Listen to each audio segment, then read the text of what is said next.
heart-jolting, traitorous body. Would he now expect such liberties in return for freeing her from Tanny Needler?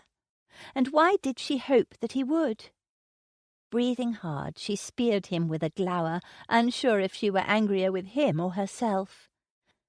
"Please stop the pretence, Mr. Morton. I know what you've done, and I ask you to answer honestly." She searched the depths of his blue eyes, desperate for truth.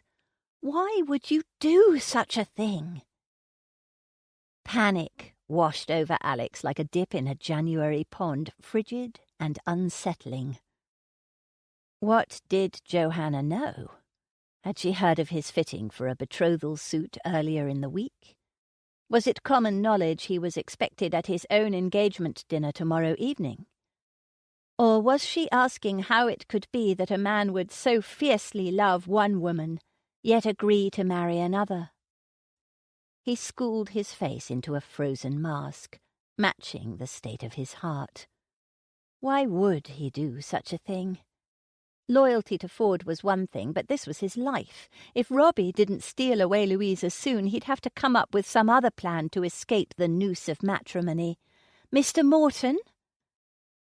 Burying his feelings deeper than a sexton on a bender, he forced an even tone to his voice. "What have I done to upset you?" "Did you think I wouldn't guess?" He dissected every word or action of the past few days that might have tipped her off, but no, he'd taken care to cover his tracks, kept his mission at the Viscount's manor strictly confidential. Yet maybe it hadn't been him at all, but some other source she'd heard from, her friend Maggie, perhaps. "Why did you pay off Tanny Needler?"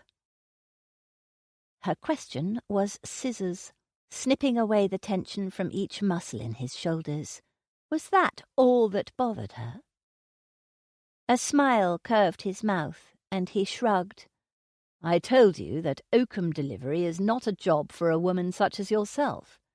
You ought to be attending dinners and dances, not jails." Bypassing her, he retrieved the hammer from the floorboards and hefted it. She huffed behind him. "A gentleman's son may have no shortage of invitations to the Viscount's manor, but in case you haven't observed, I am an innkeeper's daughter." "Oh, do not be mistaken." He turned from the sorry excuse of a puppet stage and stared straight into her heart. "I observe everything about you." Red flamed on her cheeks. It was entirely too easy to make this woman blush, and for that he thanked God. "My point is, sir, that dinners and dances are beyond my reach." Were there any justice in the world, that would not be so. He clenched his teeth with the truth of that statement. The justice of this world was a cruel jest. Poisonous women like Louisa Coburn lived in luxury while Johanna scraped to keep a roof over her head. There was nothing fair about it. You, my sweet Johanna. Her name rolled off his tongue before he thought. Her eyes widened, but this time she did not denounce his use of her name. Emboldened, he advanced, stopping a breath away from her. "You deserve ribbons and laces and walks through a garden, not ramshackle puppet stages and the leftover stench of ale." A sad smile wavered on her lips he very much wanted to kiss, and he could, if he bent just a little. "It is kind of you to say." A curious little quiver, almost too faint to discern, shivered across her chin. "But I am not the angel you make me out to be." He'd taken kidney punches before. This one stunned him most. Despite his best efforts to retain a poker face, his brows shot up. What kinds of mortal sin could you have possibly committed? She stood like a soldier before battle, bearing up to fight God knew what army of demons. Tears filled her eyes, shining, glossy, a rainstorm held in check by the thinnest of threads, for they both knew if she spoke, the dam would burst. Every muscle in him strained at the leash, begging to draw her into his arms and hold her forever. But this time it would have to be of her own volition to seek his comfort, or better, to seek God's. So he held back, barely, and prayed that his words would suffice. "Are you under the impression that what you have or have not done is what gives you worth? Because that is nothing but a vile lie. God stamps his value on everyone, on you, by virtue of his grace." The truth of his words hung in the air, ripe for the picking. Would she? Her trembling spread, the skirts of her gown rippling slightly, but she remained silent. So he ploughed ahead. "Tell me, Johanna, is worth the real crux of why you feel you must be the saviour of this inn? Is working yourself to death some kind of atonement?" "You don't understand," she wailed. "It's my fault. All of it." Her tears broke loose, washing down her cheeks until they dripped from her jaw. Though he wished to wipe them away, he clenched the hammer tighter, unwilling to stop the flow, for clearly this was a needed release. "What do you think is your fault?" He probed carefully, quietly, not expecting her to answer, but hoping she would. Her gaze lifted to his, but he doubted she saw him. He'd seen that look before in a criminal facing the gibbet, the ugly moment when past sins paraded and blocked out the last few breaths of life. "I failed," she whispered. Her throat bobbed with effort as she pushed out further confessions. "I failed to tend the fire beneath the soap, and now my mother is blinded in one eye. I have failed to keep up the inn as my father asked. It's my fault I didn't get the hearth hook fixed, and now Thomas is scarred." Her voice ratcheted to a keening cry. "I failed! Don't you see? I am a failure!" She turned from him. He reached out, staying her with a touch to her shoulder before she could scurry off. "You're wrong, you know. Just because you fail doesn't mean you are a failure. It simply means you're human." Her backbone stiffened, as did the muscles beneath his touch. She was nothing but bone and glass. The slightest movement might shatter her to a million pieces. So he stood there suspended, tethered to her by his fingers, and the truth. "You are too kind," she said at last. Then, grabbing up her skirts, she ran as if chased by the hounds of hell, and disappeared up the stairs. A glower carved heavy into his brow. She couldn't have been more wrong about him. There was nothing kind about loving her so deeply while agreeing to marry another. Would to God that Robbie would steal Louisa away before he was forced to sign a contract. Better yet, would that he might figure out who the wretched traitor was and be done with the whole affair. He seized a board of lumber from the stack, and his first hammer swing collapsed the whole rickety structure. Good. Building a new puppet stage was a far better venture than cataloguing his iniquities. He pried out former nails, banged them back into straight lines, then overhauled the whole design with a sturdier construction. At one point a man stumbled in from the street looking for someone named Griep, but other than that, Alex worked alone and unhindered. The stage took on a shape he hoped would please Johanna. The desire to see her smile at his accomplishment drove him on. Just one more board, and "It's a little crooked." A deep voice came out of nowhere. The hammer plummeted. His thumb was smashed between wood and iron, and he knew exactly how Johanna had felt. Blast! Throwing the hammer onto the counter, he veered around and faced a dark spectre. Thatcher. He should have known. "Can you not give some kind of warning when you enter a room, man?" Eyes black as coals glowed beneath Thatcher's hat brim. That would defeat the purpose. Alex threw his hands wide. What purpose? To startle years off my life? That's merely a side benefit. Bah! His thumb throbbed as he stomped over to a table and sank onto the bench. Thatcher followed, leaving a cloud of dust particles thick on the air behind him. When he sat across from Alex, a fine sprinkling sifted onto the tabletop as well. The man looked as if he'd ridden through the depths of the earth and came out the other side a piece of dirt himself. Alex propped his hand on the table. Any lower and his thumb pulsed too painfully. Well, what have you? Surely you didn't come all this way to remark on my carpentry skills. Thatcher loosened the kerchief at his neck and removed it, then proceeded to rub out a muscle in his shoulder. So it had been a long ride. You asked me to check into the Viscount's background. Alex grunted. That bad, eh? I've heard worse. Then why such haste? Alex leaned across the table, shoring himself up to receive dreadful news. A narrow flash of white grew as Thatcher smiled in full.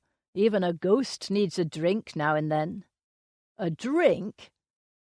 Alex threw his head back and laughed. The man toyed with him as surely as a cat with a rat, and he'd fallen for it. Still chuckling, he launched from the bench and retrieved 2 mugs from behind the counter, then filled them from a keg already tapped. He slapped one down in front of Thatcher and eased onto his own bench. All right, I'm listening. Thatcher slugged back several swallows and wiped the leftover foam from his mouth. Coburn was part of a military force back in the 80s in India. Bengali, to be exact. Alex rifled through all he knew of East Indies intrigue and came up short-handed. Not that he'd let Thatcher know of his scant foreign intelligence. He met the man's gaze. Sent to quell uprisings or some such? Thatcher nodded. Coburn was good. Some say too good. Prestige has a way of going to one's head. Mix that with greed and the combination is lethal. He paused to down another swig of his drink. Coburn wasn't content with his conquests or his military pay grade. When a local Raja approached him, promising gold and lots of it, he sold himself to the devil, a regret I suspect he holds to this day. Alex blew out a long breath. Coburn had hinted at past sins, and awful ones at that. What happened? Thatcher swirled the liquid in his cup as he spoke. The Raja assigned Coburn to lead a contingent of Indian nationals and wipe out a neighbouring village. Coburn had no love for the native peoples, so he took the job. But he didn't do his homework. That village contained more than Indians. There were British in residence, a fact he didn't discover until he'd already burned and killed half the population. Alex's heart hitched a beat. If the Viscount had no qualms about killing fellow citizens across the Indian Ocean, what about here? Was he the turncoat? Are you saying the Viscount Lord Coburn is a traitor? Alex listened with every nerve standing at attention. Thatcher shook his head, his dark hair brushing against his collar. You'll find no truer loyalist. Once Coburn discovered English blood being spilled. He turned on his own contingent. He barely made it out of the village alive, or out of India when the Raja heard of his duplicity. Your Viscount had to flee the country. He whistled long and low. That must have been a powerful man he crossed. The Raja Bulbudar is the lineal descendant of an ancient family in Hindustani. So yes, Coburn couldn't have aligned himself with anyone of more importance. I suppose you don't fear the devil if you're holding his hand. Lifting his mug, he washed back Thatcher's information along with a big drink. No wonder the Viscount forbids his daughter a return visit. I hear the Indians carry a grudge as long as an elephant's memory. Aye. Well, don't get too comfortable holding the Viscount's hand either. Thatcher drained his cup and set it back onto the table. Coburn has murdered countless innocents. He is not to be trusted. Alex grunted. The pain in his thumb faded, replaced by a new, more urgent ache in his bones. If Coburn weren't the traitor as he'd suspected, that left either Robbie or Louisa. He was getting closer. Chapter 25. Despite the scuff of clouds draping over Dover like a filthy canvas, the afternoon was most definitely yellow. Lucius Nutbrown couldn't pull his gaze off his beautiful new stockings as he strode toward the Blue Hedge Inn, and as he thought on the golden opportunity he and Nixie had dreamed up, his legs pumped faster, creating a vivid shock of colour along the dusty street. Rounding the corner, he caught sight of a blue skirt. Fancy that! Just the other colour he'd hoped to spy. He upped his pace. "Miss Langley!" She turned. A great brown sack in her arms sagged her shoulders. Perhaps he ought offer to carry it, but how to manage that while yanking Nixie out of his pocket? No, quite impossible. He held out his tiny friend as he approached the woman. "My, but you're looking lovely today, Miss Langley.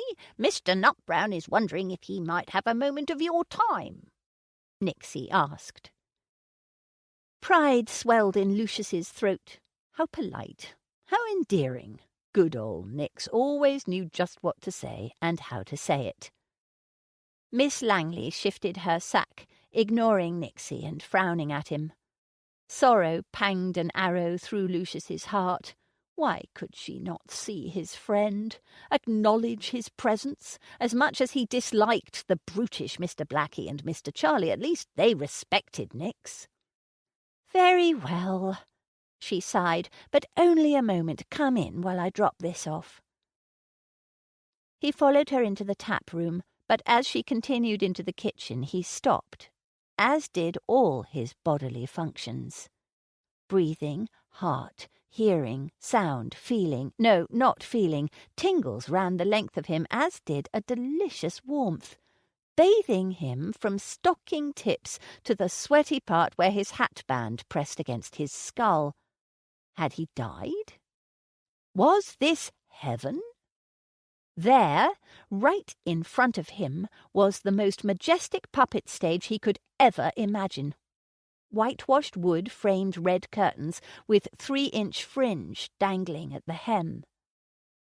Golden whorls and curlicues embellished the sides of the frame, and in a superb hand the words "Punch and Judy" reigned above all, like a message from God written for mere mortals. He barely acknowledged the thump step, drawing closer to his side until a tug at his dress coat forced him to look down. Leaning on a crutch propped beneath his armpit, Thomas Langley grinned up at him. "She's a beauty, eh?" Nixie whimpered. So did he. Beauty was too minuscule a description. "Punch and Judy show tomorrow night." Thomas eyed him. "You coming?" "Oh!" Nixie squeaked. He'd squeak too, but some of his ecstasy might leak out, and that was something he definitely wanted to savour.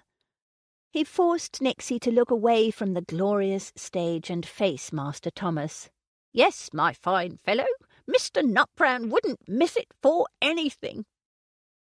"Cost you a penny just to get in the door, you and Nixie." The boy thrust his chin out at Nix. The acknowledgement vibrated through Lucius, adding pleasure upon pleasure. Indeed, there had never been a more yellow day. Thomas lifted 2 fingers. "That'll mean 2 pennies." "No!" Nixie shouted, stunning even Lucius. No! A puppet show is worth at least 3 per head. Mr. Nutbrown shall pay the full value." The boy's eyes widened, and well they should. It was an insult, asking for a mere penny. "Thomas, Ma'am needs you in the kitchen." Miss Langley swept into the tap room. Instantly the boy's face folded into painful lines. his back hunched like a coal miner's who'd spent decades burrowing in tunnels. He gripped his crutch as if he might topple over at any minute. "There's still a fair amount of peas to be shelled," Miss Langley continued. "My leg pains me something awful, Joe. I need a rest, I do."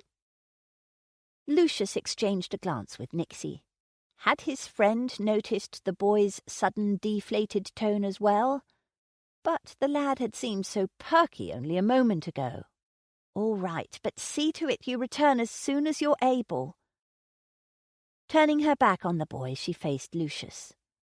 "What was it you wanted, Mr. Nutbrown?" Nixie wavered between him and Miss Langley, silent. Lucius couldn't help but follow the boy's stealthy movements, especially when the lad lifted a finger to his lips. He skirted the wall, staying out of Miss Langley's line of sight as he edged toward the front door. What a curious place to go take a rest when a perfectly good bed was to be had upstairs. "Mr. Nutbrown, you are wasting my time." He snapped his attention back to the lady in front of him, then raised Nixie a little higher, for his poor friend had slid to an unacceptable height.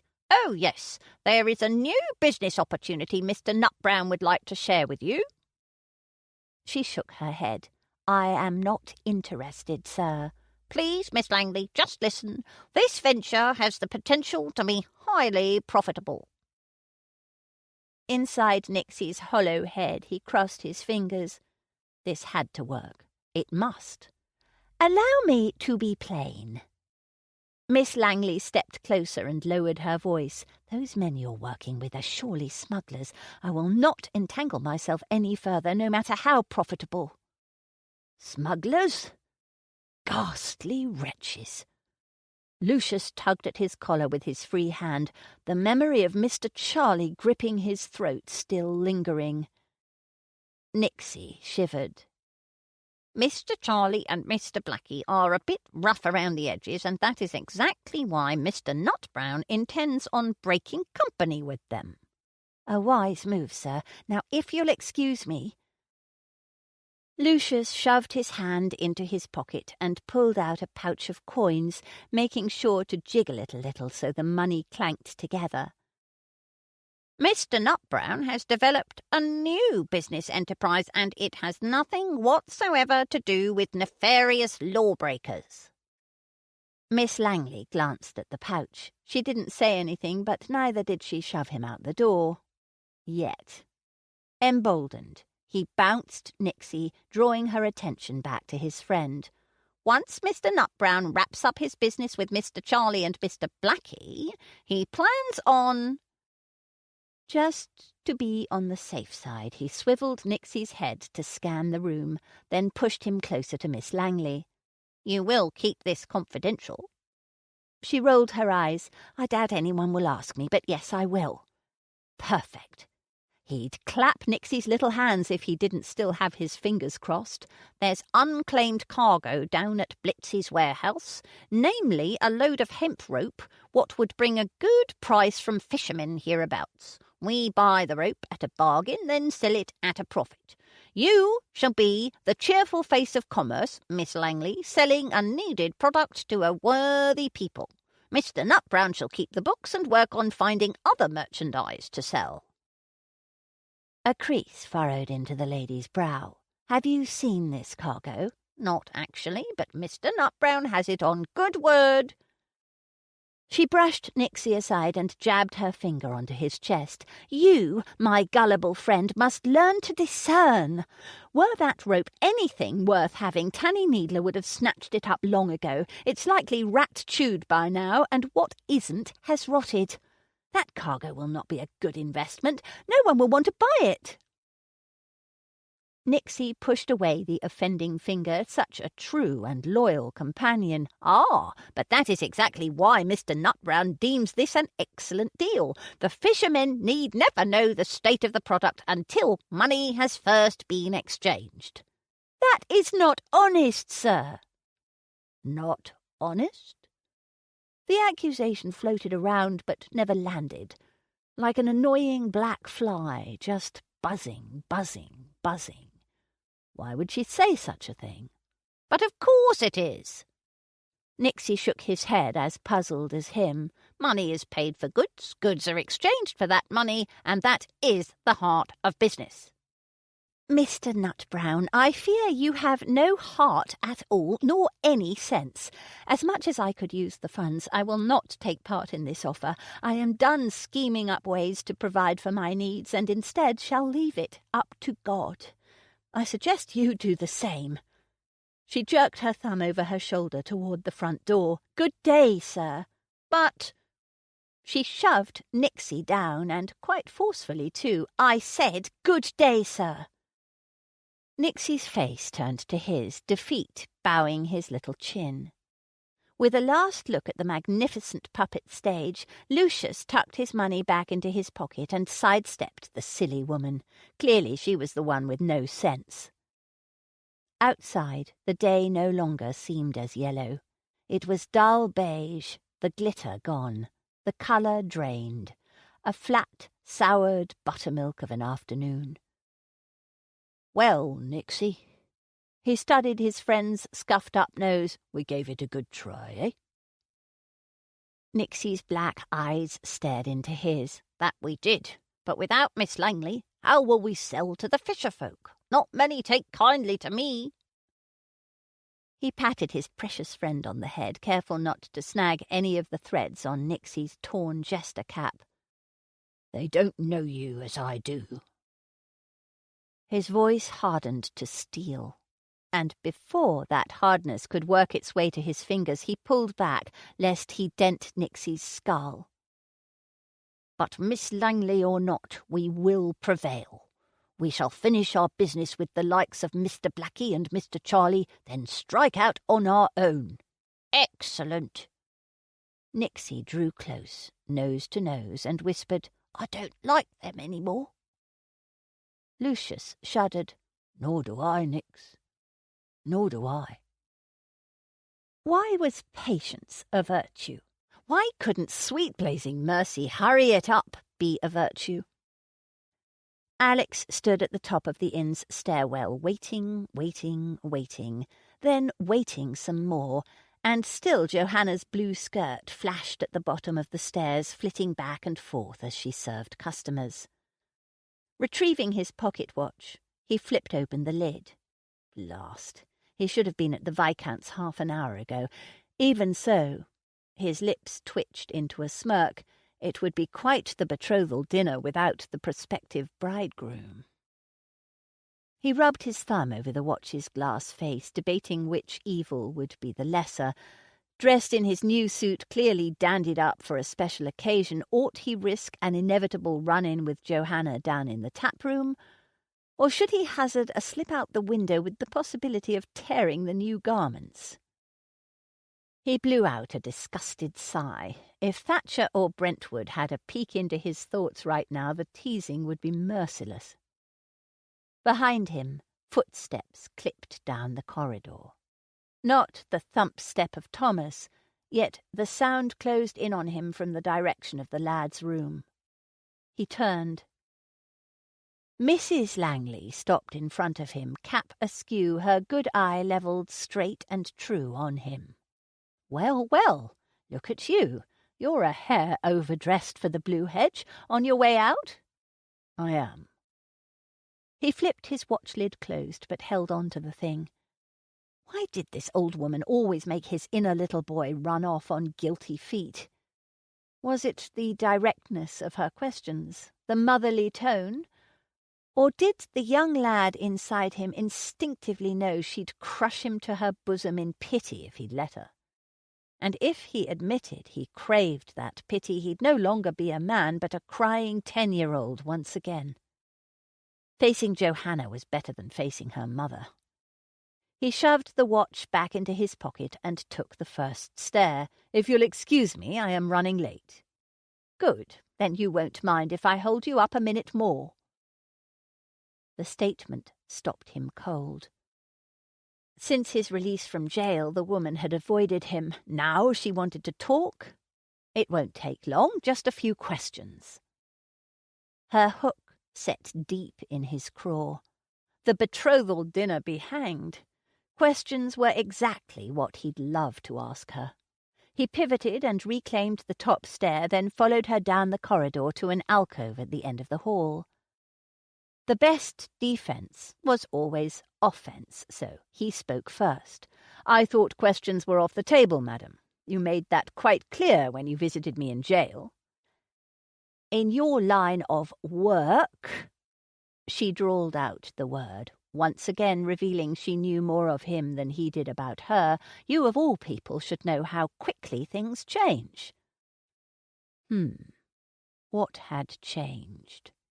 He rubbed his jaw, ransacking memories of the past few weeks, but nothing came to mind.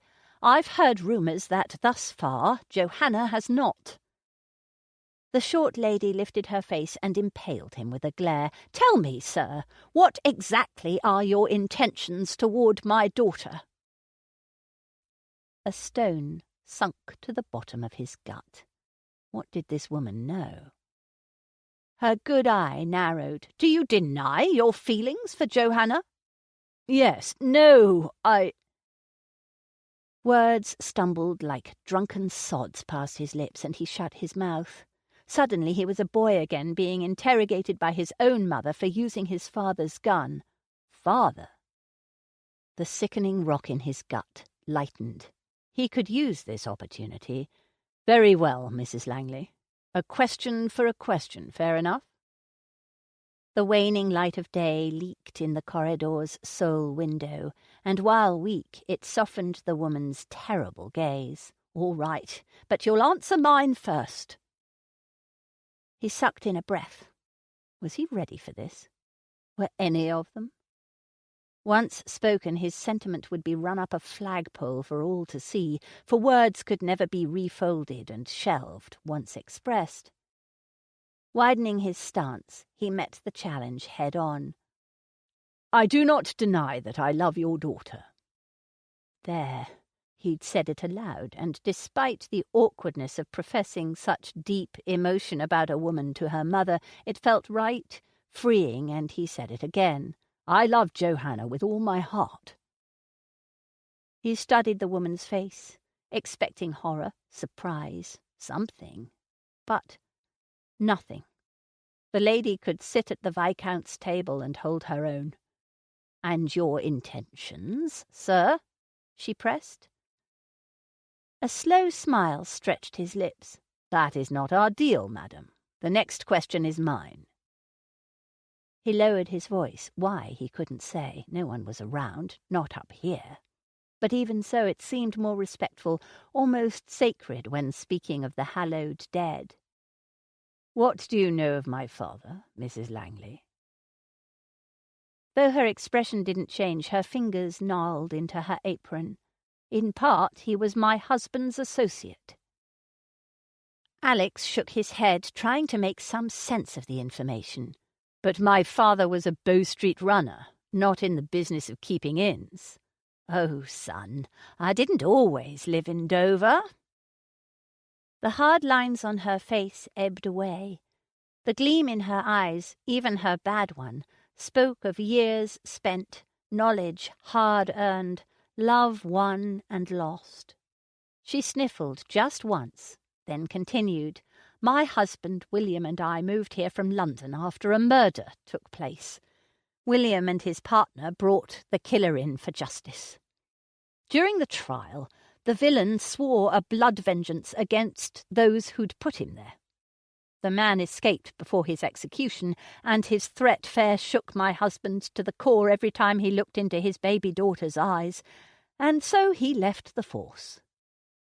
Alex gaped. "Are you saying—" "Tut, tut, sir." Mrs. Langley wagged her finger. "I have the next volley. But mind the rules, Alex, or I shall stop the game." His name on her lips was a smack to the backside. Once a mother, always a mother, no matter the age. He dipped his head. "After you. By your own witness, you love Johanna. That being said, what are your intentions? You should know I will not see the girl hurt. She's suffered enough in her young life." The thought of Johanna's head bent in grief after her brother's injury, The tears, the cries, cut low and deep. He strained to speak past the lump in his throat. "I would never willingly hurt her. She is far too precious to me for that." "Will you offer for her, then?" Mrs. Langley's question hit him like a boom gone wild, knocking the air from his lungs. Of course he would, in a heartbeat, were he not even now on his way to his own betrothal dinner. The woman's good eye narrowed as if she could read into the darkest recesses of his soul. "No," he said, "I will not answer that question. With our first round complete, we shall have to continue this game another time, Mrs. Langley. As I've said, I am late." She was silent for a moment, creases etching the sides of her mouth, making it hard to decipher if she were disappointed, angry, or simply amused. "Then Godspeed to you, wherever it is you're going. I look forward to another round at your convenience." He schooled his step to keep from running down the hall. Though the match had clearly been a draw, why did he feel like the loser? Chapter 26. The tap room was a boil of people, bubbling chatter, men bobbing about, air thick and hot and altogether uncomfortable. But even with so many patrons, not many extra coins for the inn's coffers surfaced. Standing near the side window where the last flames of sunset cast an orange glow against the glass, Johanna arched her back, then bent to wipe another table. She ought to be tapping into another keg by now, but hardly any customers were interested in ale. Most gawked at the finished puppet stage. She should have charged an entrance fee just to look at the thing. Across the room a flash of burgundy moved at the corner of her eye, and Johanna turned her face toward the rich colour. Immediately she straightened and gaped, openly, for her jaw would not shut. The rag slipped from her fingers. Without a word or a glance, Alexander commanded her attention. He strode the length of the taproom in a tailcoat the hue of fine wine, but it wasn't his suit that attracted. It was him, the man. The way each of his steps pounded with determination on his way toward the door. He didn't have to weave through villagers or skirt past anyone. People simply moved from his path. Wishing away all the sweaty men who blocked her view, Johanna leaned sideways, unwilling to lose sight of him. Alexander Morton was a king. So regal his bearing, so powerful his stride. His buff trousers were well tailored, the muscles beneath defining the suit instead of the suit defining the man. His hair was brushed back, and as he passed by a sconce, lantern light gleamed streaks as gold as a crown atop his head. His jaw was clean-shaven, creating a strong line above an ivory cravat, and before he disappeared out the door he clapped a beaver hat atop his head, adding to his height so that he had to stoop when he crossed the threshold. Johanna dashed to the window, all but pressing her face to the glass, and strained for a last look at him. Sunset sat upon his shoulders, the breadth of them wide enough to hold up the sky. He hefted himself up into a shiny black carriage, and when the door shut behind him she gasped at the sudden loss. She turned from the sight before the coach rolled off. It was too bittersweet a picture. Of course, he must attend to his father's business, and the Blue Hedge was not the place to conduct such commerce. It made perfect sense. But all the same she wished she might put on a pretty gown and join him. La, silly girl. She snatched up her rag and wound through the tables. Maybe if she fried up a fresh pot of pork cracklings she could tempt some appetites and put her mind on something other than Alex. Ah, but he had been a glorious sight. The stuff of dreams, and one she hoped would revisit her tonight when her head hit the pillow. Wherever he was going, he would surely be the most striking gentleman of all, and... Oh! On reflex, She reached out and grabbed Mam's arm to keep her from toppling to the kitchen floor, for she'd run right into her. "Sorry, Mam, I didn't see you." "Apparently not." Mam's puckered brows smoothed. "No harm done, though. Better you bumped into me than one of those big men out there." She hitched her thumb over her shoulder. "Yes, well, it's those men I'm hoping to coax some coins from. Thought I'd fry up some cracklins." "Good thought. I'll put on the pot of fat." Joe strode to the crockery of salted rinds and retrieved a bowlful, then set about cutting the pork into smaller bits. While she worked, Mam hummed a folk tune. The melody soon faded, though, as memories of Alexander in his fine suit re-invaded Joe's thoughts. He was so kind, so thoughtful. She'd never met a man like him before, not one of his standing who'd even deign to give her a second look. For the first time in her life, she wished to be something other than a mere innkeeper's daughter. The blade slipped. Red bloomed in a thin line on her finger, wider by the moment. Dropping the knife, she huffed her disgust and reached for a cloth. "Johanna!" Mam scooted over to her. "Here, let me do that. What's got you this addle-brained tonight?" She stepped aside, allowing Mam to chop the rinds. She couldn't very well tell her mother she wasn't thinking straight because of a well-dressed man. She sighed. Again. Afraid to admit out loud that truly it was more than smart clothing that befuddled her. It was Alex. He permeated everything and had since the day she'd fallen into his arms. Whew! She fanned her face. The heat of the tap room must have followed her into the kitchen. "I can see, girl, there's something, or rather someone, on your mind." Meeting her mother's gaze, she swallowed. What would Mam think if she told her? "Oh, Johanna." Mam set down the knife and pulled her into her arms. "You've got it bad, don't you?" "You were right, Mam. You were right all along." She returned her mother's embrace. The top of Mam's head came just to cheek level, and Jo laid her face against her mother's mob cap. "Mr. Morton is a good man. He's a perfectly wonderful man." "Humph!" Her mother pulled back and returned to chopping the rinds, giving the next piece a great whack. She mumbled while she worked, something that sounded like, "I hope so." Jo cocked her head. Surely she hadn't heard that right. What was that? Mam paused, with the blade in the air. "I said I hope so many patrons won't tire you out. Looks to be a full house tonight." "It is, though the puppet show isn't until tomorrow night. Word has spread." Unwrapping the cloth, she peered at her injury, still leaking red, then rewrapped it. "Mr. Nutbrown sang the praises of the stage from one end of Dover to the next, and now everyone wants a peek at it. Didn't Mr. Morton do a brilliant job on the construction? He is so handsome. I mean handy. He is so handy." She bit her tongue hard to keep the thing from further blunders. Hopefully Mam had missed that one. "Johanna, please." Mam scooped rinds back into the bowl, then searched Joe's face with her good eye. "Be careful."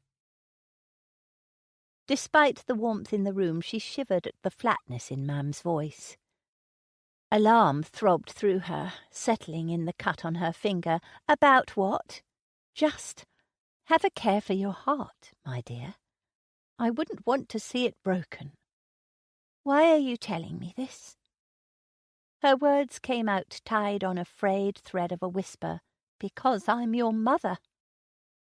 Mam reached up and tweaked her cheek, her good humour clearly returning. "And you will do the same for your daughter when the time comes." "I am already 25. Marriage isn't likely." "Don't be too sure about that." "You are very cryptic tonight." She peered at her mother. Who knew what secrets she kept tucked beneath that mob cap? "Is there something I should know about?" Mam clicked her tongue. A smile broad as a beam lit her face before she turned her back and toddled over to the hearth. But Johanna wasn't fooled.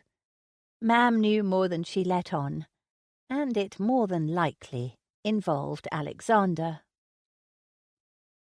"Are you finished, sir?" The question rattled around inside Alex's skull like pebbles in a tin can. He was finished all right. With the cloying odour of too much perfume, the congratulations of Dover's finest society gathered around the table for dinner, and especially done with this whole loathsome marriage charade. Tonight he would gather new information about the traitor or die in the trying, which was one way out of this whole mess. He leaned back in his chair and speared the servant with a direct stare. "Yes, I am. Thank you." His untouched plate of lobster cakes, swimming in bechamel sauce, vanished from in front of him, and he reached for his glass, which was as empty as his soul. The conversation with Johanna's mother had drained him more than he cared to acknowledge. Despite the beautiful Louisa Coburn seated next to him, every time he looked at her, all he could see was Johanna's face and hear her mother's question. "Will you offer for her?" He held up his glass. "Refill, please." Across the table, Robbie mimicked his action, then pushed back his chair and stood. "Attention!" He tapped his goblet with the edge of a spoon. "A toast!" Robbie directed his glass toward Louisa. "To the fairest of the fair, the Honourable Miss Louisa Coburn. May you bloom radiant in marriage like one of the many flowers in your garden." A round of "Hear, hear!" circled the table like a chant. "And to you, my fine fellow and soon-to-be cousin-in-law." Robbie angled his cup toward Alex, the flush of his face indicating he'd had more than enough wine already. "May you find satisfaction with the prize that is sure to be yours." Most guests smiled and tipped back their glasses, but a few brows scrunched at the cryptic tribute, wheels spinning fast to figure it out. Only he and Louisa could possibly know the meaning, and she gave the loudest "Hear, hear!" of all. Not to be outdone, the Viscount stood. The movement, or perhaps his glower, drove Robbie back to his chair. Lord Coburn cleared his throat, then bowed to his daughter and Alex in turn. "To the happy couple, despite the turbulence of the times, I wish you a life of peace." This time there were a few amens. Flipping out his tails, the Viscount sat. Heads swiveled toward Alex, closing his throat. He'd have to say something. But what? This was not the right time, the right place, and definitely not the right woman that he wanted to speak highly of.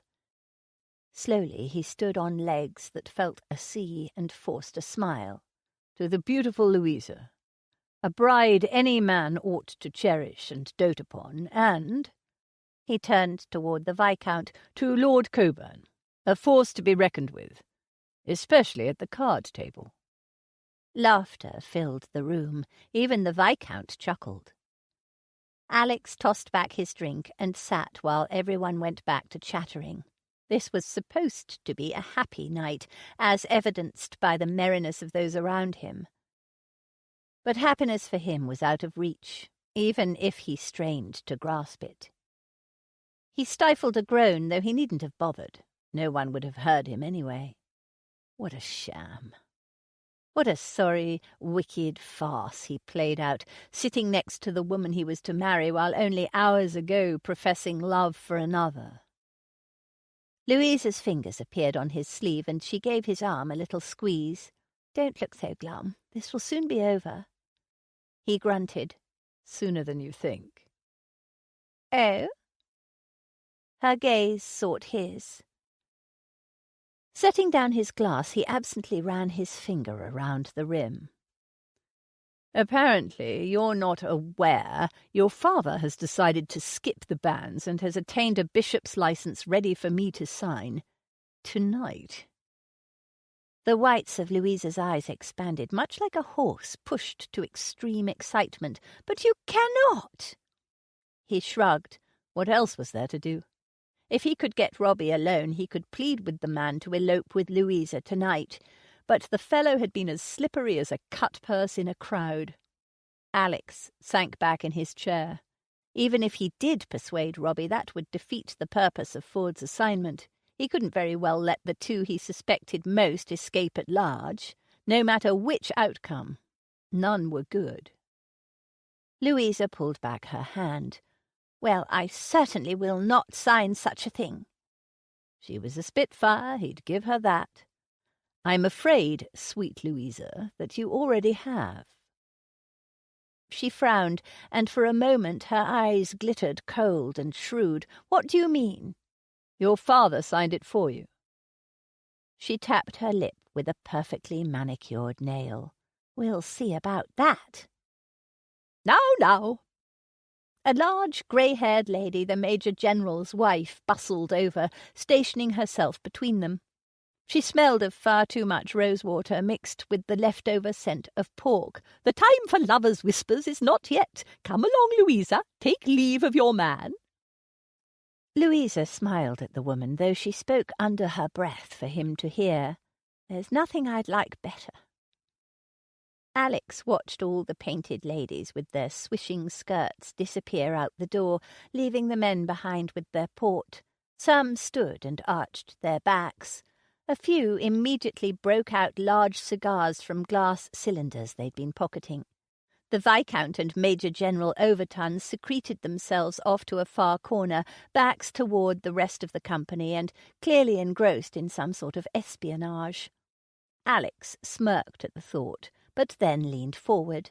Perhaps he'd not been so far off the mark, judging by the way they bowed their heads together. The two hardly spoke, even when given the opportunity at the gaming table, and were total opposites in personality and stature. So why the bosom friendship? Robbie's voice pulled him from his thoughts. At the far end of the table, the man had gathered the rest of the gentlemen and was currently embellishing a ribald tale of his conquest of Lucy Starr, a known slattern over on Parson Lane. Despite being in a room full of people, emptiness washed over Alex like a North Sea breaker, drowning the life from him. Air. He needed air, and lots of it. Taking great care to edge back his chair without garnering any looks, he stood and skirted the table, sticking close to the wall. He moved on silent feet and had nearly gained the door when a deep voice stopped him on the threshold. "No matter how crafty you are, you'll not be able to steal Louisa away from the women." Blast. He turned to face Lord Coburn. The Viscount clapped him on the back. "But I would steal you away. Won't take long." The man bypassed him into the hall and led him up to the first floor. Alex followed, knowing the way to the man's study by rote. Each step carried him farther from the party below, and from any chance he might have had with Johanna. Lord Coburn ushered him into his private quarters, then closed the door and strode over to his desk. "Might as well get this part of the deed done, eh?" He held out a pen like a sword. A cold sweat broke out on Alex's brow. This was it. The moment he'd either lose or gain all, but this time it wasn't a trifling pot of gaming money on the line. It was his life. He'd never before gambled what he could not afford to lose. Was the gain really worth the risk this time? Having second thoughts? He met the Viscount's gaze. "Yes, actually." "Excellent." A slow smile curved Lord Coburn's mouth like a scythe. "I'd worry if you didn't." Sucking in a breath, Alex forced his legs to carry him across the room. The marriage license lay on the desk like a man-trap, ready to snap him in half if he got too close. But what were his options? Renege and lose all the confidence he'd built with the Viscount? sign away the rest of his life, or pray for a lightning bolt to take him out now. He'd been in hard places before, but never one as deadly as this. Blast Ford for being such a high-handed employer. He grabbed the pen, his grasp nearly cracking it in two. Signing this document was far more than any occupation ought to require, and therein lie the crux of why he stayed when every muscle in him screamed to run off. He owed Ford more than merely being a dutiful employee. He owed him his life for taking him in after his parents' brutal murder. Swallowing a bitter taste, he bent and signed his name, then threw the pen down. The only thing to save him now was that hopefully this document wouldn't stand in a court of law with the pseudonym of Morton. The Viscount shoved a glass tumbler into his hand. Here. He slugged it back, then immediately coughed. A trail of fire burned from mouth to gut. Lord Coburn smirked. I thought you'd appreciate an aged cognac. Alex thumped his chest with his fist, balancing out the pain. Indeed. The Viscount sank into one of the chairs near the hearth. I took the liberty of setting the date for the wedding 1 week from today. That gives Louisa enough time, and me, for I have some preparations of my own which need tending before that. Oh? Setting his glass on the desk, he took the other chair and was glad for the support. His head was starting to spin, a distinct disadvantage when it appeared the man was finally going to say something of importance. I'm expecting a shipment to arrive on July 3rd. Flames from the hearth painted a hellish glow on the Viscount's face. I should like you to join me in seeing that it arrives safely. A shipment of what? It took all his strength not to lean forward. Appearing too eager might shut the man down entirely. Lord Coburn swirled the brandy around in his glass for a long time, long enough that Alex was glad he hadn't held his breath or he'd be blue in the face. Better that you don't know, the Viscount said at last, just in case. In case of what? As I've said, I have many enemies about. If you were to be targeted because of me, ignorance could be your best asset. He grit his teeth. It was far better to see what demon you faced than come up against one blindfolded. My lord? The Viscount held up his hand. Edward. Edward, I assure you I am capable of dealing with enemies. If you want my help, then you're going to have to be straightforward. The swirling stopped. The glass clinked onto the table. The Viscount leaned forward, his dark eyes studying every inch of Alex's face. You're not bluffing. Alex angled his head. No, I am not. Very well. Your blood be on your own hands, then, if it comes to that. I would have it no other way. Well, then. The Viscount deflated back into his seat, the leather shifting beneath his weight. On the morning of the 3rd, meet me here just after daybreak. We'll ride to Ramsgate to meet a ship arriving from Woolwich.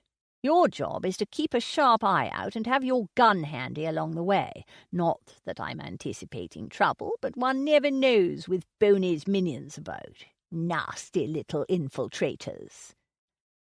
He clicked his tongue as if expelling a seed from his teeth. We board the ship to ensure it arrives safely in Dover before sunrise, which gives you plenty of time to freshen up before a 10 o'clock wedding ceremony later that morning. Is that straightforward enough? Alex mulled over the information. It was the most the Viscount had fed him at one time, but a queer aftertaste remained. Why me? He asked. Surely a redcoat accompaniment would provide better protection. Why not have your friend the Major General supply you with a few good soldiers? And draw attention? Lord Coburn shook his head. No, you and I alone. We'll simply be 2 dockhands on the road to Ramsgate, looking for employment opportunity. So dress appropriately, no finery. Risky, yet not surprising. The Viscount was particularly dodgy at the gaming table. Why not in life? All right, Alex conceded. I understand. This shipment must be very profitable to assume such great personal risk. Oh, I assure you it's more than personal. It's of national value. So, what do you say? Lord Coburn's gaze burned into his. Can I count on you? Of national import. This was intriguing, and perhaps may be the very reason Ford had sent him here to begin with. Though the Viscount still hadn't divulged the cargo, once aboard, Alex could surely slip away and sneak a peek. Bag the traitor, dodge the marriage. He quirked a brow at the man. Absolutely. I'm your man. Chapter 27. Blowing an errant curl from her damp brow, Johanna filled 2 more pitchers and elbowed her way back into the crowded tap-room. Even after a full night's sleep and a busy day preparing for this evening's Punch and Judy performance, she still hadn't been ready for this onslaught. Half of Dover crammed into the public room. The puppet show had yet to begin, and already her feet ached abominably, her apron strings hung half-tied, and her hair drifted down her back. From now on she'd take better care of what she wished for. She topped off half-empty mugs, collected more coins, then retraced her steps to the kegs. As much as she hated to admit it, she had to give Mr. Quayle credit. His idea attracted more customers than the Blue Hedge had seen since her father died. But would the profit be enough to pay off Mr. Spurge? Please, God, make it so. She prayed silently as she shoved her way through the crowd. Nearest the stage, Mr. Nutbrown sat at attention on a bench, front and centre, his little puppet quivering at the end of his arm. Now and then, when the stage curtain rippled from a jostling by Mr. Quayle or one of his men behind it, Mr. Nutbrown let out a small cry. A dog with a mutton chop couldn't have been more delighted. Hopefully he'd be able to restrain himself and not join the puppeteers, but who knew? Perhaps that would be as entertaining. From this angle, she stood on tiptoe and scanned from head to head, looking for 2 in particular. One golden brown, and the other with a shock of hair above a freckled face. She frowned. No sight of Alex or Thomas.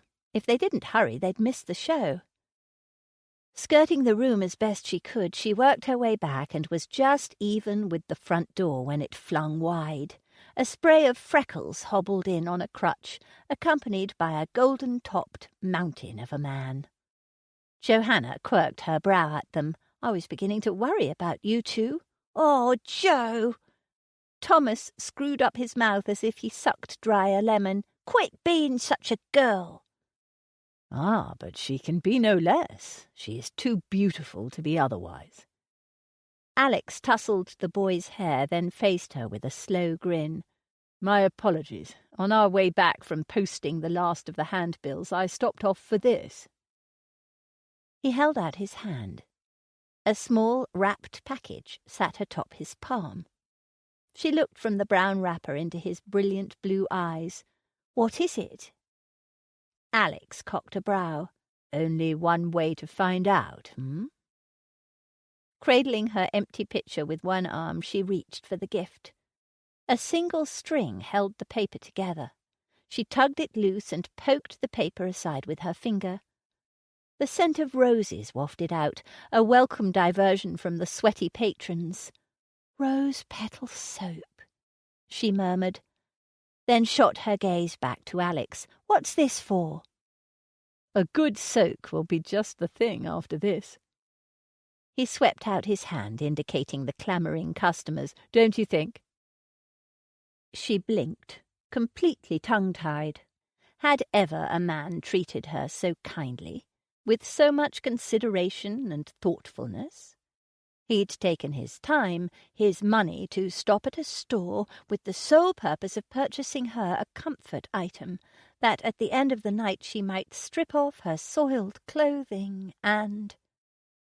Fire blazed across her cheeks. Had he thought of her undressed in a tub of water? He leaned close, the warmth of his breath whispering across her earlobe.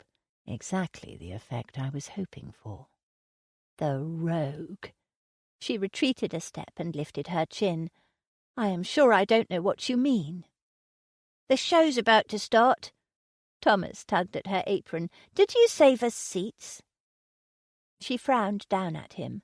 Look about you, Thomas. Do you really think I had the time? Not to worry. You shall have a great view. Alex bent and hoisted Thomas up to his shoulders, then winked at her. I didn't really want to see it anyway. Wedging his way past her and the other guests, he gave Thomas the ride of his life. Johanna couldn't help but smile at the man, the boy, and the soap in her hand. Miss! A call from a back table turned her around. Coming! But her steps slowed as she passed two ladies, seated next to one another, deep in conversation, for one of them pointed at Alex. That's him! That's the one! The woman beside her shook her head, the netting holding up her hair jiggling from the movement. Can't be! You're daft! The first lady leaned forward, squinted, then sat back. I'm certain of it. He's the man. My sister were in attendance last night and told me all about it. Quite the affair. Johanna edged closer. The hair-netted lady reared back her head. Law, what's she doing rubbing shoulders with the likes of such? She's one of the hired help at the manor whene'er a big affair is afoot. Though empty, the pitcher in Johanna's arms weighed her down, heavy with guilt. She ought to be serving patrons and collecting coins, not listening to two gossip-mongers rattling on. Laughter rang out from the First Lady's mouth. You know when it comes to men, she's got a keen eye. Take a look for yourself. She told me that the man had eyes the brilliance of a June sky, hair the colour of honey taken fresh off the comb, and he were tall and broad enough to make a brigand think twice before aiming a muzzle his way. The other lady's eyes widened. Sure looks like him. Jo agreed. Of course it is. The First Lady elbowed her friend. She got a good gander at him, especially when he stood in front of God and man and gave his speech. Miss, I hear. Duty called, but so did the lure of these two women speaking about her Alex. She froze. Her Alex? Where had that come from? They'll make a handsome couple, the hairnet lady said. But one wonders why he boards here. Couple? Her stomach clenched. Surely she hadn't heard right.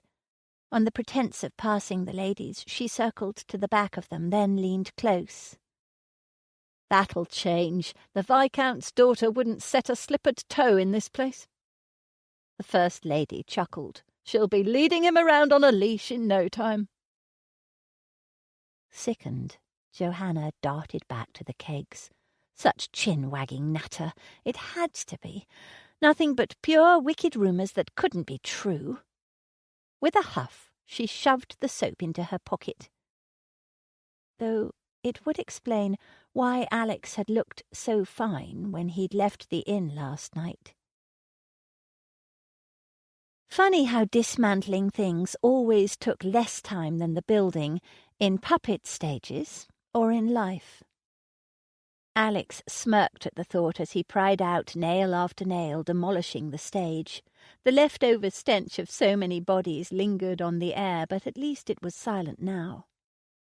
While he worked, Johanna bustled between kitchen and tap room, clearing away the last of the mugs and straightening chairs. It was a companionable rhythm they laboured in, and for some reason it caused an exquisite ache deep in his soul. The front door swung wide, and in stumbled Quayle, breaking the magic of the moment, especially when he lurched over to Alex. "Ha ha!" He spread his arms wide. "Now here's a man of hidden talents, a wine merchant, a carpenter." The tang of rum travelled on the man's breath as he leaned closer. "And a soon-to-be bridegroom." Straightening, Alex shot a glance around the tap room. Thankfully, Johanna was in the kitchen for the moment. He faced Quayle. "That was a fine show you put on. Didn't think you had it in you." Shoving a finger into Quayle's chest, he pushed him back. "I wonder what other talents you're hiding. Nothing for you to worry your pretty head over. And speaking of pretty heads..." Quayle's dark eyes brightened as they followed Johanna's reappearance into the tap room. "Have you told her yet?" Clenching the hammer, he fought to keep from swinging the thing at Quayle's head just to shut him up. He narrowed his eyes at the fellow. "Didn't you say you'd be leaving once this puppet show was done? A week more, then I'm gone?" He shrugged. "And what of you?" He glowered at the man. "That's none of your affair." "Affair? How apropos!" Quayle shifted a knowing glance from him to Johanna, then staggered back a step and slapped one hand to his chest. The other he held up in the air, a Shakespearean pose, one that crawled under Alex's skin. "Many a true word hath been spoken in jest." Tossing down the hammer, Alex grabbed the fool by the collar. "I am not jesting. Stay out of my business." He released him, and an interesting transformation took place. A thunderhead darkened Quayle's face. All signs of mirth and drunkenness vanished and was replaced with a deadly stare. Quayle's voice lowered, his words sharp as a lance. "I haven't the time for the thrashing you deserve, but you'll meet your comeuppance one day. And I shall be glad to hear of it." He stalked past Alex and disappeared up the stairs, boots pounding the planks. Setting down her cloth, Johanna strolled over to Alex. Even after an evening of racing about, waiting on customers, she looked lovelier than ever, with her skin aglow and her hair loosened to fringe her face. Her fresh innocence stabbed him like a knife in the back, for that's exactly what his announcement would do to her when he told her of his engagement. And he'd have to now, before Quayle bandied the news about. "Mr. Quayle looks none too pleased." She quirked a brow at him. What was that about? "You know Quayle. Nothing but drama. It's in his blood." He tried to turn away from her, to avoid telling her what he must, but heaven help him, he couldn't. He knew that. He just didn't know how. Helplessness spread over him like a rash. She smiled, brilliant enough to shame an August sun. "But he did do an excellent job. We are well on our way to paying Mr. Spurge." He couldn't help but smile back. "I am happy for it." She stepped closer, so near the heat of her lit a fire in his belly. "There is something." For a moment she looked away, as if she might find the courage to speak from the corner of the room. Maybe if he looked there too, he'd find a store of bravery to tell her about Louisa. "What I mean to say is..." Straightening her shoulders, she met his gaze head-on. "There's something I must ask you, Alex." She clapped a hand to her mouth. He chuckled. Such a prim little miss. Reaching, he pulled away her hand and, against his better judgment, did not let go. "Don't be so mortified. I rather like hearing my name pass over your lips." Scarlet blazed a flush on her cheeks, and her hand trembled in his grip. "What you must think of me." He bent close. "Would you like to know?" "Yes." Her voice was nothing more than a fairy's breath, altogether too alluring. War waged in his chest, heart pumping blood and guilt and desire. Wisdom screamed to step away, put space between them, tell her of his duplicity, then walk off. He should, and he would. But now, impossible. Not with the way hope and yearning intensified the brown in her eyes. He lifted her hand to his mouth. "I think you are kind." He kissed her pinky. "You are strong." His lips moved to her ring finger. "None compare to your beauty." "Not so," she interrupted, "especially not now." He pressed his mouth to her middle finger. "That is exactly what I find most attractive about you." Her index finger melted against his lips. "You do not flaunt your loveliness." He finished by pressing a kiss into the middle of her palm, then lowered her hand, hating himself for what he must say next. "Johanna, there's something I must tell you." "Oh, Alex." His name was a quiver between them, a promise, a vow. He had to end this. Now. "You need to know I love you." She launched forward and pulled his mouth to hers.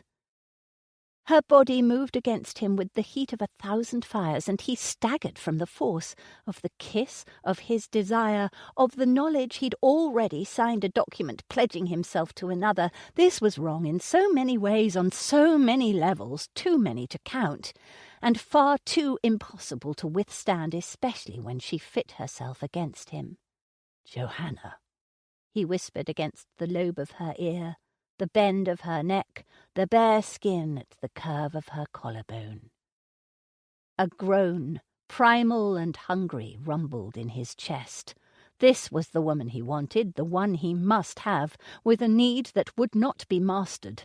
A shudder tore through him from head to toe. "Johanna." His voice broke, and he gently set her from him. Everything in him screamed to profess his love to her as she had for him, but he couldn't. It wasn't fair. It wasn't right. The passion in her gaze rose bile to his throat.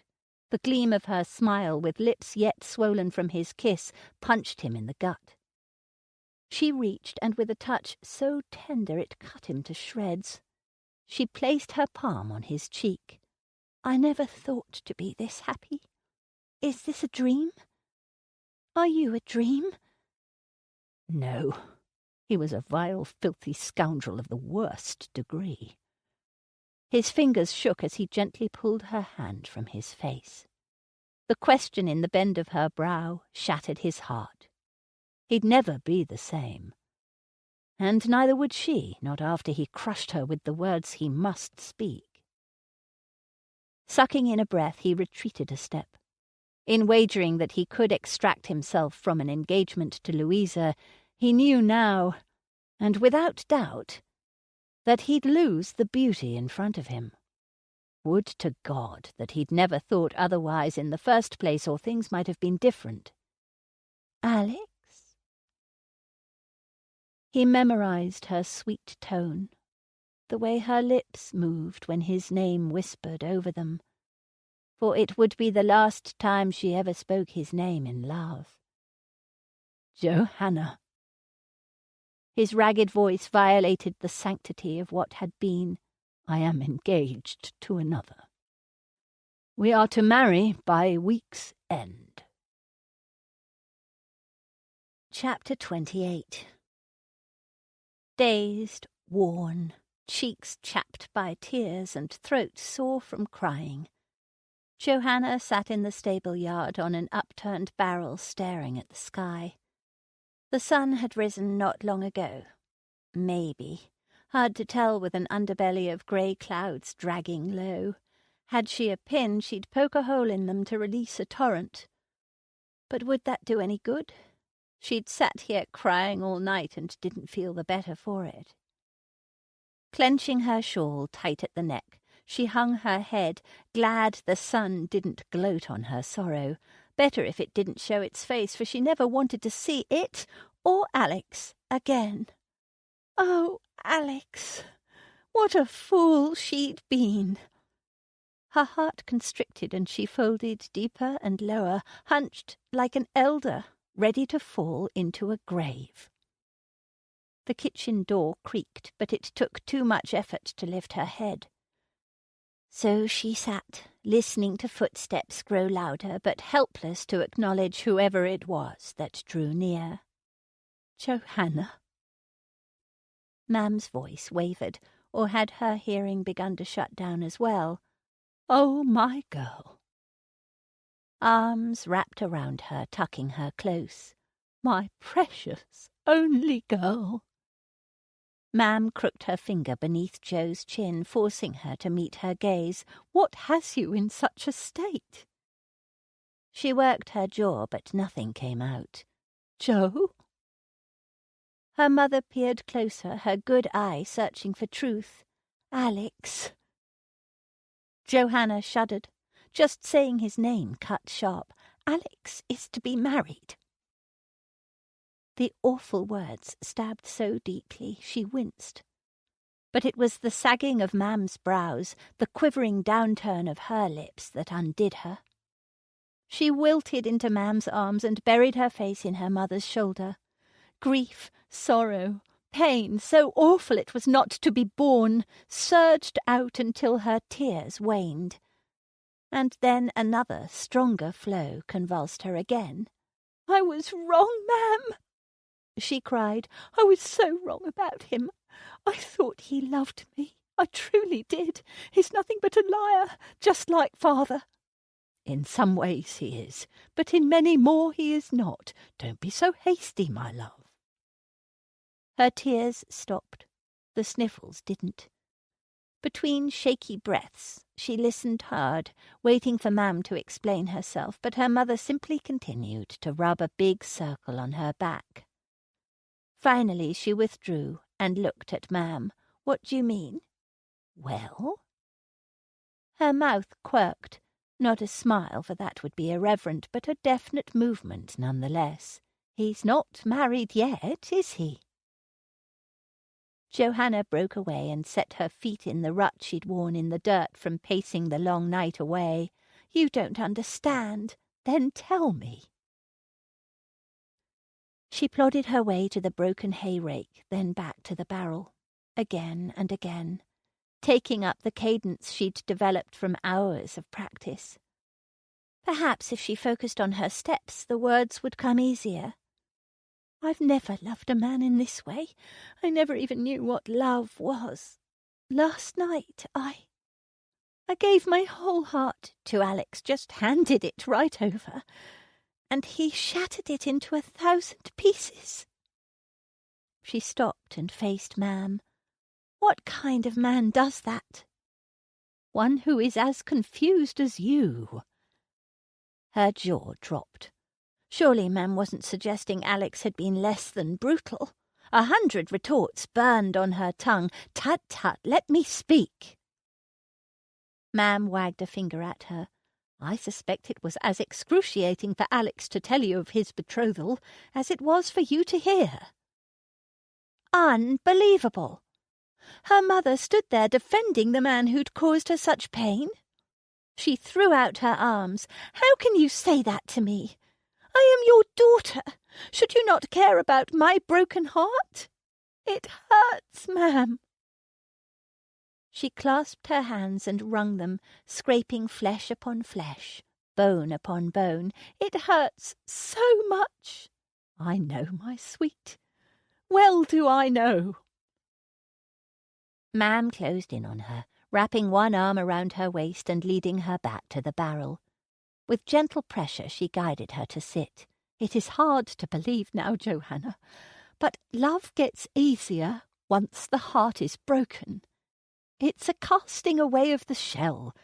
Of course it hurts. It's meant to.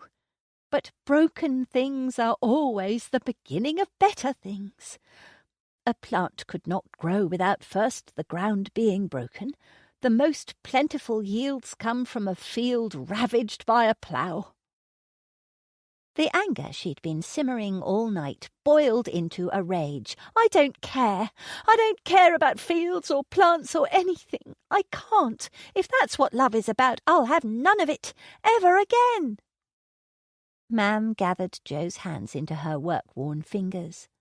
Veins spidered blue across the backs of them, tracks enlarged by years of hard living and labour. Take care, my dear, for your words smack of bitterness." "I am bitter." Her voice sounded as petulant as a toddler, and she didn't care one whit. "I am angry and ragged and torn. How can God stand by and watch this happen to me?" "Johanna!" With a single word, Mam rebuked more soundly than a month's worth of sermons.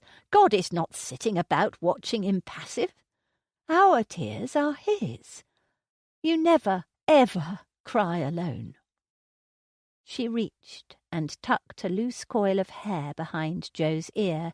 "You must bring your broken heart to God, or your broken heart will make you leave him. What will you do?" A sigh, as sharp as the pinprick she'd wished for earlier to poke the sky with, deflated her shoulders. "I don't know, ma'am. I just don't know." "It's all right, my girl. Sometimes answers don't come easy. But I intend to cover a few." Mam turned on her heel, her lopsided gait pounding toward the kitchen door. Joe stood. "Where are you going?" Mam glanced over her shoulder, her good eye gleaming. "To strike up a little conversation." Morning light crept in the window on tentative feet. Alex couldn't blame its weak entrance. If given the choice, he wouldn't want to keep company with himself either. He flung the pillow he'd cursed all night across the room and sat up, fully clothed. Why he'd even bothered to try to sleep annoyed him further. Every time he closed his eyes, all he saw was the shattered, horrified pain in Johanna's eyes. Hurt, put there by him. In all his years as a Bow Street officer, he'd locked up many a lesser villain than the scoundrel he'd become. This time he'd gambled everything. And lost. A rap on his door drew him to his feet. He'd not heard heavy footsteps, so it was a woman most likely. He'd bet 5-1 it was Johanna, wanting an explanation, or maybe wanting to vent her wrath. His heart plummeted to the floor, and were it visible, he'd stomp on the thing. When he'd told her last night he was to be wed, the blood drained from her face until he feared she might swoon. Then without a word she'd turned and walked away. No screaming, no tears, no anything. Rage of that caliber had to blow sooner or later. It appeared the time was now, and he deserved every bit of it. Steeling himself, he yanked open the door. Piercing brown eyes sparked up at him beneath a mob cap. "Mrs. Langley." His head dipped, driven downward by respect and shame and guilt. He'd prepared for battle with the daughter, not the mother. His stomach roiled like the one and only time he'd taken too much libations and was sorry for it the morning after. "I can only assume this is about Johanna," he mumbled. Apparently even his voice wanted nothing to do with him today either. "No, it's about you." She bustled past him, forcing himself to either step back or be flattened. Then she shoved the door shut. "Can you think of a more secure place to talk?" "No." He dragged over the single chair gracing the room and offered it to her, then sat opposite the woman on the corner of his bed. Her all-knowing gaze, the kind only a mother could produce, sagged his shoulders. He looked at the floorboards. "I'll be leaving today, but before I go you must know I never meant to hurt your daughter. I hate what I've done to her. And I hate what Ford is doing to you." He jerked up his head, the direction of her words nearly whiplashing him. One side of her mouth curved. "I thought as much. If you intend to marry Louisa Coburn for the sake of a directive, then you're stepping beyond the bounds of being a good officer into a foolish one." Stunned, he worked his jaw, but was hardly able to formulate questions in his mind, let alone speak any. He shook his head, completely at a loss. "No more games, Mrs. Langley, please." She folded her hands in her lap, calmly as if she weren't addressing the reprobate who'd broken her daughter's heart.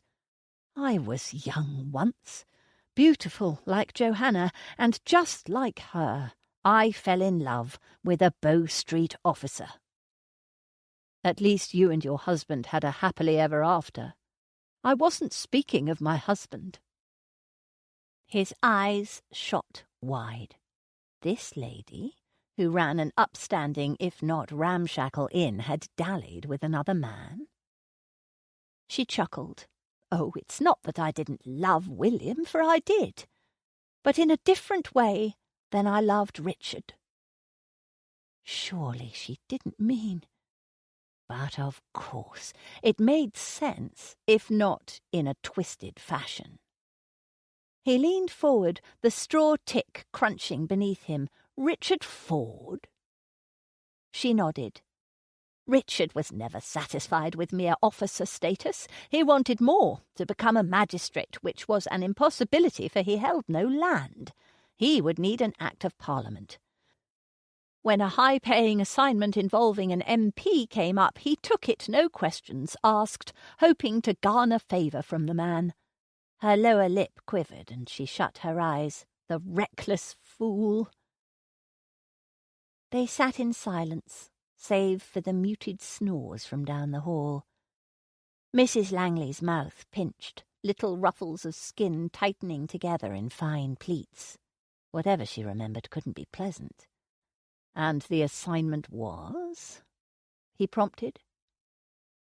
Her eyes fluttered open, and she smoothed her hands along her apron. Richard was to deliver the MP's daughter safely to her mother, a colonial who'd returned home months earlier. Shortly after setting sail, Richard took ill. Unattended by necessity, the girl was ravished and left unable to identify the attacker. By the time they landed, she knew she was not only ruined, but with child. Richard blamed himself, of course, for such is his strong call to duty. So, risking his own happiness, he married the girl. When I received his letter, I was devastated. Alex dug deep into the farthest fields of his memories, a fruitless harvest, for he'd never once heard of the magistrate's wife. "I had no idea Ford was married. I am sorry for your loss." "Not as sorry as I was, though William Langley was a comfort. And, well, I wouldn't have my sweet Johanna or Thomas were it not for him." For a moment the lines of her face softened, and it was easy to picture her as she might have looked in younger years, when a fellow named William and one named Richard both loved her. But the creases reappeared, carving row upon row at the sides of her mouth and corners of her eyes. Richard Ford threw away what he wanted for what he thought was right. But that didn't make it so. Her voice grew hard as well. If you lose what you love to gain that which you don't, merely out of a sense of duty, such an action can never be right. Think on that. The words smacked hard, and he stifled a wince. Barely. She stood and rested her hand atop his head. "Ultimately it is God you're accountable to, Alexander, not to me or Ford, to Johanna, or even to yourself. God alone." Her edict hung on the air as her feet pattered over to the door. She let herself out, and good thing, for he couldn't move. He sat dazed, the same slack-muscled, washed-out feeling as after a good row. She was right, of course. Every word of what she'd said rang so loud and true that his head buzzed. But when he was this close to discovering a traitor, was it any more honourable to back out of the situation and put the lives of Englishmen at risk by the French? Chapter 29. Step glide, step glide. Lucius practised stretching one foot forward, then bringing up his lagging leg in a smooth motion as he made his way down Wicket Lane. This late in the day not many pedestrians remained out and about, a good thing too. Cross looks or laughter didn't help his concentration. He hadn't quite yet mastered the flowing movement he'd been practicing the past 5 days. But Punch had made it look so easy as he'd slid back and forth across that puppet stage, if only he could move with such grace. The last ray of sun blazed on a flash of red, and he jerked his head to the side. Behind a large glass window was a pyramid of all sorts of folded fabric, stacked to attract the eye. His gaze skimmed past the yellows despite their magnificence, and went to a bit of red wool at the top. The colour was so pure, a shiver skittered from shoulder to shoulder. He stopped and faced the window. "Look, Nixie, what a jumper that would make for you!" Nixie's little nose pressed against the glass. "It's the same shade as what Punch wore at the puppet show, Mr. Nutbrown." "I know." He sighed. "I can't stop thinking on it. Seems like yesterday." Nixie's dented face turned toward him. "You should buy that fabric. Then you can always remember it." "Brilliant. I shall." Discarding his step-glide practice, he darted toward the door. Even though the shop was lightly closed, sometimes all it took was a little persistent rapping and knob-jiggling to get one to open up. Nixie bobbed between him and the door. "But are we not late to our business meeting?" "Indeed." Inches from the knob, he pulled back his free hand. Not that he minded the income, but he was worn weary from always having to meet with Mr. Blackie and Mr. Charlie. It cut into his free time far too much. He patted Nixie's little head. "What would I do without you to care for me, my friend?" Nixie leaned into his touch. "I will always take care of you." "Pray do not be offended, Nix. I know you shall." He tucked his friend into his pocket and set sail once again down Wicket Lane, then turned sharply onto Bledsoe. This part of town smelled like milk gone bad. He practiced holding his breath instead of glide-walking. Halfway down the block, he swung into the Broken Brass pub. The stench in here punched him in the nose worse than on the street. Unwashed bodies filled the room, but that wasn't the worst of it. It was the corners. Those dark shadows hid all manner of waste, for more often than not the drinkers didn't bother with going all the way outside to do their business. He'd stop breathing altogether if Nixie weren't in such need of him. He wedged his way through muscles and beards and bones, only once tripping over a fellow who'd not even made it to a corner to double over and retch. Near the back door, at the farthest table from the bar, he stopped. Mr. Charlie lunged up from his seat and grabbed him by the throat. "You're late!" His windpipe folded beneath the man's grip. This method of greeting was becoming increasingly annoying. He tried to yank Nixie out to let the man know, but his fingers were starting to feel tingly. Mr. Blackie leaned across the table with a growl. "Not yet, Axe." Splaying his fingers, Mr. Charlie dropped back to his seat. Lucius coughed, sucking in air the wrong way. He pulled out a chair and sank into it. Slowly Nixie emerged, a little crooked on his hand, but in better shape than he felt at the moment. "Mr. Nutbrown," Nixie hacked a bit himself, "is excessively sorry for his tardiness, gentlemen. It's the way of business sometimes." A sneer slashed across Mr. Blackie's face like a wound. Perhaps he'd had a bad day. His big sausage finger speared a folded slip of paper and slid it across the table toward Nixie. "Read this. Out loud." Lucius shook out the paper so both he and Nixie could see it. "Load tomorrow." Nixie read, "Deliver to Ramsgate." Mr. Blackie and Mr. Charlie exchanged a glance. Then Mr. Blackie's sausages reached for the paper. Nixie darted out, front and centre. "But there's more." "Then read the blasted thing, ye soft-brained, coddle-headed—" Mr. Charlie continued spouting unkind epithets, and likely would for a very long time, so Nixie slid over to Mr. Blackie's face, almost as smoothly as Punch might have. "This paper says you're to make a list of names of the men who serve so they may receive their reimbursement." Reimbursement? The word jerked and juddered past Mr. Blackie's thick lips. Picking up his mug, he slugged back a big swallow of ale, then swiped his mouth with the back of his hand. His dark eyes sought Mr. Charlie's. "I don't like the sound of that." "Me neither." Lifting his cap, Mr. Charlie scratched a patch of hair on the crown of his head. "Don't seem right, killing those what help." A foul curse ripped out Mr. Blackie's mouth, blending in with a host of other off-colour language from the other patrons. "He'd better not expect us to do the reimbursing. Let the little dandy dirty his own fine suit with blood." "Blood?" Nixie's head angled from one man to the other. "Excuse me, gentlemen, but are you under the impression that reimbursement involves the spilling of blood?" Their faces swivelled toward him, bypassing Nixie altogether. "Don't it?" He squirmed on his chair. This much scrutinising reminded him far too much of his younger years under Mr. Shrewsbury's evil eye, the master of Beetroot Home, a shelter for cast-offs and misfits.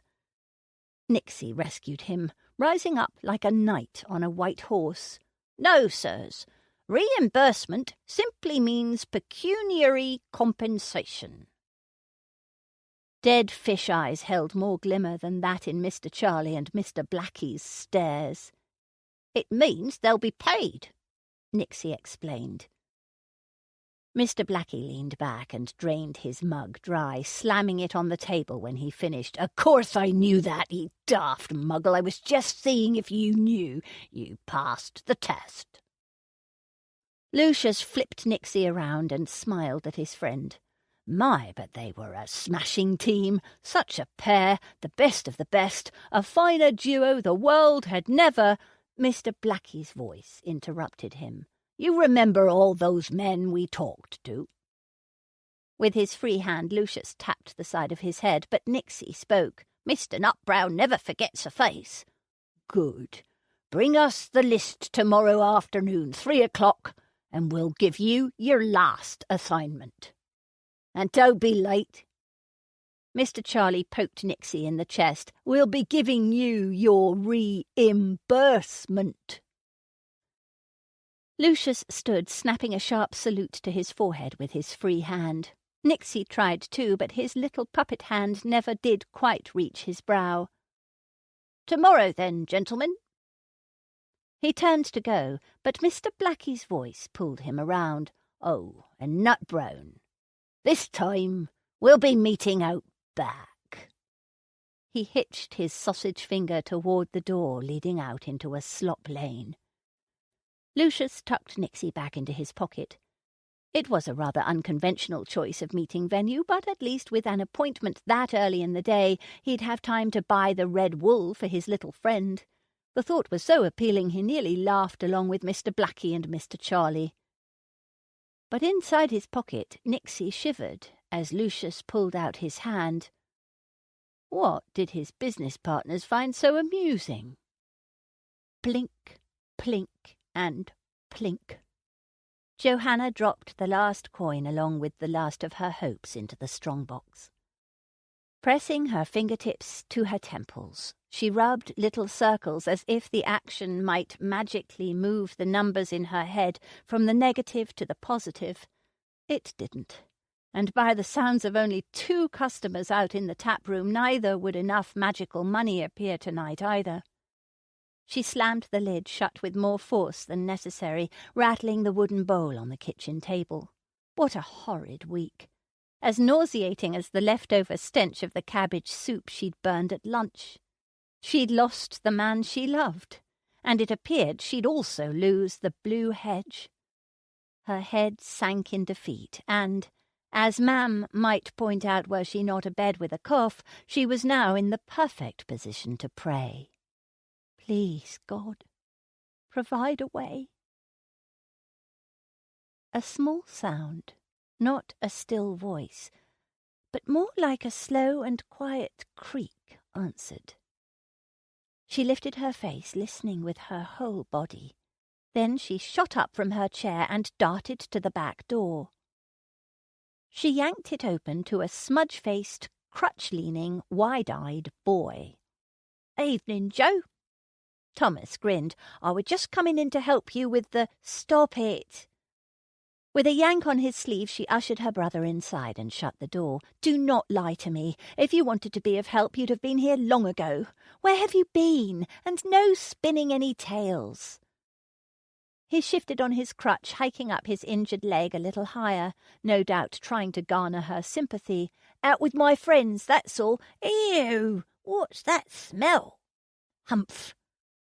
She grunted with as much force as Mam, ignoring his diversion tactic. Studying the boy from head to toe, her gaze snagged on a bulge in his pocket. "What were you doing with your friends?" "Oh, you know, just jawing a bit out behind the broken brass. Got to run now, though, or to keep my leg up, eh?" He tried to squeeze through the open space between her and the table. She sidestepped and blocked the route. "I would see what's in your pocket before you go, brother." "Oh, Joe, you can't." She held out her palm. Scowling, he shoved his hand into his pocket and pulled out a fistful of coins, which he purposely kept just out of her reach. "Thomas Elliot Langley, I told you not to gamble any more." His chin jutted out, so reminiscent of her father that it tightened her throat. "You told me not to gamble here any more." "You knew very well what I meant. There is to be no gaming with your friends here or anywhere else. You are finished." She reached for the money. He swung his hand behind his back, leaning precariously on his crutch. "I can't just up and quit. My friends are expecting me tomorrow. Wouldn't be right not keeping my word, would it? You're the one always harping on about being trustworthy." "Oh, really? Since when do you care about honesty?" She leaned forward, bending nearly nose to nose. "You will go tomorrow and tell those boys you are done, or I will tell Mam what you've been about." His head hung, and he mumbled something. She lifted his face. "Thomas, I mean it. This wagering is a sickness. Once it took hold of Father, it led him and us into ruin. He couldn't think straight, couldn't eat, couldn't sleep. It was all cards and betting, nothing else. He lost sight of those he loved until he wasted away. Do you want that to happen to you?" Thomas's Adam's apple bobbed with a swallow. I'll quit. I promise." "Good." She straightened but held out her palm once again. "And I'll take that ill-gotten gain to make sure of it." His wide eyes narrowed, and she got the distinct impression that had he not a crutch to hold on to as well as a handful of coins, he'd have slapped her hand away. "You're a shrew!" he shouted. "A rotten, mean, horrible—" "Enough!" A deep voice with a hard edge made Thomas flinch, and her stomach drop. What was he doing here? She turned, wanting and not wanting to see Alex's blue eyes. Why did he have to come here again? Thomas used the distraction to hobble past her, but broad shoulders blocked his exit from kitchen to tap room. Alex stood, arms folded, an impassable, unmovable mountain. "That's no way to speak to a lady, young Thomas. You will apologize now." Slowly, Thomas hobbled back to her. Without making eye contact, he mumbled, "Sorry." Johanna kept her gaze on her brother. Better that than look at the one she'd been trying to forget. "You can do better than that," Alex coaxed. Thomas's freckled cheeks blew out with a puff of wind. "I'm sorry I called you names, Joe." How could she remain cross with that? Her lips quirked into a half smile. "You are forgiven." "There, that's better. Now run along." Alex left his perch on the threshold and strode into the kitchen, giving Thomas enough space to dart as fast as he could with a crutch out the door. Johanna backed away, putting the table between her and the man she'd sworn to never speak to again.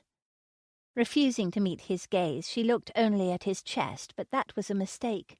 All she could think of were the times she'd taken shelter there, and her heart broke afresh. What in all of Kingdom Come was he doing here again, walking back into her life and rubbing raw her already ragged emotions? He stopped on the opposite side of the table. That was quite a storm from your brother. What is the problem? The problem? Did he mean the way her heart twisted and wrenched merely from the sound of his voice? She glowered up at him, breaking her vow of silence. Nothing you need concern yourself over, Mr. Morton. Her sharp tone cut the air, and he flinched. Good. She'd like to see him do more than that, to wilt, to droop, to drop to his knees, ruined by a hurt as great as the one that ate her soul. 100 blistering retorts prickled on the end of her tongue, the urge to see him felled beneath her righteous rage growing stronger with each heartbeat. But wasn't that just what Thomas had tried to do to her? She lowered her gaze to the table. Why are you here? Something wrong at the Rose Inn? No. I came to bring you this. A pouch landed on the wooden table with a jingle. His big hand shoved it to a stop next to the strongbox. She retreated as if he'd set down a snake. Your lodging was already paid. You owe nothing. Is your final hearth payment and rent not due soon? His words landed like pebbles thrown into a pond, the ripples sending her reeling. All she had to do was reach out and take it. Solve her problems while maybe putting a dent in his pocket, or at the very least keep him from buying his new bride some baubles or trinkets. Tempting as it was, she pushed the pouch back to his side of the table. The thought of him with another woman was so abhorrent, not even taking his money would lessen her disgust. As I've said, sir, it is none of your concern. Now go away. Johanna, please. He sighed, the huff of his breath jagged at the edges. Don't be stubborn and lose all for the sake of your pride. May a friend not do a good turn for another? Is that what you are? A dark, throaty roar clogged her throat. The audacity of the man! Did he think he could buy his way back into her good graces? She shook her head again and again. A friend doesn't inflict a mortal wound, then leave the injured to bleed out alone. Beneath the tan of his skin a flush deepened on his face. If I'd stayed here, would that have not been more cruel? She threw out her hands. Then why come here at all? Go back to the Rose. Go back to your wedding plans. Go back to your happy life and Louisa. She spun away. Too many tears threatened to spill. Too much pain twisted her face, far too much to hide, and she wouldn't give him the satisfaction. Behind her, boot steps pounded on the flagstones, rounding the table. No. She'd not have it. Darting sideways, she snatched a frying pan from a hook on the wall and hefted it. If you even think to touch me, I will mark that face of yours worse than any jail keeper. He froze. Emotions too many to count flashed in his blue gaze. Finally his shoulders slumped, and he aged a decade in a second. I am sorry, Johanna. I never meant to hurt you. I thought I was doing what was right. His jaw clenched, and he looked away. Yet I hate what I have done. That makes two of us. She blew out a long breath and lowered the iron pan. Go away, Alex. Just go. And don't come back. Chapter 30. Stew bubbled in the pot, and Johanna stirred it absently, watching snippets of potatoes and fine bits of parsnips surface and sink, surface and sink. The sight soothed in a mesmerizing way the chopped pieces of once living things now caught in a death spiral at the end of her spoon, floating and dropping, just like the last month of her life. She leaned close and sniffed. At least the stew smelt better than yesterday's failed cabbage soup.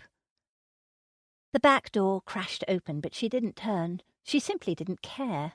The Grim Reaper himself could barrel into the kitchen and she'd still stand here, stirring and stirring. "Joe, you got to see!" Thomas's crutch thudded in time with his words. "Whatever it is, show it to Mam. I'm busy." The spoon trailed round the edge of the pot, round and round. He tugged her skirt. "Come on, you got to look." Blowing a bit of hair out of her eyes, she stared at the stew.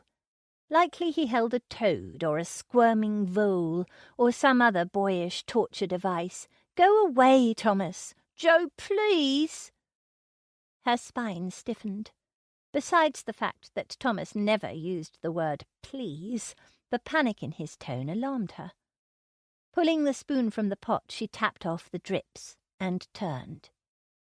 He held out a dirty scrap of red fabric all balled up in his hand. "I found this lying next to the rock pile out back of the broken brass." Frowning, she set down her spoon, then took the soiled lump from him. She poked at it with her finger, and the fabric unfolded, bleeding over the edges of her palm. It appeared to be stained scarlet wool sewn haphazardly in the shape of a little jumper with one arm torn off. What in the world? She scrunched her nose at Thomas. What is this? He dug into his pocket and pulled out another lump. And when it landed in her hand, a shiver raised gooseflesh on her arms. Mr. Nutbrown's puppet, leastwise what was left of it, stared up at her, one eye missing. So was half of its head. The other half was flattened. Only a frayed scar of the jester hat remained where glue held the ripped strip in place. What used to be a painted smile now gaped open in a broken hole. Knife marks slashed a jagged line at the neck. A shiver passed through her. "Where did you say you found this?" "Behind the broken brass. You got to go get Alex, Joe. You're faster than me. I'm sure Mr. Nutbrown's in trouble." Crossing to the table, she set down the crushed head and tattered fabric, unwilling to look at either any more. "I'm sure he's fine," she mumbled. Drawing strength from her words, she turned to Thomas. "Mr. Nutbrown probably just dropped his puppet, that's all." But the statement branded her a liar even before it finished passing her lips. Thomas scowled. "That ain't so, and you know it. You got to get Alex. He's the only one who can help." Pinching her lips tight, she strode to the door and snatched her hat off a peg. She'd be hanged if she asked Alex for anything. She could take a quick stroll and look for Mr. Nutbrown herself and still be back in time to serve dinner.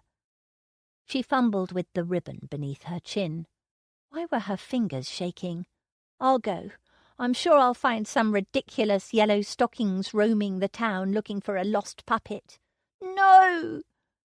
Thomas hobbled between her and the door. "It's too dangerous. Alex has a gun and he's from London. If Mr. Nutbrown's in a bad way, he'll know exactly what to do." The information stunned. Alex was from Sheffield, wasn't he? How do you know that? She studied her brother. What other knowledge lurked beneath those freckles? He shoved her in the arm. "You're wasting time, Joe." The smashed puppet head on the table implored her with its single remaining eye. Nixie's tiny voice cried silently in her mind.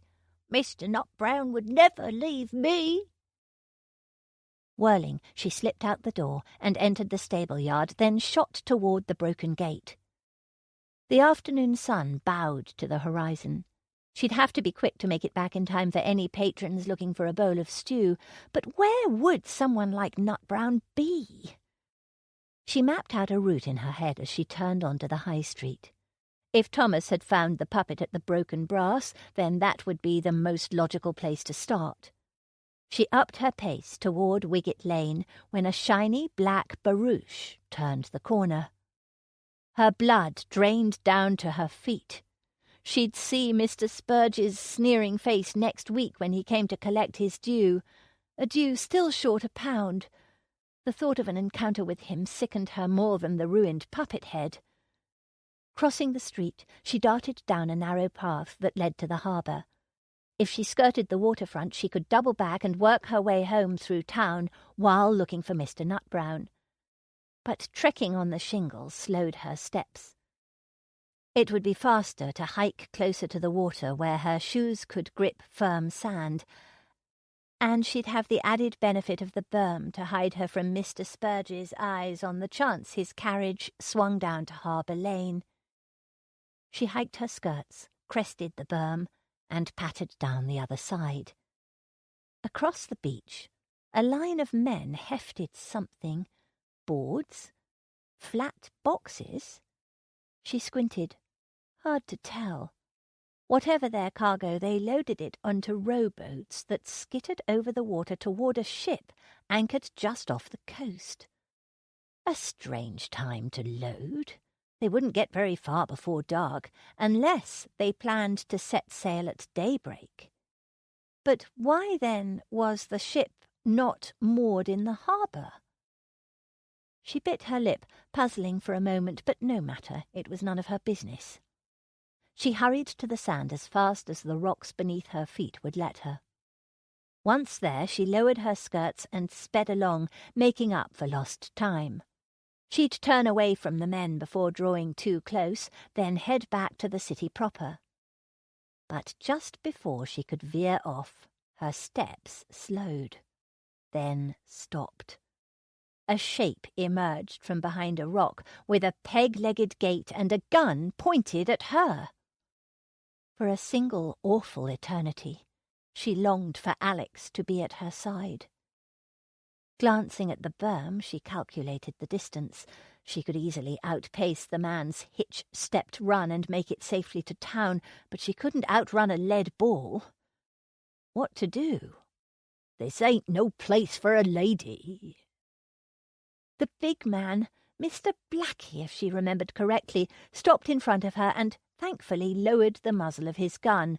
Say, you be that girl from the Blue Hedge, the one what helped us, eh? A glower folded his unshaven whiskers into dark lines at the sides of his mouth. You were paid, and paid right fine, far as I remember. If you're looking for more, missy— I am not. I am looking for Mr. Nutbrown. She cut the fellow off before he worked himself into a swirl.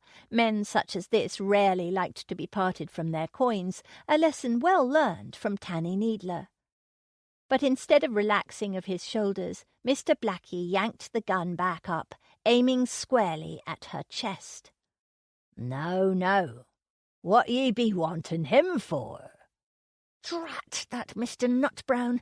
The man had been nothing but trouble since he set foot in the Blue Hedge, and this time it appeared to be the worst trouble of all. Forcing back a lump of panic, she swallowed and retreated a step. I suppose it can wait. I see that you must be busy with that ship you were expecting, so I'll just be on my way. Please tell Mr. Nutbrown I have something of his when you next see him. She turned to go. The click of the gun and Mr. Blackie's growl stopped her cold. If it's Mr. Nutbrown you're wanting, I can take you to him. No, no, I'm sorry to have bothered you. She forced a light lilt to her tone, yet the words came out strained. Another time, perhaps? Now's the time. Cold metal poked her in the back. This way. And keep your yap shut, or it won't go well for you. Prodded along by the muzzle of the gun, he nudged her, step by step, over to the men. She desperately tried to make eye contact with those filing past her, headed toward town. None of them glanced at her, all too busy laughing and talking of women and drink. Several other men swung their legs over the gunwales of their rowboats and set off toward the ship. They'd be no help. Only a few yet picked their way down the cliff face, wooden frames hefted over their shoulders. A short, red-haired man, Mr. Pickens, was the first to set foot from rocks to beach. He passed off his load to another man, then faced his partner. "What you got there, Blackie?" "Hold up, girl," the voice at her back growled. "This one's sniffing around for Nut Brown." A grin rippled across the shorter man's face. "Then let's take her to him." Her stomach heaved. Clearly, wherever Mr. Nut Brown was couldn't be good. A wad of spit hit the sand behind her. "Pleasant as it would be, the deed would take too much time. I say we tie her up and leave her." "That eats time as well, and this is the last of it." Mr. Pickens hitched his thumb over his shoulder at the remaining 4 men edging down the rock trail. "I say we kill her and be done with it. Dead men or women don't talk." Her heart slammed against her ribs, and she searched desperately for escape. Behind her, Mr. Blackie laughed, the coarseness shredding away the last of her courage. Would she die on this strip of beach, surrounded by thieves and murderers? What of Mam? Of Thomas? Why hadn't she gone for Alex? Another gun behind her clicked. "That'd be a waste of a pretty face, and an even prettier amount of gold." The voice was altogether too familiar. Her gaze snapped to the man whose boots pounded toward them from the rock face. Mr. Quayle's eyes peered out from beneath a mop of dark curly hair. Her mouth hung open. Behind him, the rest of his band dropped to the beach from the rocks like so many beetles falling off a rotted log, each one hefting lumber on their shoulders. "What ye jawing about, Q?" Mr. Pickens flicked sweat from his brow, the movement so sudden she flinched. Mr. Quayle flashed her a smile as he answered. "I say we sell her along with this shipment. Those fancy French gents pay a fine price for the novelty of an English maid." Alex shifted in the saddle. Thatcher would have thrived on this part of his mission, tearing across the countryside like a crazed stallion on a running jag, but not him. He was better at nabbing thieves on foot. At least after the last swap of horses, Coburn had finally relented and slowed their pace, for they'd made good time. They'd be at Ramsgate by nightfall. He shifted back the other way. After a full day of riding, his backside would appreciate it. The breakneck pace had given them little opportunity for any conversation, which was good and bad. It gave little time for Coburn to speak of tomorrow's wedding, but allowed for way too much rein on his own thoughts. And they always turned to Johanna, to her welling tears, the betrayal sagging her shoulders, the sharp edge of her voice when she'd told him to go away. Enough! There was nothing to be done for it now. He glanced over at Lord Coburn riding beside him. Better to poke a bear than wrestle with monstrous memories. "We're nearly to Ramsgate. No one's around. Now's as good a time as any to tell me what this little venture is really about. I'll find out soon enough, anyway." From beneath the brim of a dockhand's flat cap, Coburn's grey eyes studied him. "We aren't there yet. If I were going to harm you or your enterprise, whatever it may be, I'd surely have done so by now." Coburn faced forward again, the late afternoon sun bathing his profile in brilliant light. "It's not you I'm worried about." "Then who?" "I don't know." He sighed. "But I have a feeling someone somewhere is gunning for us. For me." Interesting. Was it leftover guilt from his Indian affairs that left the man suspicious, or did he truly have a deadly premonition? Alex tugged down the brim of his own longshoreman cap. I am not that man. No, I don't believe you are. They rode in silence for a ways. Nothing but the river Stour lapping just past the grassy ridge on the other side of the road. You will find out sooner rather than later, I suppose.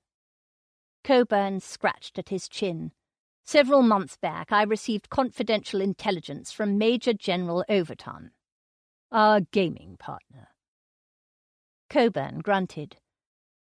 My relationship with him goes well beyond wagering. We served together long ago in India, but that's neither here nor there. The crux of the information is that Napoleon's planning an attack across the Channel on July 4th. This time Alex shifted in his seat to keep from falling off. Tomorrow? Coburn smiled at him. A bit poetic, don't you think? More than that. Tensing, he thought aloud. Using the remnants of their revolution to rub our noses in our loss of the colonial uprising. But did we not fortify a few years ago and make the Channel secure? Coburn sucked air in through his teeth. Of course. Blowing out a long breath, Alex scoured every bit of information from the sparse news he knew of the situation. Last I heard, the fellow was busy with Prussia, not eyeing us. One can never be sure which rock a snake hides beneath, and it never hurts to be prepared. General Overton charged me with setting up a little surprise welcome for old Boney, should he decide to visit. He tugged the reins, guiding his horse's mouth away from a tasty patch of sweet grass at the side of the road, before he continued. We are accompanying a shipment of Congreve rockets to be set up along the shore. Before the devil's favourite can attack, we simply blow him out of the water. Cutting it a little close, are you not? Should this not have been done yesterday? Coburn chuckled. Didn't want to tip off the frogs by showing movement too early. It will be a quick set-up. Robbie is getting the frames in position now, and there are plenty of men to operate the equipment from the castle. But why did Overton use you? You are no longer military. For that very reason. There are spies about. In a hive of men, there's increased likelihood of an informant, whereas by Overton appointing me, there's less chance of intelligence being leaked. Hence your, compartmentalization, as you called it. Ducking a swarm of gnats, he urged his horse onward. But why Ramsgate? Why not simply meet the ship in the dark of night at Dover? These are notorious smuggling waters. I will relieve the captain of his duty on this last stretch of the journey, removing any temptation to sail out. Quite the elaborate plan. It took some arranging, but shh, shh. He lifted a finger to his lips and reined his horse to a stop. What is it? Coburn whispered.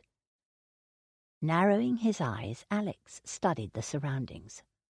On one side, the tall grass, some trees, then the river. To the other, nothing but a rolling sward.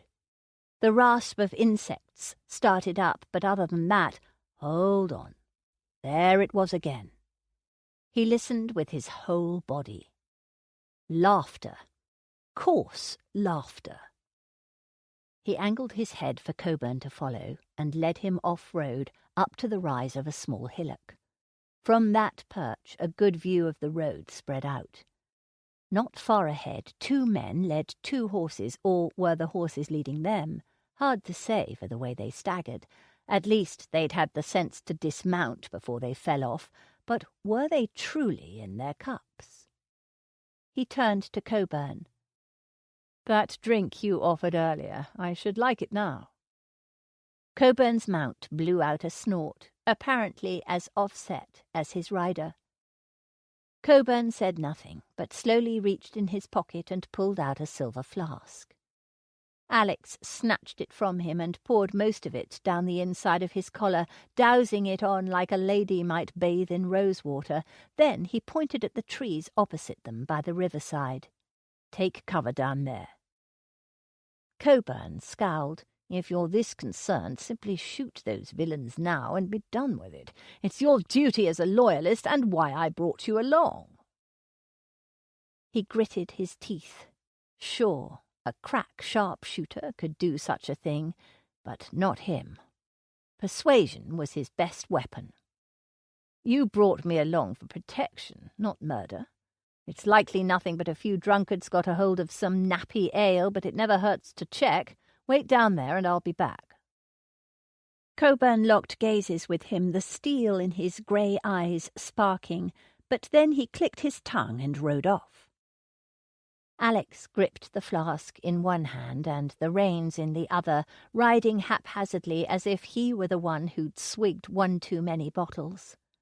Humming an old bawdy song, he neared the two men, taking stock of their assets. 2 horses, strong-muscled, far too expensive for the likes of itinerant drinkers, a brown bess strapped onto each. Military guns for this ilk? The men dropped their leads and fanned out onto the road, watching his approach. Neither swayed nor laughed. Instant sobriety. He tipped back his head and drained the remaining drops in the flask, taking care they saw the action but not a flash of silver. He made a show of shaking it, then tucked it away and slid from his horse. "Afternoon, mates." He drew close, reeling on his feet. "Got a few drops to spare for a fellow traveller? Appears I'm out." The shorter man with a broad nose sniffed the air. "Nab off, ye drunken cully." "Just need me a sip, boys." He stumbled around, reaching out a hand as if to keep him from tipping over, and slapped one of their horses in the flank. The mount moved ahead, as did the other. He grinned at the men. "I'm powerful thirsty. Just shed my last bit with a gent a ways back." "A gent, you say?" The other man's voice was strangely high-pitched, as if he'd been punched in the throat one too many times. Well, we be looking for a particular gentleman, about yea high." The man lifted his hand to Coburn's height. "And walks with a crooked gait. A fancy gent. Nice clothes and all. Is that the man you see?" Quite an accurate description of the Viscount. Almost as if they expected Coburn to be travelling this very road. Alex grinned. Judging by the looks of them, that's exactly what they were up to. "Not a bit of it." He forced a belch, then pounded his fist against his chest. "The fellow what I saw, a bow-legged and chin-high to a grasshopper, so short was he." "Well then," the fellow lifted the barrel of his gun. "Like my friend said, be on your way." He faked a hiccup, then swiped his mouth and held up his hands. "I know no harm. I'm off." He lurched around, giving the fellow enough time to lower his guard, then swung back around with a kick to the man's arm. Bone cracked. The gun dropped. The bullet went wild. Horses took off, and before the other fellow could draw his pistol, Alex aimed 2 guns at him. "Disarm! Now!" The man's eyes turned to slits, but at least he complied. The other man wailed, holding on to his useless arm. "Turn around, friends. We're going for a little walk. Hands in the air, gentlemen." He waited until 3 arms reached, for the broken one would never be so flexible. "That's it. Now head to the river." They set off, the tall grass breaking beneath their boots. Clearing the downward slope, they stopped at a jutting drop where, over time, water had cut a deep gullet into the curve. "Jump," Alex ordered. "Ye daft! I can't swim!" the shorter man shouted. "Then you'll learn. Off you go." He shot one of the guns just over their heads. Both men jumped. He retraced his route to the road and collected the dropped weapons, all the while scanning should there be any more assailants about. His mount had taken off, so he'd have to hoof back to where he'd left the Viscount.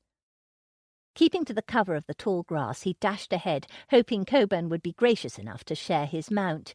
But as he approached the stand of trees where he'd ordered the Viscount to wait, that hope fizzled.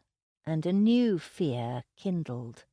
There was no horse and no man. Had the villains he'd dispatched been nothing but a ruse to lure him away from Coburn? He retreated to the road and crouched, examining the ground for clues. Hoof divots headed into the grass, then about 5 paces over headed out, along with quite a kicked-up bit of gravel. Some kind of skirmish happened here, and just might again, for something thundered up the road, straight for him. Chapter 31. With each pull of the oars, the shore slipped farther away. Once again Johanna considered heaving herself overboard, but with the rope cutting into her wrists behind her back she'd sink. Still, a watery death might be preferable. Who knew what the 7 men on this boat, or the rest of the scoundrels on the ship they rowed toward, might have in mind? So she stared at the water sloshing at her feet, refusing to look forward or back. Mr. Quayle and his men did the rowing, and with each jerk of the boat through the surf she cursed him for the villain he truly was. Alex had been right to distrust the man, and she never should have trusted Alex. A scream welled in her throat, already hoarse from pleading and bargaining. Why had she let either of those rogues stay at the inn on that ill-fated May day? The rowing stopped. The boat bobbed. Johanna lifted her face, then was sorry for it, for a spray of salt water hit her in the eyes. She blinked, trying to work it away, the sting sprouting fresh tears. "The woman were your idea, Q." Mr. Cooper's voice rumbled from the bow like kicked gravel. He tossed something to Mr. Quayle, or Q, or whoever he was. "Hoist her up and haul her below." Rising, Mr. Quayle held on to the thrown object, but did not pocket it. "I do the work. I expect a cut of the profits." "Oh, a businessman, are ye?" The red-headed Mr. Pickens glanced back at Mr. Cooper. "We know what to do with those, eh?" Their laughter chilled Johanna more thoroughly than her damp gown and wet feet. Without a word, Mr. Quayle stuffed the item into his pocket. Then he grabbed her around the waist, lifted her up, and slung her over his shoulder like a sack of unwanted kittens to be thrown into the sea. She squirmed, but his grip tightened as he straddled the centre thwart. Her face mashed into his broad back, his top coat as wet as her gown. "Be still," he warned, "or we'll both take a dive." She hung there, balanced between a grave of the deep and a ship full of miscreants, jostling on the shoulder of a man who smelled of sweat and danger. The rowboat bobbed smaller and smaller beneath her as Mr. Quayle began climbing a rope ladder, rung by rung. She'd known fear, for Tanny had taught her well, but never anything like this. The shakes trembling through her were unstoppable. No one would help her. No one could. She was alone in this. Horribly, dreadfully deserted. By the time Mr. Quayle lugged her over the gunwale and stood her on her feet, even the afternoon sun abandoned her as it ducked behind a cloud. Men moved about like spiders creeping in the sudden shade, setting sails and coiling ropes. The silence in which they all worked quivered down her back. Mr. Quayle grabbed her arm. "This way." She wrenched from his grasp. He yanked her back. "I knew you were involved with smugglers." Her words came as fast as the trip of her feet. "I should have turned you in." He dragged her toward a door. "Good thing for you that you didn't." "No wonder your music was so awful." It was a churlish thing to say, and wouldn't do her a bit of good, but it felt like a small victory. Without a word, he dragged her down a set of narrow stairs to a corridor below. When her feet hit the bottom, he released her and swung about to face her. Suddenly, she wished for the brightness of the deck, for the lantern light down here emphasized the sharp angles on his face. Her throat closed. When had he grown to be so large? She'd always compared him to Alex, but here, standing solitary before him, he stood at least a head taller than her. He advanced, and she pressed her back against the wall. "Listen," he whispered. She bit her lip to keep it from quivering. Why did he not shout? Or rage? She knew what to do with a man's anger, but this? All the unknowns twisted her belly, as sickening as the sudden cant of the ship. "I've not time to—" "What's this?" A man stinking of ale and strong cheese stumbled off the last stair. "What ye got there, little Lacey?" He peered over Mr. Quayle's shoulder, his black eyes fixed on her. "Oh, a dainty nibble, I'd say. You a mind to share?" Quayle wheeled about. His big back blocked her, and she was glad not to have to face the venom in his voice. "This one's mine. Shove off." The man scuttled down the corridor like a rat. Quayle turned back to her. "Come on." He didn't grab her this time. He just pivoted and strode down the narrow passage in the opposite direction of the other man. She stood for a moment, debating on making a run up the stairs and a dive overboard. But the thudding of her heart indicted her for a fool. She'd never make it across the deck, and the tromp of boots coming back down the corridor signalled the return of the other fellow. She hurried after Mr. Quayle. He stopped in front of a door and swung it open, indicating for her to enter with the tip of his head. She edged past him, expecting what, she had no idea. But not this. Something dark and furry whisked across the floor just ahead of her. She spun. Were her hands not tied behind her back, she'd drop to her knees and throw her arms around his legs. "Mr. Quayle, don't do this! Please let me go!" Thin light from the corridor lantern lit only half his face, moving over the strong lines of his jaw and straight edge of his nose. "This will soon be over. For your own sake, Miss Langley, stay quiet. I will return." The door slammed. A key jiggled in a lock. Mr. Quayle's footsteps faded. Johanna stood still, too frightened to move or even think, for it would feed the panic, begging release. Blackness so thick it breathed closed over her. So she counted. Numbers, one after the other. Anything to distract her from what she'd first seen when she entered the room, but time and again the scratch of claws scurrying across wood forced her to start back at 0. When her skirt hem riffled from the nose of an inquisitive rat, she abandoned her counting as she'd been abandoned, and screamed. Alex dove into the undergrowth at the side of the road, dropping the rest of the guns he'd picked up and loading his own. Better to face an enemy with an old friend in his grip. By the sound of it, 2 horses neared, so he kept the other guns within reach and flattened belly down in the grass. Timing was his truest asset. He sweated at the approach and held his breath when the horse drew even. As soon as the second horse passed, he shot to his feet and aimed his muzzle at the back of Lord Coburn. He gaped. Heart-pounding, Alex released the hammer and lowered his pistol. The Viscount had no idea how close he'd come to death at the hand of the man he'd brought along to protect him.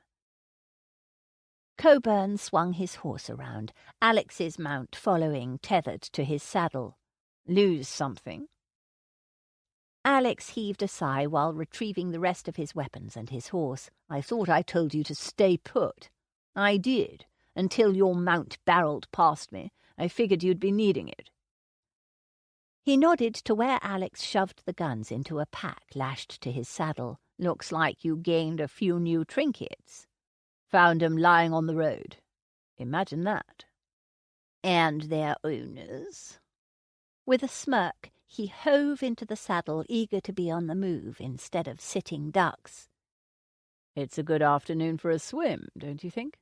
And a ride. Shall we?"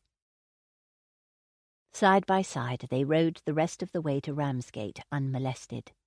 He'd kept a vigilant eye the whole way, but didn't detect any more threats. It would be harder now, though. As they neared the harbour, night fell hard. A half-moon peeked out from clouds, shyly, sporadically, like a scullery maid sneaking glimpses of a stable hand out in the yard. The Viscount took the lead, and when he dismounted, Alex did as well. As Coburn swerved into a narrow lane, Alex took the opportunity to cock open one of his pistols covering their rear. Years in London's rookeries had taught him well. They walked the horses down a narrow passage between two buildings. The stink of waste, both of man and beast, hung thick and heavy. Good thing it was too dark to see what his boots strode through. Eventually they came to an opening, surrounded by broken crates and a few overturned barrels missing staves, all sitting on a stone walkway. Water lapped at the other side of it. Across the bay, moored at the nearest dock, was an East Indiaman, but by the looks of it, it wouldn't be there for long. A towboat was even now being attached, ready to haul her out to sea. Coburn shook his head. Something's not right. Alex clutched his gun grip tighter. How do you know? Captain Fielding was to meet me here. The Viscount yanked out his pocket watch, scowled, then shoved it back. We were to swap clothes, the men on board that ship. He aimed a finger across the bay, being none the wiser. Alex snorted. Surely you don't sound the same as the captain. No need. Fielding gave the crew express orders the rest of the voyage was to be completely silent and dark. Once he returned, or rather I did, they were to set sail. Are we too early? Too late? No. The Viscount's voice tightened. Right on time. I've made sure of it. Well, Alex blew out a breath. The ship's obviously still there, but not for long. Then we board her before she sails. The Viscount pulled out his gun. Alex planted his feet on the slick stones. I don't like it. There's nothing for it, man. I must. It's of national importance. What? There's no time to explain. The Viscount's gaze burned deep into Alex's eyes. Are you the man I've credited you as, or not? Alex hesitated, as uneasy about accompanying Coburn into an unknown situation as he was about trying to haul the Viscount against his will back to safety. Either way was a risk, but which stakes were the best bet? Give me a moment. He slipped back to remove the extra guns from the horse's pack and tucked them into his belt, a mite uncomfortable but far better than taking a bullet for being unprepared. He and the Viscount secured the horses, then worked their way along the stone walkway and across the edge of the shingle to the jetty where the ship was docked. Each step of the way ratcheted his heartbeat up a notch. Before the Viscount could set foot off the beach, Alex tugged him back by the sleeve. Pocket your gun, but keep it handy. Hide your face in the shadows as much as you can, but walk with purpose. Sometimes swagger can save your life. Just then, the moon peered out, casting a milky light on Coburn's scowl. No wonder you took so much of my money at the table. Alex bypassed the man and strode down the dock, gaze darting from the sailor untying mooring ropes to another up near the gunwale coiling them up. The gangplank remained against the dock for now, but once that sailor finished his task, it would be drawn up. Alex increased his pace. The Viscount's footsteps followed. The sailor looked them over as their feet hit the gangplank. Without slowing, Alex tipped his flat cap at him, and for a heartbeat he held his breath. But thanks to Coburn's forethought, their longshoreman clothing made them blend in. They navigated the plank without a remark. The deck was a ghost ship, with inky spectres working in silence, save for the scraping of ropes and clanking of tackle as the men prepared to raise sails once the ship was towed out to sea. Danger lurked here, but where exactly? Alex exchanged a glance with the Viscount. His face was unreadable in the dark. Well then, why not meet it head on? Alex stalked toward the quarter-deck, where the captain was sure to be, until a woman's voice stopped him. "Father?" Alex turned. The Viscount stood where he'd left him, facing a short man with curves like a lady, and the voice of Louisa. No wonder she'd blended in with the sailors, for she was dressed as one. Robbie was nowhere to be seen, and unless he was busy below deck, that left only one plausible conclusion. Louisa was the traitor all along. Alex crept to the main mast, flattening against it not only to watch the spectacle, but also to gauge the precise moment to nab her. He shouldn't be surprised, really, that a shipment of rockets was to be offered over to England's arch-enemy by the hand of a woman, for had not Eden fallen in the same manner? Suddenly, Ford's directive to ally himself with Louisa via a betrothal made complete sense. "Louisa?" Coburn's voice shook. "What are you doing here?" Louisa pulled up in front of her father. "The real question is, what are you doing here, father? But no matter, not now at any rate.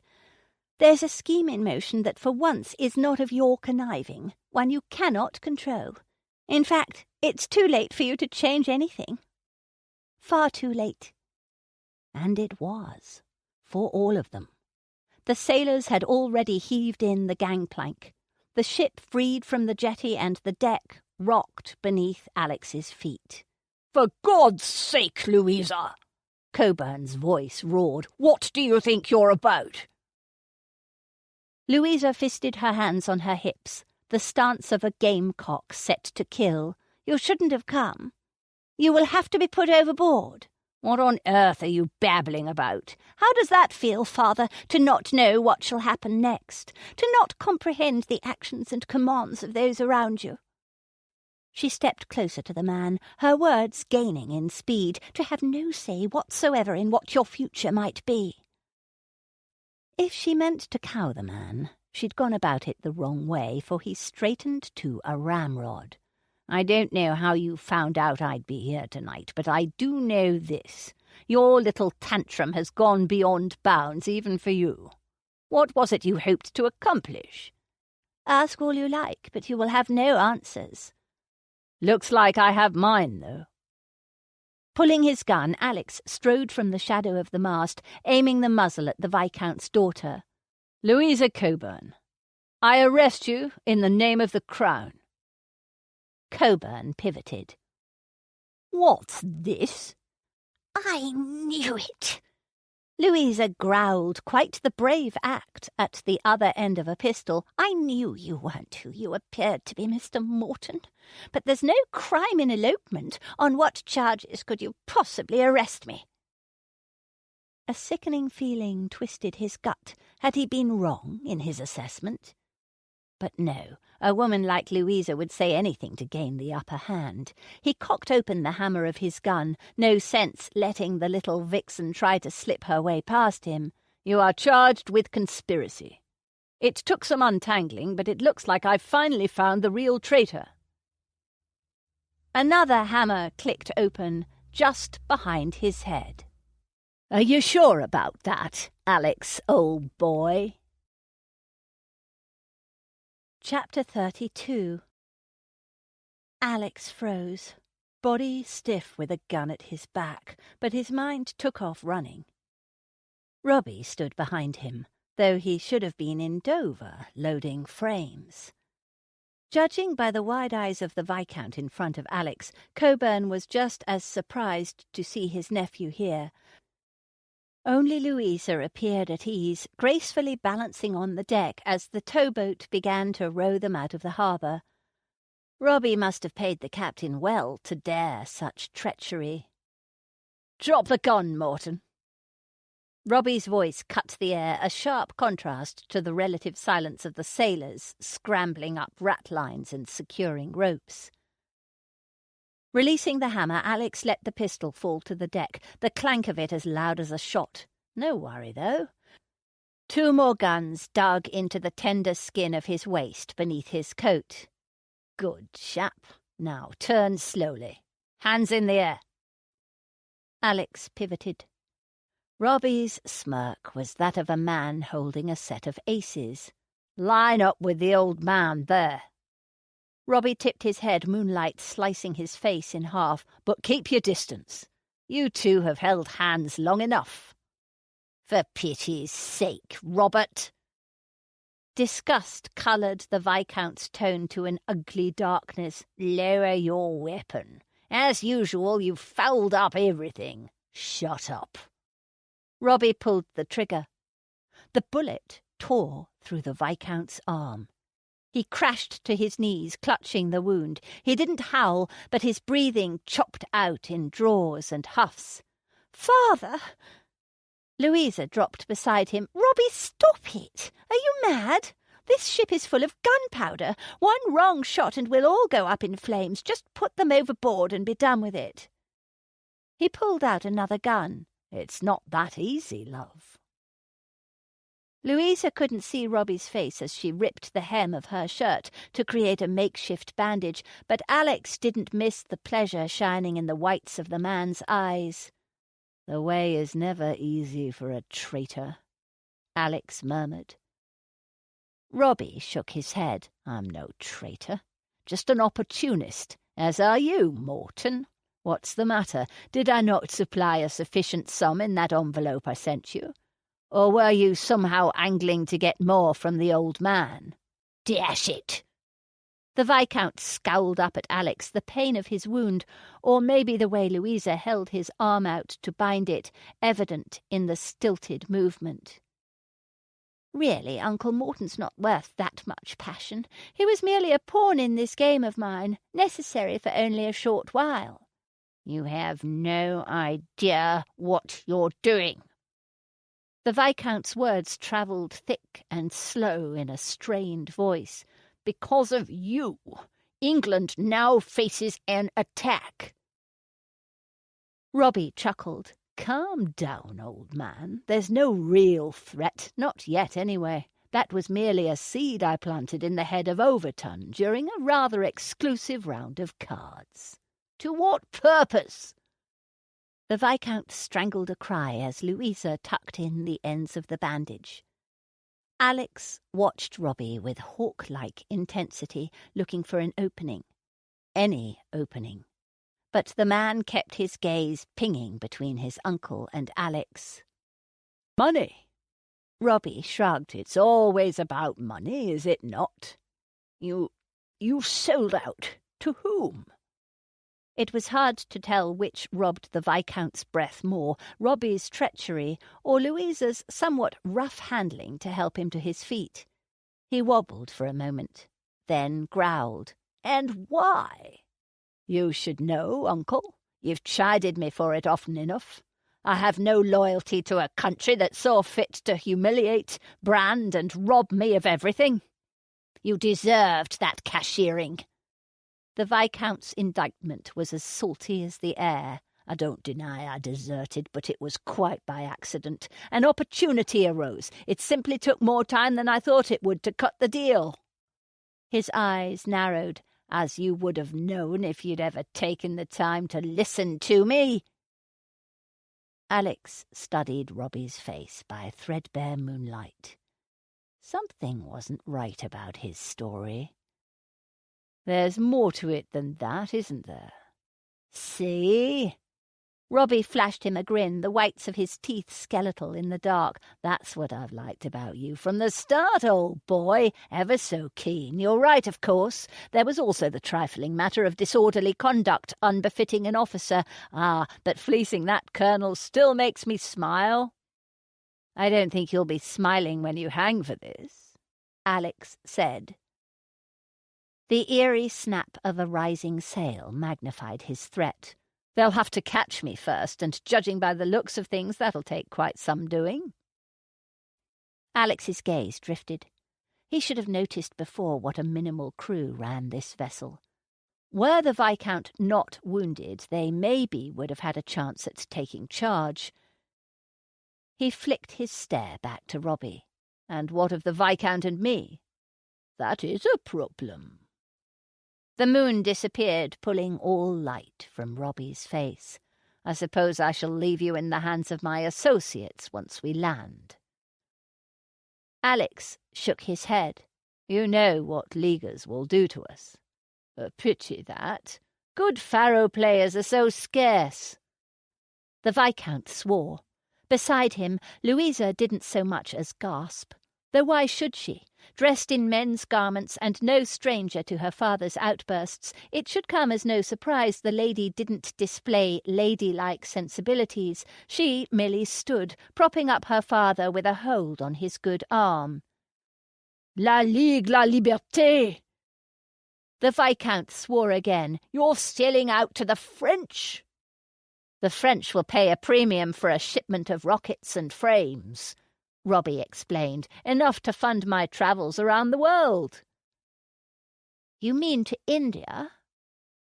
Louisa let go of her father's arm and stepped toward Robbie. Eventually, he said. Eventually? The word flamed out of her mouth like a cannonball. She stopped, halfway between her father and her lover.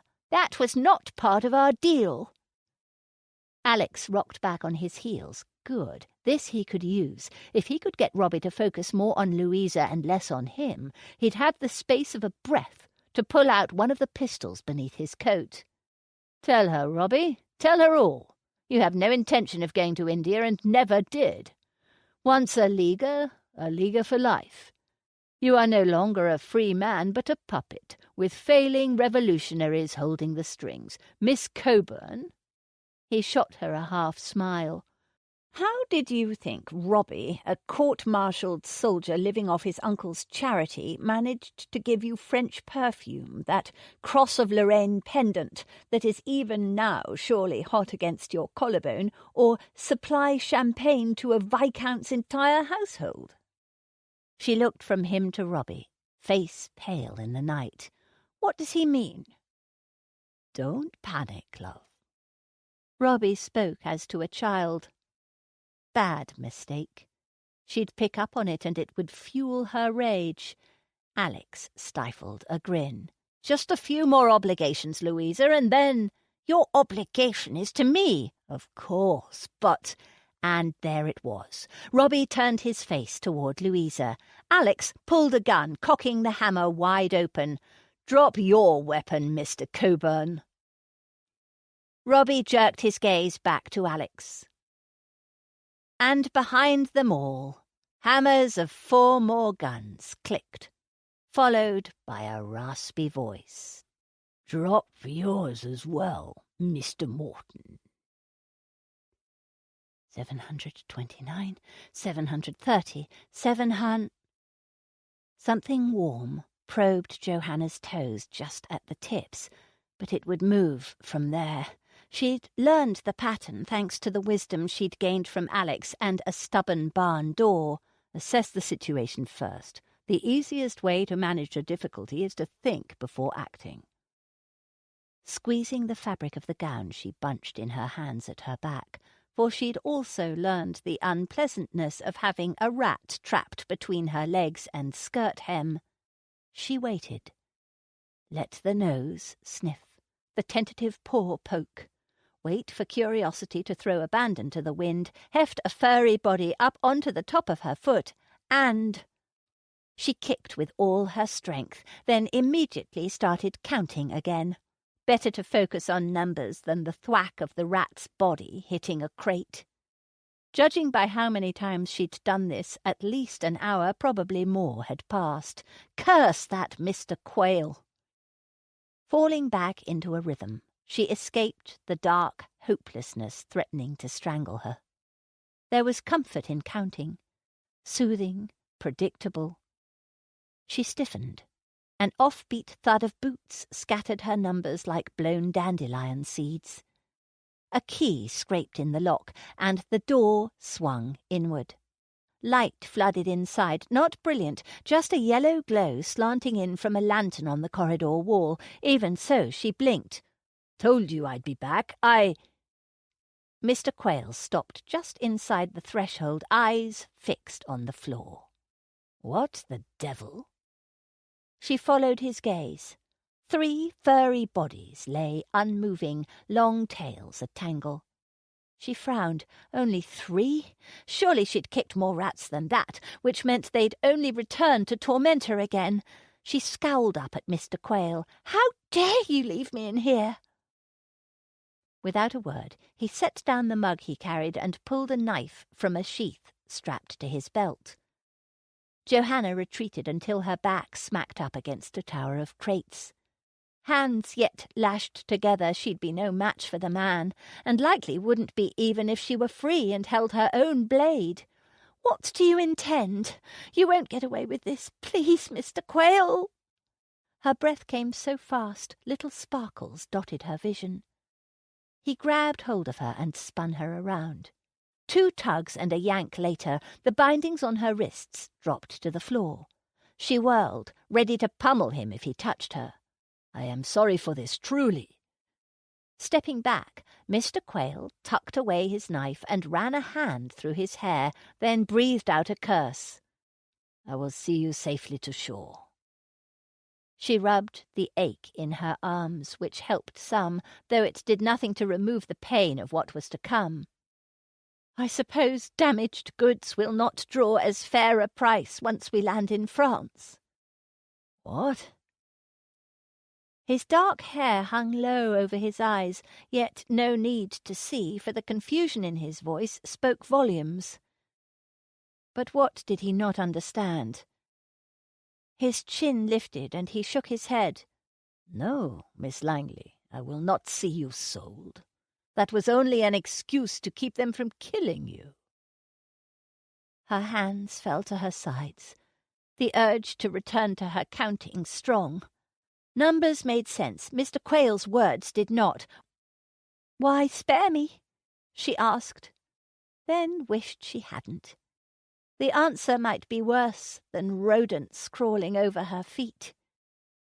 He said nothing, just crossed back to the door and retrieved a cup. "Here, drink this." Her throat tightened. Thirst waged war with her brain, telling her not to accept what might be poisoned. She tested the liquid with her tongue. Tepid, smelling of nothing other than the damp wood of the mug. She drained the cup dry. Better to die here than face a life of degradation at the hands of unknown men. "Better?" Mr. Quayle took the cup from her. She peered at him, his dark curls framing an even darker face lost in the shadows. "Who are you? Really?" "I suppose, circumstances considered, I owe you an explanation." He pivoted and with some effort turned 2 crates on their sides. He sat on one and swept his hand over to the other. From this angle, light bathed him like an archangel. "My name is Clarkwell, Miss Langley. Henry Clarkwell. I am a revenue officer, as are the rest of the members of my band." Slowly she sank onto the crate. His information, while outlandish, rang true somewhat. "I knew you weren't musicians," she murmured. "And it was very gracious of you to allow us lodging despite our shortcomings. You will be compensated, but you must understand that while we were in Dover we had to remain in character, as we must continue to do until we land." "What is all this about, Mr. Mr. Clarkwell?" The name felt foreign on her tongue, but no more strange than conversing in a storage closet with rats at her feet. Mr. Quayle Clarkwell leaned forward, dangling the empty cup between his knees. "I came to Dover to uncover and break up a guinea gang. Are you aware of such activity?" "I know smuggling of all sorts is common." "Well, this sort is the very worst, other than wrecking, that is. It's no secret that gold is in short supply and in great demand across the Channel. Opportunists ship our guineas over to the French, who pay a premium. Trading in lace, silks, and other luxuries, I thought I'd embedded myself in with just such a gang." His words slowed, and for a moment he said nothing. "Turns out it's far more treacherous." Something in his voice shivered, or maybe it was she who quivered. She folded her hands in her lap, gripping her own fingers for support. "What is it?" Reaching for her, he patted her knotted fingers. "Don't worry yourself, Miss Langley. I sent out for reinforcements yesterday. As I've said, this will all soon be over." He stood and offered his hand. "Come, let's find you a better place to hide and leave the rats to their foraging." She stared at his outstretched fingers, calloused, nails bitten off, strong and unflinching and determined. Should she trust this man? Was this a trick? She lowered her face, and her gaze landed on one of the rat carcasses splayed on the floor. Some choice. She put her hand in his and allowed him to lead her out the door. "Q!" His name was belted out from down the passage. "Where ye be?" Boots thudded closer. "Blast!" Mr. Quayle huffed out a curse and shoved her back into the storage room. "No, not again!" She tried to hold on to his hand, but his fingers wrenched from hers. "Sorry!" He slammed the door, leaving her in the dark, leaving her with the rats. Chapter 33. How many rats were on this ship? Closing the hammer, Alex dropped his gun to the deck, as bid by the growling voice at his back. Robbie did the same. Along with the Viscount and Louisa, they all turned to face Major General William Overton. 3 soldiers stood at his side, aiming guns their way. So did the general. How many more layers of subterfuge could there possibly be? "Overton?" The Viscount stepped toward him, relief bleeding from his voice as fluid as that from the wound on his arm. "Thank God for putting a stop to this." His words dripped to a stop, and his feet froze. "But why are you here? What's gone wrong?" Overton shrugged, and Alex flinched. One wrong move with that loaded pistol in his hand could mean someone's corpse on the deck. "Other than a few anomalies, namely the entourage you seem to be travelling with." The general swept out his free hand. "Nothing is amiss. The plan is running along as expected." "But you were never to be connected in any way with this mission." "I believe your nephew stated it more plainly than I ever could. What was it you said, Robbie? Ah, yes, you, and all of you now, I suppose, are merely pawns in this game of mine, necessary for only a short while." A full grin slashed across the general's face. "Tell me, Robbie, are you certain it was you who planted the seed of an impending invasion during that card game you and I played? Or was it I who did the planting?" He shook his head, his upper lip curling. "You should have done as your uncle said and stayed with the frames in Dover, boy. But you were never one to follow an order, were you? Nor were you, Edward." The Major speared the Viscount with a deadly stare, one that even in the dark gleamed with the threat of murder. "You should have finished the job the Rajah sent you on, The Viscount staggered back to Louisa's side. "Good heavens, Overton! Surely you don't mean—" "Of course I mean it. I've meant to do this since that day years ago when your treachery took the life of my sister and her family in Siswapur. I watched them die. I barely escaped." Alex sucked in a breath. The Viscount had been right about his past sins, but had the man expected the incubus would manifest here? Tonight? Overton widened his stance. "I was merely waiting for the best opportunity to take your life and your honour forever. But apparently I'll be taking your family as well. Goodbye, Edward." A flash of spark, the sharp crack of a small explosion, and a bullet whizzed through the air. The Viscount flew backward, his head split apart before he hit the deck. Louisa screamed and dropped to his side. Alex tensed, ready to drop when the soldiers decided to let loose their fire. The general turned his face to his men, his thick lips opening to give the order, "Stop!" Robbie shouted, his hands reaching for the sky. "We had nothing to do with the old man's treachery." Overton cut a glance to Robbie. "True, but you've seen me now. I can't very well lay the blame on your uncle for this stolen shipment of rockets with you three to say otherwise." He turned back to the soldiers. "On my mark. I can get you more money than you can imagine." Robbie's voice tightened to a shrewish tone, competing with the wailing of Louisa. The general's big chest expanded. Then he blew out a breath and held up his hand to his soldiers. "I'm listening.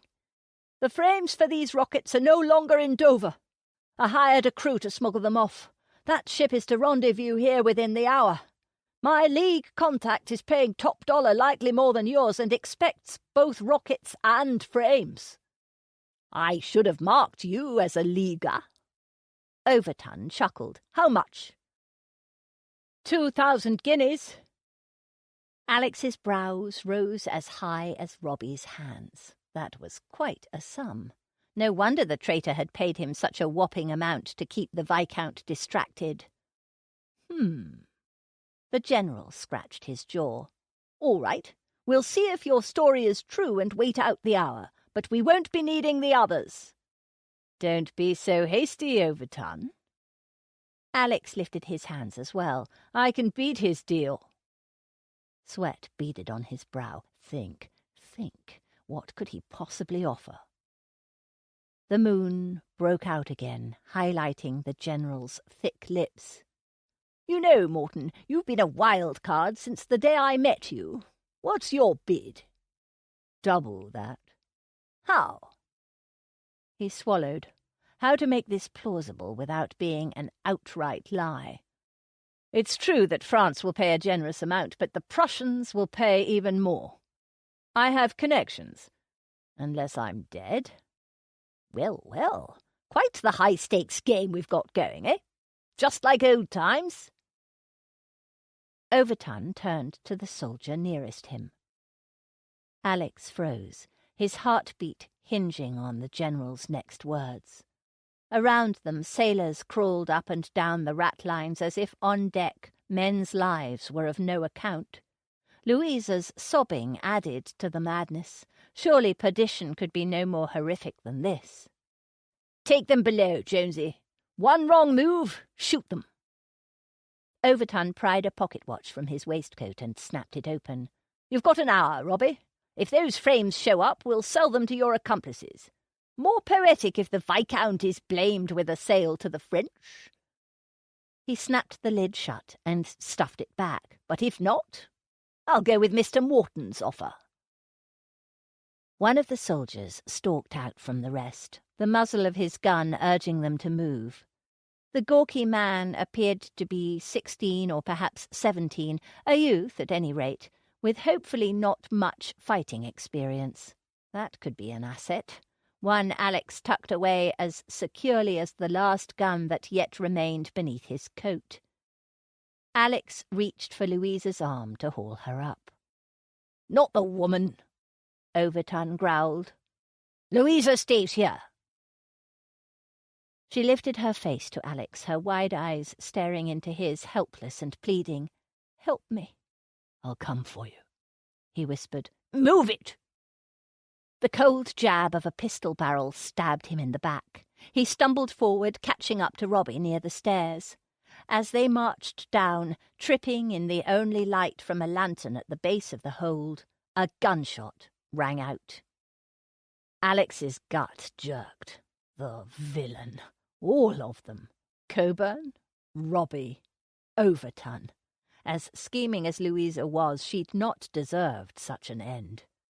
He hesitated on the last stair, trying desperately to assess the situation, but a kick to his backside sent him sprawling ahead. "Have a seat, boys," Jonesy ordered. Alex used the momentum of the kick to yank out his pistol and whip around. The soldier's eyes widened, so did Robbie's. "Think, Jonesy." Alex spoke low and calm. "Do you really want a gunfight down here with a hold full of rockets and gunpowder? Put your weapon down." Jonesy's jaw dropped.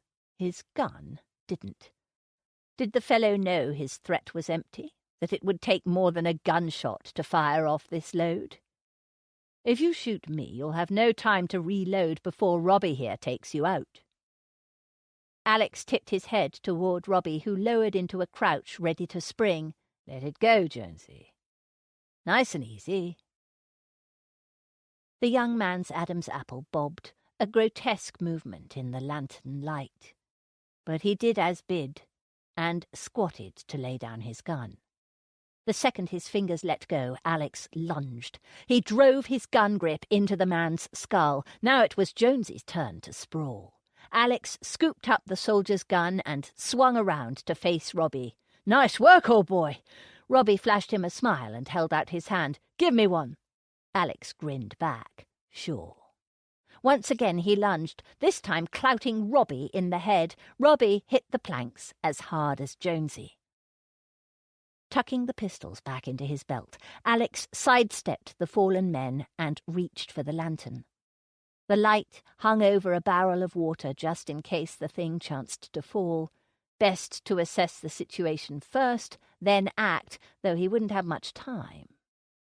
Above deck, a madman reigned with no compunction about shooting on a whim, and down here... Alex strode deeper into the hold along the centre aisle.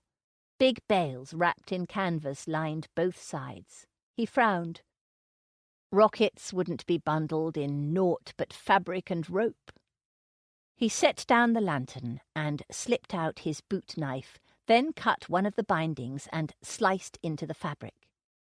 His blade dug deep and stuck into a bale of cotton. Cotton? What lunacy was this? Had the whole rocket scam been nothing but that, a scam? Had someone double-crossed the double-crosser, or was a triple-cross at play? He yanked out his knife, baffled. This was beyond his reckoning. His gaze shot to the dark rafters above, and he prayed, for there was naught more to do. So many lives are at risk, God. The stakes are too high. And I... His prayer juddered to a stop. So much anguish choked him he could hardly breathe, a feeling eerily like when he'd rotted in the jail's hole, and yet God had been there, as he was now. He gasped, lungs suddenly filling. What a thick-headed dolt! Had he not learned that already? Of course, God. He smiled. You are here, so help me. I cannot do this on my own. Blowing out a long breath, he cracked his neck, waiting for some kind of wisdom. None came. Nothing but the purl of the water against the hull. The purl of the water. If rows of thick cotton lined this hold, he'd not be able to hear that so clearly.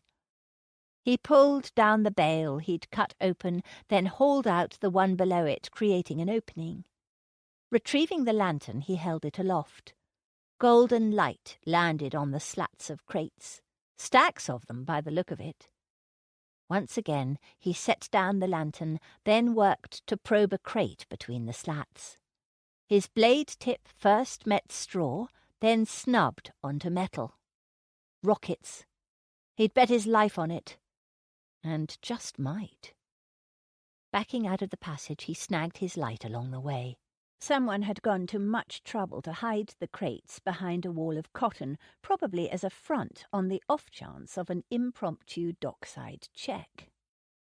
Not that it mattered now.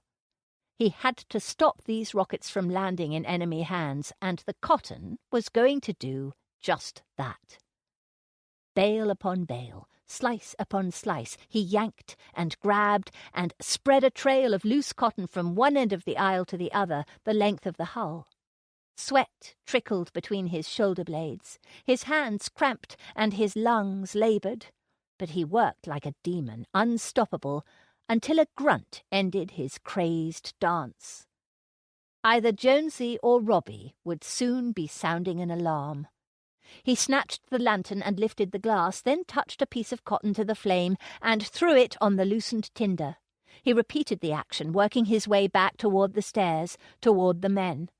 By the time he reached them, flames licked at the bales and would soon hit the crates.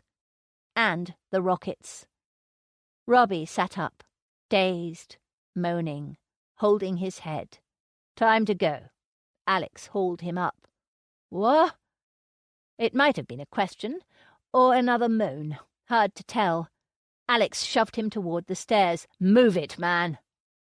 Robbie started stumbling upward. Alex grabbed a pail and dipped it into the bucket. Hefting the pail, he dumped the water on Jonesy, who immediately spluttered and choked, coming to with great gasps. Alex threw the lantern toward the inferno, then darted up the stairs after Robbie. Up top, Robbie bent over the bodies on the deck. Louisa's crumpled form heaped atop her father, closer in death than they ever were in life. The sight twisted Alex's gut. "Fire!" Sailors broke into a dead run toward them, toward the stairway. Alex grabbed Robbie's arm and dragged him to the gunwale. They both peered over, Alex judging the best place to land. Black water licked up the sides far below them. Robbie turned to him, the whites of his eyes wide. "I can't swim." Alex growled. Did no one consider swimming a skill to be learned? "Over there!" Overton's raspy voice hit him in the back. Alex grabbed Robbie's arm. "There's no time. Hold on to me." Without giving the man a moment to consider, Alex swung over the rail and tugged Robbie down into the sea. The coldness sucked his breath. The darkness was worse. Alex kicked, struggling to break the surface. Robbie was a dead weight. God, please. His head emerged from black into black, but at least there was air. He sucked in until his lungs burned. So did Robbie, every time he bobbed up long enough to snatch a breath. "Kick your feet, man!" An eternity later they worked out a rhythm, though Robbie refused to let go of his stranglehold on Alex's arm. It was impossible to see the shore, despite the eerie light of spreading flames behind them. Hopefully, Robbie was right about that rendezvousing ship of his, and it would arrive soon. Alex strained all his muscles into ploughing through the waves, putting as much distance as he could between themselves and the rockets that would soon explode. Forget the counting. It wasn't working anyway. Neither was fear, or worrying about how Mam was suffering on her behalf, for surely Thomas had told her by now of how she'd gone to look for Mr. Nutbrown. Johanna curled her fingers into fists. There had to be a way to get off this ship of demons. She'd waited long enough for Mr. Quayle Clarkwell to rescue her, if he were even telling the truth. But what to do? Maybe if she were able to pry off a lid from one of the crates, or even a single slat, she could whack whoever next entered the door right in the head, then make a run for it. Jumping into the sea was a better option than wallowing in this dark hole. Feeling about, she set to work. What seemed like hours later, she'd broken 3 fingernails, and so many splinters needled her flesh, she felt like human pincushion. But the pain finally paid off, and she worked loose a piece of wood. There wasn't much room to practice swinging. More often than not, she smacked her elbow. One time her sleeve caught on a nail and ripped the fabric. Her hair stuck in her eyes and her stays chafed her skin. But she managed to figure out that a chopping motion, slicing downward from high over her head, was the most suitable action. Now to judge how far to stand from the door. She crept across the small space, taking care to avoid the earlier rats she'd downed, one hand out to feel for the wood. Then stopped and listened. 1 explosion, 2, 3, 4, 5s and 10s and 20s, popping, hammering like the bang of fireworks she'd heard the one time she'd visited London. She clutched her slat, driving splinters deeper into her fingers. These were not fireworks, not on the sea, which could only mean one thing. The ship was under attack. Panic tasted like vinegar. No, she had to get out of here, now!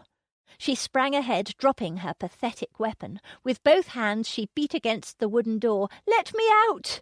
The jaw jiggled in the frame. She paused, hands yet upraised. A locked door wouldn't jiggle. She swung the door open wide.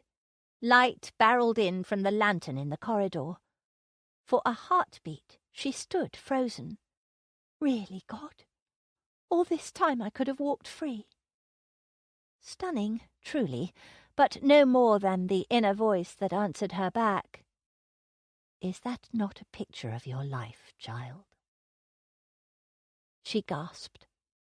God did have everything in hand, and always had, even when she ran ahead of him or lagged behind, trying to do things her own way. "Forgive me," she whispered, tucking the truth away to savour later, then snatched up her jagged piece of crate wood. After all, if God went through the trouble of opening the door, she probably should go through it. Chapter 34. Sharp pain cut into Alex's arm, each tug on the rope agony, but he held. Thank God he held. Robbie clung to him like a woman. They both banged against the hull of the newly arrived ship.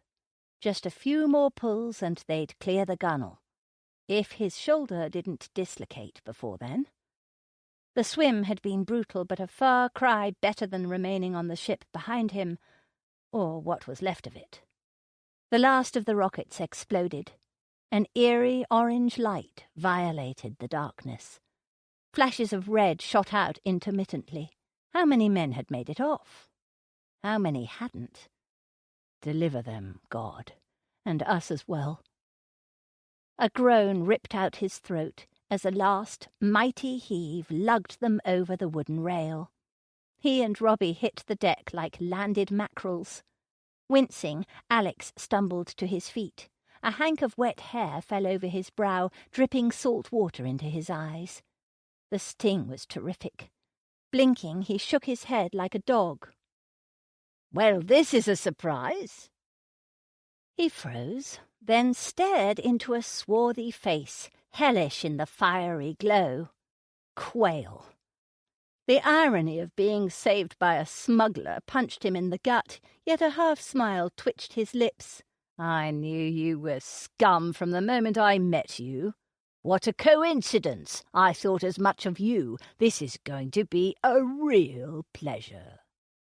Quail nodded to his band, smugglers all, lining up beside him. Every one of them pulled a gun from inside their coats, yet none raised their muzzles. A quiet threat, but a threat nonetheless. "Thanks, old boy." On the other side of Alex, Robbie staggered to his feet, then clouted him on the arm, his sore one. "We might be out a load of money, but we're safe." He smirked. This was safe. Facing 6 men with guns at their sides. "What ye haul up there, Q? Turn them around. Nice and slow." Throbbing started behind Alex's eyes. The voice, altogether too familiar with its bass bluster, stabbed him in the back. There was nothing safe about this. He and Robbie pivoted. Alex planted his feet. But Robbie strode over to Blackie and Axe. "Good job, men. I'll take it from here." Alex sucked in a breath.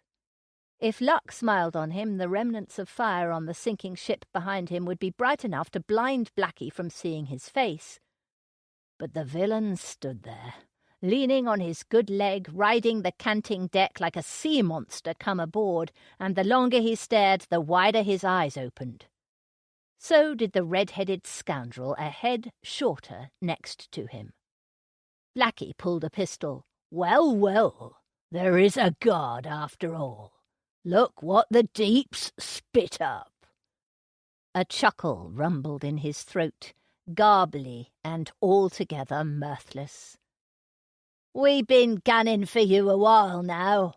Charlie pulled the axe out of his belt, but ne'er thought to look in the sea. Robbie glowered at them both. "Put those weapons down. This man just saved my life." "And he'll take it as fast." Charlie hefted his axe. "I'm in charge here. Drop your weapons." Robbie's voice bellowed, dark and deadly, a surprising tone coming from the dandy of a man. Or was he? Alex scanned the immediate area, scrambling to find an out. Behind him was Quayle and his men. That was a no-go. In front, sure death.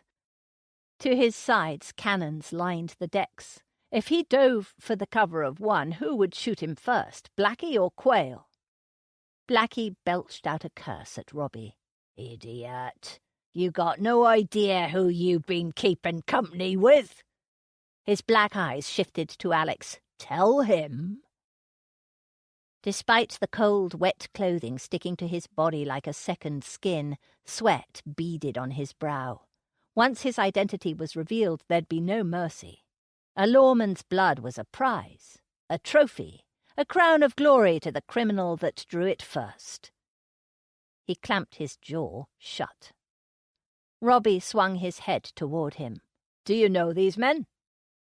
He breathed in until his lungs burned. What a question. He'd been in sticky situations before, but this just might be his last.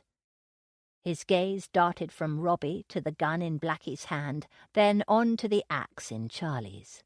A sour taste swelled at the back of his throat, one he knew too well. Regret. All his life he'd fought to be the best runner of the squad, to make Ford proud, and now... He swallowed hard. He'd end up the same as his father, gunned down by vermin. Robbie angled his head in a jerky movement, grotesque, actually, as if he were coming unhinged. "Answer me. Do you know these men?"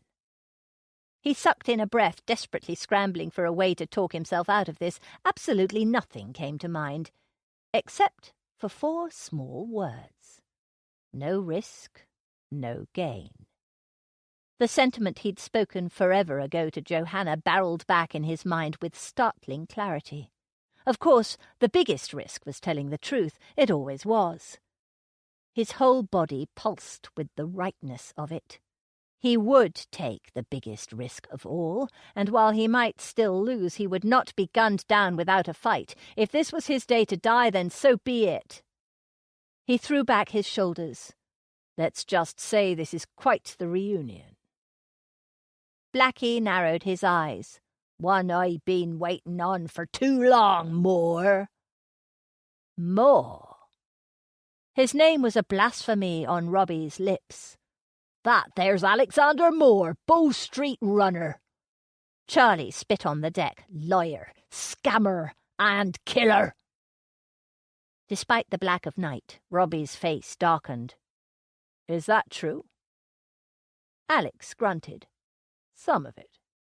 "Which part?" The tip of Quayle's muzzle jabbed him in the back. He threw back his shoulders. He might as well go out with bravado. "Axe is right. I am a Bow Street runner, and you gentlemen are all under arrest."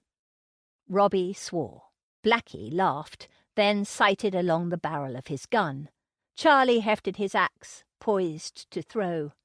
Behind Alex, the click of 6 guns was a sound eerily reminiscent of the last ship he'd been on, and that hadn't ended so well. But then his entire world shifted onto its axis, draining his blood to his feet. Across the deck, a dark figure in a skirt scurried into his line of sight. Face pale, hair loose, eyes cavernous. God, no. Hiking her skirts, Johanna took the stairs 2 at a time, her prayers as fervent as her pace. Whatever was happening above deck couldn't be good. The popping explosions grew louder, men's angry shouts interspersed between the blasts. She clutched her gown tight in one hand and in her other the crude club she'd wrested from the crate. If she could make it the short distance across deck to the railing without being accosted, she stood a good chance of jumping overboard, though her odds of swimming to shore were in God's hands. But then, hadn't he just shown her that was the best place to be? She ramped up her prayers and burst through the open door into night. Or into hell, more like it. Wicked red light bled onto a macabre scene. Beyond their ship, eruptions of fire shot into the sky from a vessel lying sideways, soon to be swallowed by the sea. Thank God it wasn't cannon fire she'd heard. But with or without artillery, that ship was going down, and no doubt taking men with it. Her heart constricted at the thought of the sailors about to lose their lives, whoever they were. No time to lament now, though. She darted onward, eyes straining to pick out the best route to the rail that would avoid the sight of the men on deck. And the guns. Sweet heavens! So many guns! Was every last man armed and ready to shoot? But why? They were clearly not under attack. By some miracle the route to the railing was clear. No one focused on her, for they were all too busy looking at a poor wretch who stood at the centre of their attention. All muzzles aimed at the man's guts. But he didn't seem to care a fig. His broad shoulders were thrown back, feet wide, the stance of a warrior about to wage battle. Either he was addle-brained or beyond reason. Paces from the railing, though, Johanna stopped.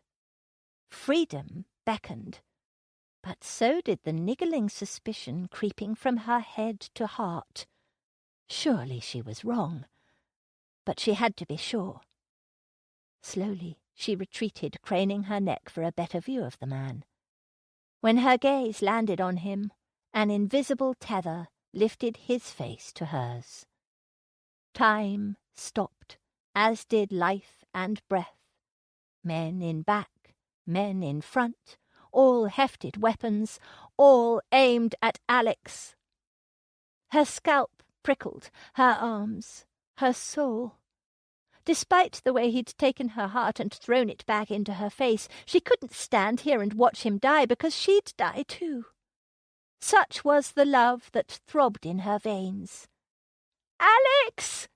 It was more a scream than a name, one that competed with the boom of an explosion. He didn't move, not even as the air vibrated with the last blast from the dying ship. But he saw her just the same. The dark of his eyes slipped ever so slowly to the left, back at her, then to the left again. Commanding. Pleading. She bit her lip. Even without looking, she knew exactly what he asked. The stairs. He wanted her below deck. It was a good idea, and she took a tentative step toward them, then stopped. Was this how it had been for Mr. Nutbrown? Had he faced death alone, perhaps a needless death because of the inaction of a fearful bystander? How could she hide away and let Alex die without doing something? Yet what could she, a simple girl with a stick, do against men with guns? She clenched her piece of wood tighter, the rough grain cutting into the tender parts of her palm. Assess. Assess. Repeating the words in her head, she matched her breathing to the rhythm until her heart rate slowed. Between Alex and the railing stood a line of men. Unruly hair curled out from beneath the hat of the central figure, tall of stature, less burly than Alex, but just as familiar. Mr. Quayle Clarkwell. If the man truly was a revenue officer, he wouldn't harm Alex. Unless he still believed Alex to be a smuggler. But being a lawman, as long as Alex didn't threaten him, the man wouldn't shoot him, would he? She snapped her gaze to the men in front of Alex. There were only 3. A dandy of a fellow who appeared to be unarmed, the axe-wielding Mr. Pickens, and the gun-toting Mr. Cooper. Who knew when that villain would let loose? Behind those 3, near the opposite railing, 7 others stood with guns raised as well. Her shoulders sank. The situation was beyond her salvation. But that didn't mean she couldn't try. Perhaps if she got Mr. Cooper's attention for even the space of a breath, maybe Alex could use it to his advantage. She crept forward. Just as 5 more men emerged out of the hatch from below. She grit her teeth. Wonderful. More guns. "Stop!" Mr. Quayle Clarkwell's command boomed. Johanna froze. So did everyone else.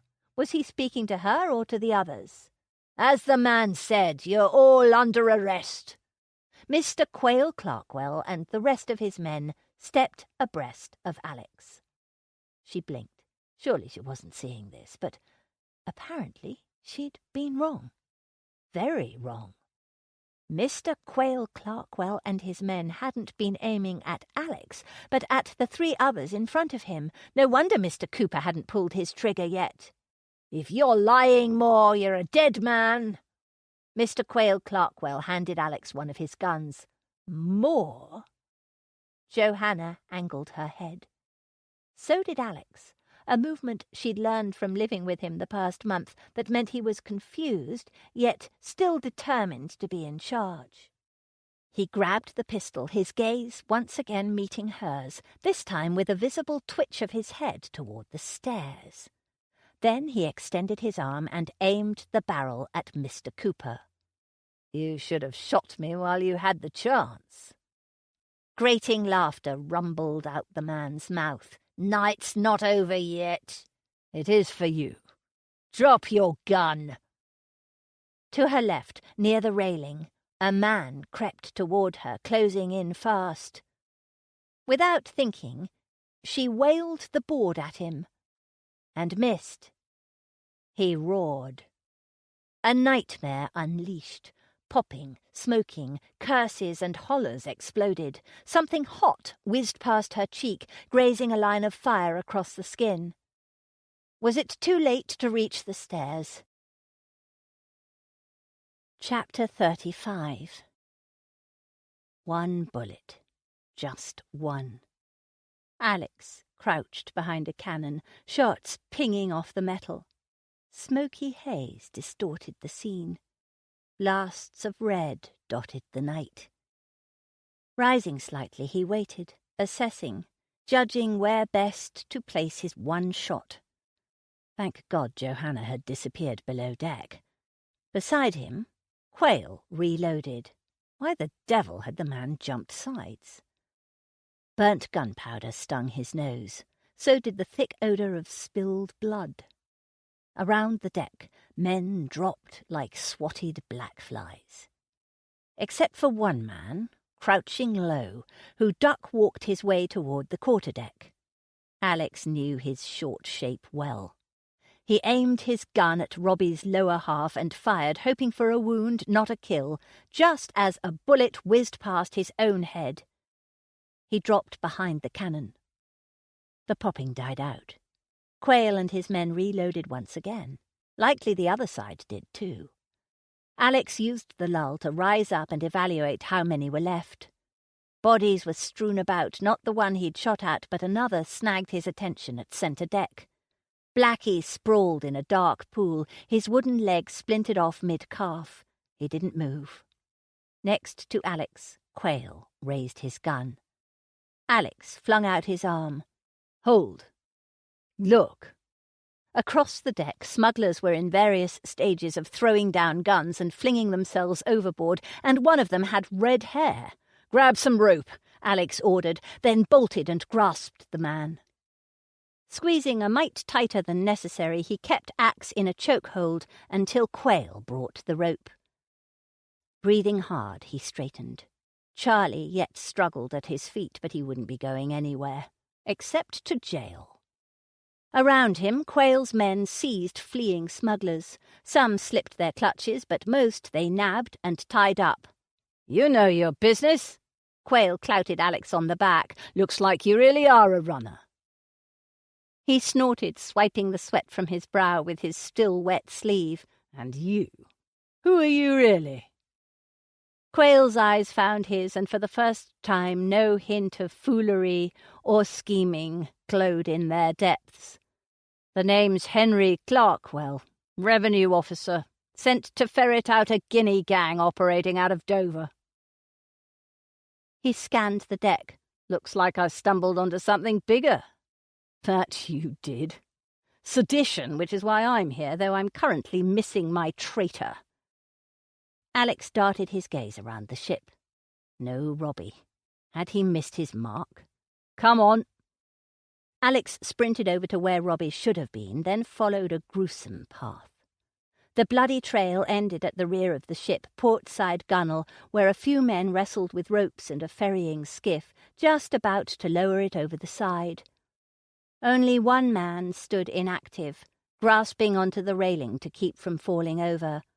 A dark stain spread from his knee to his foot. Alex pulled his gun. "Stop right there. Step away from the boat." A bluff, for he had no ammunition. Would Robbie and his few minions fold, or did they have a last ace to play? No matter. Clarkwell and his men caught up, fanning out on both sides of him, weapons drawn. He'd never expected a miracle of such magnitude in the guise of bad musicians, and he stifled a laugh. Indeed, God surely did have a sense of humour. "Deserting again, Robbie?" Alex smirked. Judging by the twitch on Robbie's jaw, the question struck sharper than a well-aimed right hook. "I'd have thought you'd learned your lesson by now." Robbie unravelled quite a string of profanity as he sank to the deck. For the first time in weeks, the tension in Alex's shoulders loosened. He lowered his pistol and glanced at Clarkwell. "Can you and your men manage these few without me?" "I may not play the violin with finesse more, but I do know my way around smugglers." Clarkwell flashed him a grin. "Go, tend to Miss Langley, for I have no doubt you'll not rest easy until you do." Shoving the gun in his waistband, Alex turned and sprinted back to the stairs. He took them two at a time, nearly missing the last, but landed on solid footing nonetheless. Lanterns lit a corridor, and halfway down one of them, a lone figure in a gown huddled on the planks. His step faltered. As much as he wanted to gather her in his arms, she might not wish to be held. Not by him, especially not when he told her all. For he must. He knew that now. It was time he revealed who he really was, laid bare his soul before her, and risked either her gain or loss, for such was the ultimate power of truth. "Oh God, go before me. I cannot endure the thought of losing her." He strode ahead, driven by grim determination, and gripped her by the shoulders, pulling her upward. "Johanna?" She lifted her face to his, and he staggered back a step. She held a cloth to her cheek, soaked with blood. She'd lived 100 years this day, or more. By the looks of it, Alex had too. Silently, Johanna studied him in the dim light. His wet shirt clung to his muscles, alluring, but, judging by the bend of his shoulders, he was worn as thin as her. Hair clung to half his face, darkened to burnt honey from seawater and sweat, all snarled and wild. Smoky residue smudged his jaw. Creases at the edges of his eyes disappeared as his gaze narrowed, focusing on her. "You're hurt!" Pain raged in his voice as if he'd been the one grazed by a bullet. Slowly, he pulled her hand from her cheek. With a touch infinitely tender, he angled her chin and bent to examine the wound. He smelled of the sea and gunpowder, of salt and man. An awful scent, yet marvellous, for it meant he lived. He breathed. He was here. For a second she closed her eyes and whispered, "Thank you, God." "Indeed," Alex echoed. Then he released her and ripped off a strip from the hem of his shirt. She stood dazed, too spent to move or even care. "This is going to sting, but it will help in the long run." His eyes held her gentle. Then his voice broke. "I'm sorry." He pressed the cold saltwater fabric to her face. She sucked in air, fighting to shove down a scream. Her cheek burned like 1,000 bee stings. Tears bled from the sides of her eyes, and she clenched her hands to fists. Merciful stars, that hurt! Through it all, he held on, applying firm pressure. He said nothing, but a strange, strangled groan rumbled in his throat. Finally the pain began to ebb. She unclenched her hands and breathed easier. Maybe, just maybe, this nightmare had come to an end. "Is it over?" Her voice came out choppy. She cleared her throat and started again. "I mean up there." She lifted her gaze to the rafters, then back to his. "No one's trying to shoot you any more?" "No, leastwise not this bunch." His lips curved. A bitter smile, but a smile nonetheless. "What are you doing here? Why are you not safe at home?" She blinked. How did one explain what had happened over the space of 100 years? So much, too much. "Long story," she murmured. "The short of it is Mr. Cooper wanted to kill me, but Mr. Clarkwell talked him out of it." Alex shook his head, the damp straggles of his hair brushing against his collar. "I really do owe that man a debt." Despite the pull on her cheek, she frowned. Why would a gentleman of Alex's wealth and stature owe a revenue man anything? For that matter, what was he doing here instead of courting his betrothed? "I don't understand any of this. What have you to do with the law? Why are you even here?" His breath huffed out, warm against her brow. "In your own words, it's a long story. The short of it is I'm not who you think I am. I am a Bow Street officer, a lawman, just like Clarkwell, though here for different purposes. I was sent to uncover a plot against the Crown." He tucked his chin, much the same as Thomas when caught in a mischief. "My true name is Alexander Moore." "Moore?" She tasted the name, rolling it around in her mouth, unsure if she liked the flavour or ought to spit it out. "Not Morton." "That's right." The knowledge lodged in her mind like an unwanted guest, one she desperately wanted to evict. He'd lied. Alex had lied. To her. The realization pricked worse than her cheek. She leaned back against the wall, grateful for the support. How many lies had her mother heard from her father's mouth? Memories surfaced one after the other, as black as the water keeping them afloat. So many arguments. So many tears.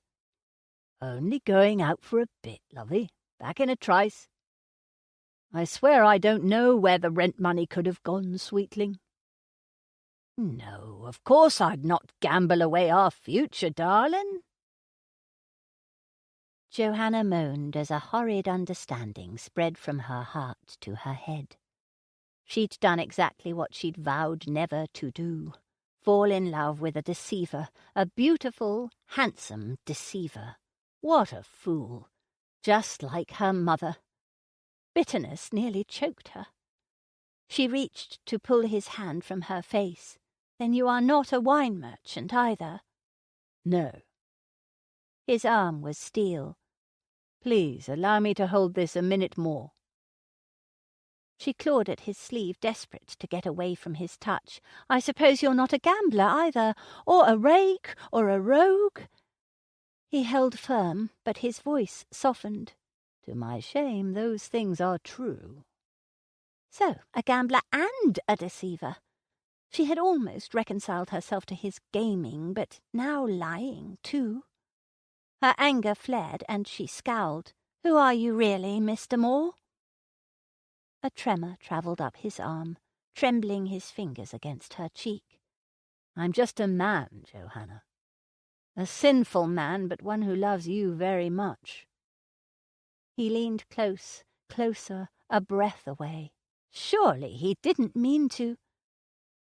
His mouth claimed hers, and to her horror she pressed against his wet, solid body. Traitor! She was the deceiver, telling herself she'd never love a man like... Her thoughts, her anger, her everything drifted away on a rising swell of sweet warmth.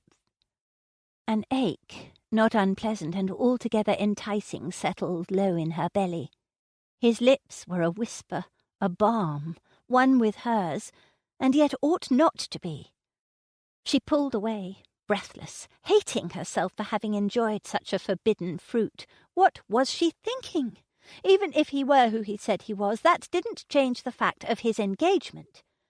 She pushed his hand away, and this time he let her. His brow weighted with an unnamed sorrow. "Johanna." His voice was a sea of pain. "I lied to you, and for that I am eternally sorry. I thought it necessary because of a sense of misplaced duty, but I know now that my one and only duty is to God first, man second. It is much to ask, but I do. I beg your forgiveness for my deception, for so it was. Even though I did so for the sake of an order, that doesn't change the fact that it was wrong, that I was wrong." She froze, unable to move or breathe or think. What was she to do with an apology of such proportion? She'd been right all along that he was like her father, but then again, not at all. Her father lied too, but he'd never once admitted he was wrong, or that what he did was wrong. He always had an excuse, a reason, a crutch. This level of integrity in a man was wholly unnerving and completely irresistible. "Johanna?" Alex's voice pulled her to the present, and she stared at a face she'd never forget, even if she tried. "Though my pardon pales in light of God's, I freely give it. For how can I do any less?" He pulled her close again. Ah, but she could live here, hearing his heart beat strong against her cheek, wrapped in his arms, and... She pulled back. Those arms were not hers to claim. "He should not do this. You are to be married." "No, I am not." She frowned, the pull on her cheek a slicing burn. What was she to believe? A fine whine sounded in her head, so high-pitched she winced. He sighed, and Atlas himself couldn't have sounded more burdened. "Forgive my bluntness, but Louisa is dead." "What?" she gasped. Would the macabre surprises never stop? "Oh, Alex, I'm so sorry for you. How you must feel." Refolding the square of fabric, he pressed it into her hand. She stared at it, afraid to read the emotion, the grief that surely must be weighting his brow. "The truth is, Johanna, that I never had feelings for Miss Coburn, despite my pledge of troth. I tried several times to tell you I'd been ordered to marry her, but... Well, the point is I overstepped the line. I gambled the one thing I couldn't afford to lose. You. And that is a risk I don't plan to ever take again. My heart has been yours since the day you fell into my arms. Whatever you believe of me, believe this." He grew silent, and she lifted her gaze to his. Such a burning fervency blazed in the blue of his eyes, a charge ran through her from head to toe. "I will come for you once this situation is over. I vow it. Wait for me. Only me. Will you?" His fingers reached for her, But a whisper away from making contact, he pulled back, then retreated a step, giving her space, giving her time, for he stood there, saying nothing more. But every muscle beneath his wet clothes hardened to sharp edges. If nothing else, she knew then she held his life in her hands, his heart, his happiness, and hers, depending upon what she said. She swallowed, afraid to speak, afraid not to, afraid of the wild beating of her heart and the thrumming in her temples. Had it been the same for ma'am? She bit her lip. First, Alex had been a gentleman, too far above her station to notice her, but he wasn't, not really. Then he was engaged, but by compulsion, and now he pledged his love to her. A door opened by God alone, for she'd not done a thing to earn or encourage it. Should she risk walking through it? Was the gain, Alexander Moore, worth it despite his deceptive past? She lifted the cloth to her cheek, the hurt as painful as the years her next words might employ, and met his gaze. "I will never stop waiting for you." And she wouldn't. She would keep her word. But would Alex? Chapter 36. Johanna leaned her head against the wall, eyes closed, where she sat in the public room of the Ramsgate Arms. This early in the morning the inn was just beginning to stir. A pot banged in the kitchen. The stairs creaked with shuffled steps. She really ought to use this opportunity to study the workings of this inn, to compare it to the Blue Hedge, see if there was anything she could improve upon. But she was beyond exhausted.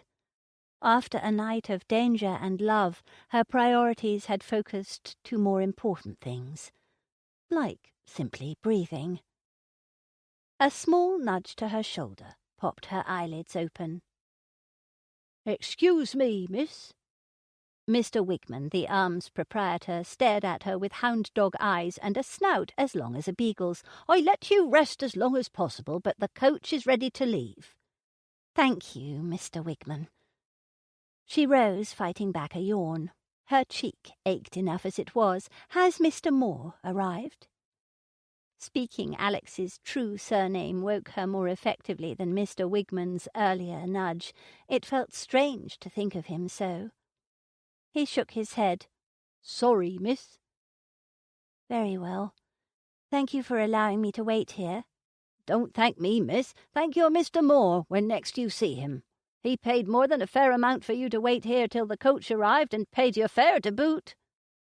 Mr. Wigman dipped his head. "Safe travels, Miss Langley." The innkeeper darted off to the kitchen, where another pot banged. A small smile quirked her lips, glad she didn't have to deal with the noise. Some poor cook would likely feel the wrath of Mr. Wigman this morning. But her smile faded as she stepped out into the July sunshine and scouted the Arms courtyard. At centre stood a coach, dust-worn and as travel-weary as surely she must look, with a coachman opening the door and lowering the stoop for a couple ready to board. But those were the only figures moving about. A blue-eyed, broad-shouldered Alex was nowhere to be seen. Disappointment stole what little vigour Johanna had left, and her steps dragged over to the waiting coach. She'd wanted to hear his voice before parting, feel the strength of standing near him one more time, pretend her aching cheek and night of horror had never happened, and this was just an outing to be enjoyed. The coachman stood ready to assist her up the step, when a deep voice boomed behind her. "Hold up." She turned. Alex trotted across the courtyard, bedraggled, yet all the more handsome for it. She smiled in full, despite the stinging burn on her cheek. He nodded at the coachman. "I'll help the lady." "As you wish, but secure the door behind her. I'm running late enough as it is." The coachman turned on his heel. Yet Johanna couldn't manufacture any interest in the man's movements, for the only man she cared about stood real and warm in front of her. "I was hoping you'd come before I left," she breathed out. "And I was hoping I'd make it. Arranging transport to London for a traitor and myself was harder than I thought it would be. Granted, the hour didn't make it any easier." He bent, studying her face. "How are you faring?" "I'm fine. Some of Ma'am's famous salve, and I'll be right as a threepence in no time. Thank you for all you've done." The coachman blew his whistle, cutting off her last word. Alex shoved back a wild fall of hair from his brow, taken in flight by a morning breeze. "I'll come for you as soon as I'm able. In the meantime, go to the Rose Inn. My belongings are still in room 3. There's a wooden chair near the window. Turn it over, and you'll find an envelope of money I secured to the bottom of the seat. Take it. It's yours and your mother's, to pay off your debt." She opened her mouth. "But you've already done so much, I can't." His fingers pressed against her lips, warm and firm. "No buts. Understood? Now off with you. I have a criminal to haul to London." He grabbed hold of her hand and lent his strength as she mounted the stair. She turned before he could leave, a sudden desire to leap out of the coach and into his arms, rising from her heart. Despite his promises of last night, what if she never saw him again? Transporting a criminal was no safe thing. "Please be careful." His gaze held her for a moment. A beautiful, glorious moment. "You as well." Then he tucked away the stair and shut the door, securing the latch. Ignoring the other passengers, she sat and pressed her face to the window. The coach lumbered into motion, and she watched the retreating form of the lawman, the gambler, the man that she loved. Alex counted each tick of the massive clock in the office corner, the fixture as dominating as the black-suited man behind the desk. The tick-tocks were the only thing left to count, for he'd tired of numbering the magistrate's fingertips drumming on the desk and the varied shouts and hoots outside on Bow Street. Every passing minute in London was one less spent with Johanna. It seemed a lifetime ago that he'd boarded her on that coach in Ramsgate and sent her away to the Blue Hedge, though in truth it had been less than a week. Ah, but he couldn't wait to hold her in his arms again. He shifted in his chair, the slight movement drawing the steel-grey eyes of Richard Ford. Leaning forward, the magistrate planted his elbows on the table and tented his fingers. "That's quite the tale. I suppose I shouldn't be surprised at the outcome, though I'd have bet my money on the traitor being Louisa Coburn, not Overton. First bets are most often lost until you learn the playing habits of your opponent." Alex shook his head. "I only wish I'd seen it sooner for the sake of the Viscount and his daughter. It's a shame Overton won't stand trial for their murders." "He got what he deserved." Ford sniffed. "I'd say it was a very fitting end for him." A bitter taste filled his mouth as he recalled Clarkwell's report from his revenue reinforcements. Quite a few bodies had washed ashore, leastwise those that had jumped ship, Major General Overton's among them. The rest lay buried in Davy Jones's locker, likely burned beyond recognition from the rocket explosions. Alex nodded absently. "At least Robbie shall receive his just reward. And likely already has. You know he won't last on a hulk, not with that deserter brand on his back. He'll be lucky to live until trial." "No doubt." Deserter or not, few survived the horrors of a prison hulk, especially a military vessel. Alex rubbed the tightness at the back of his neck. If the other prisoners didn't get to Robbie, typhoid or some other disease likely would. "Come now, so morose?" Ford slapped his hands on the mahogany, and Alex jumped. "It was a job well done. I knew you'd pull it off. Congratulations. What you did was no small thing. England is a safer place because of you, and you are a far sight richer. Thank you, sir. He sighed. But it was by God's grace alone I managed it. What's this? A new humility in Alexander Moore? Ford's brows jerked to nearly meet his shorn hairline. This mission accomplished more than I'd hoped for. In spite of himself, he chuckled. The magistrate would have no idea all that had changed inside of him. Now then, for your next assignment. Alex shot up his hand. With all due respect, sir, there won't be a next. He stood and reached inside his dress coat. His fingers wrapped around the worn handle of his tipstaff for the last time. For the space of a heartbeat, he memorized the feel of the wood against his skin. So many adventures. So much thrill and danger and justice he'd experienced with this tool. This bit of wood and metal had been an extension of his life and dreams. Was he truly ready to give it up? To cast aside his ambition of becoming the best Bow Street had to offer? A small smile quirked his mouth. For Johanna, he'd give up the moon and stars were they his to give. He pulled out the tipstaff and laid it on the magistrate's desk. Let me guess. Ford's gaze drifted from the tipstaff to him. A single grey brow arched. Is this on account of a certain innkeeper's daughter?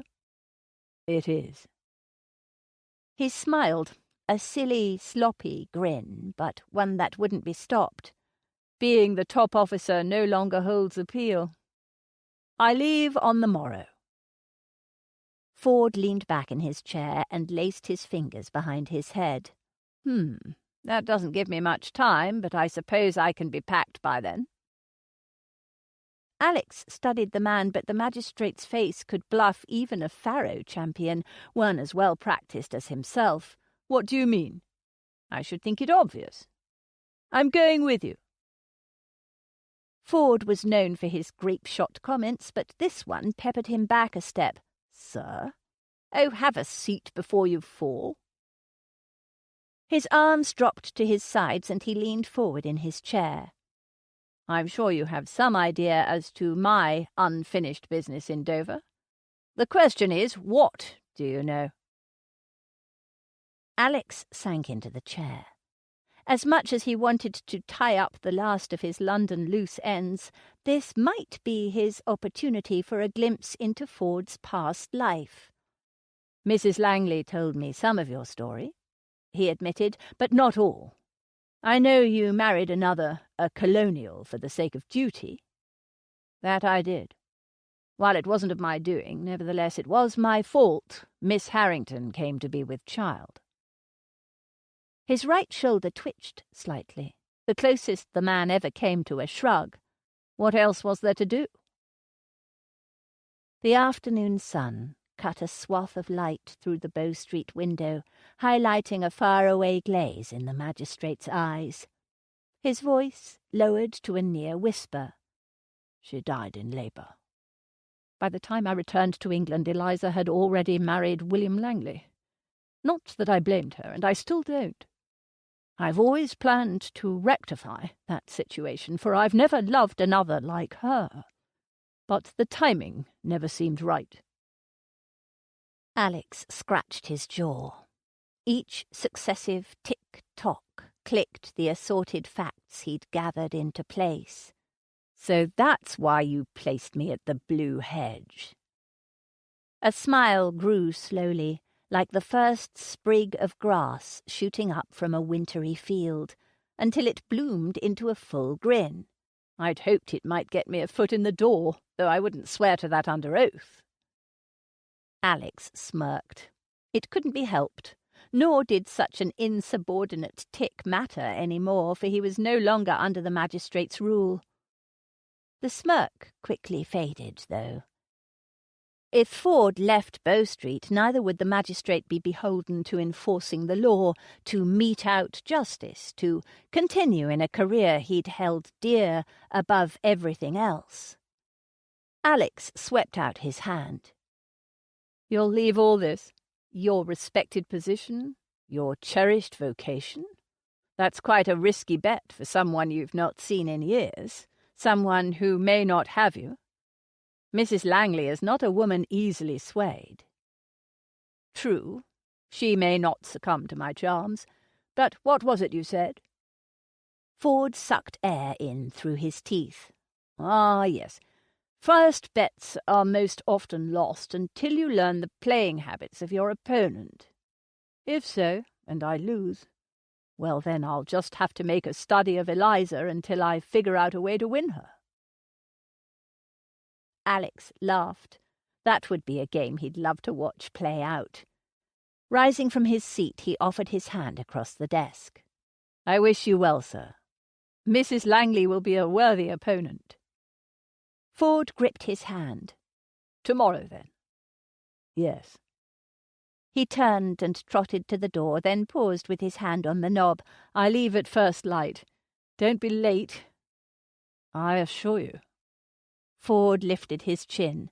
This time, nothing will keep me from Eliza. Alex yanked open the door and stepped out into a firing line of 3 sets of eyeballs, all gunning for him. He eased the door shut behind him and planted his feet. This can't be good. It could be, depending upon your answer. Nicholas Brentwood, the tallest of the trio, leaned back against the wall and folded his arms. His dark hair was shorter than the last time Alex had seen him, though the man's trademark shaggy ends would not be tamed, even by pomade. His clean-shaven face had filled out a bit more, and his dress coat strained against his shoulders. Is this what marriage did to a man? Fatten him up and style his hair? Alex eyed him. Good for whom? Me! Killian Flannery, the red-headed firecracker next to Brentwood, thumped a finger against his own chest. I stand to make the most. On the other side of Brentwood stood a dark shadow. Alex frowned at Thatcher and shook his head. Don't tell me you're wagering with these two. Thatcher's chin jutted out, yet he said nothing. With a sigh, Alex turned back to Brentwood. All right, what's the bet? Thatcher here, he tipped his head toward the man, has been telling me of a certain innkeeper's daughter down Dover way, one who can hold her own against the likes of you. Alex hid a grin. Showing any kind of amusement would only spark a wildfire of teasing. What of it? Brentwood laughed. I say you'll be married with a babe on the way inside a year's time. Listen, Brentwood. Flannery pivoted to face the man. Just because a bit of skirt snagged you, don't mean it's the same for old Moore. He's a man's man, he is. A sight too smart to get hooked for life. Brentwood snorted. Admit it, Flannery, you're jealous. I see it every time you stop by and dandle my son on your knee or linger over dessert with me and Emily. The family life is what you want, what every man wants if he's brave enough to admit it. Bah! Throwing out his hands, Flannery retreated over to Alex's side. Tell him, Governor. Tell him you ain't about to fold. Before Alex could speak, Brentwood's green gaze skewered him. Am I correct? Did you give Ford your resignation? Unfolding his arms, he stepped away from the wall and looked down his nose. Are you not even now sweating about the collar to be off and racing back to Dover? Perspiration did dot his brow. Not that he'd admit it to this bunch. What on earth had Thatcher told them? He frowned at the man. You know, for a man of few words, you certainly managed to utter the most revealing ones. A slight smile curved Thatcher's lips, lightening the dark looks of him. Yet he said nothing. Alex turned to Flannery. You best pay him up. Blast! Flannery cursed his luck, his fellow officers, and something about a dog or maybe a potato, hard to tell when the passion lit up and his brogue took over. Even so, he jammed his hand into his pocket to pull out a handful of coins. Brentwood reached out and squeezed Alex's shoulder. "Congratulations, my friend. You know you've a home whenever you're in town. Emily should be glad of a little female company for once." He frowned over at Flannery. Alex chuckled. He'd miss this banter. He'd miss these men. "Bring your wife and boy down to Dover, Brentwood. Johanna and I shall run the finest inn in all of Kent. You're all welcome any time. Come on, Flannery." Brentwood cuffed the man on the back, nudging him down the corridor. "I'll help you count out your pennies. Lord knows it'll take some muscle to pry them from your fingers." Their voices faded down the stairs until Alex and Thatcher stood in silence. What ought he say to the ghost in the night who'd always been there for him? For once, Alex couldn't put together 2 words if paid a king's ransom. Slowly, Thatcher reached out and offered his hand. "Godspeed." Alex gripped the man's hand, and for a moment his throat closed. It was hard to let go, to leave behind all he'd known, especially this officer of shadow and dust. But what he was moving toward was even more alluring, something his friend here could have no understanding of. Riding the countryside was a god-forsaken, lonely job. Would that Thatcher might find a wife as perfect as he'd found. "To you as well, my friend." He released his hold. "Your day will come, Thatcher. If it can happen to me, it can happen to anyone." Chapter 37. Johanna sat between Mam and Thomas, staring at the tap-room door of the Blue Hedge Inn until her eyes burned. Salvation might yet waltz through it. A pack of hungry dockhands or a load of passengers from a late ferry could pile in with empty bellies and full purses. It wasn't wrong to yearn for redemption via a room full of hungry patrons. Was it? But all that filled the tap-room was Thomas's consistent kicking of his good foot against the chair leg. Tap, tap, tap, tap. She sighed. Even so, it was a blessing to be alive, to hear her brother's taps instead of the awful sounds she yet heard in her dreams. Though it had been little over a week, it seemed like forever ago when she'd been trapped inside the hold of that ship, an eternity since Alex's arms held her protected, and far too long since he'd kissed her.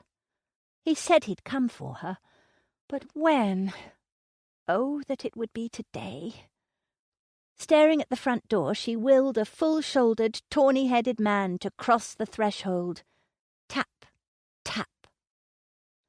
Pulling her gaze away, she picked at a thread on the hem of her sleeve, trying to push the thing back into the fabric with her nail. A futile endeavour, but it gave her fingers something to do. Drat the Rose Inn! Drat that Mrs. Neville, the innkeeper!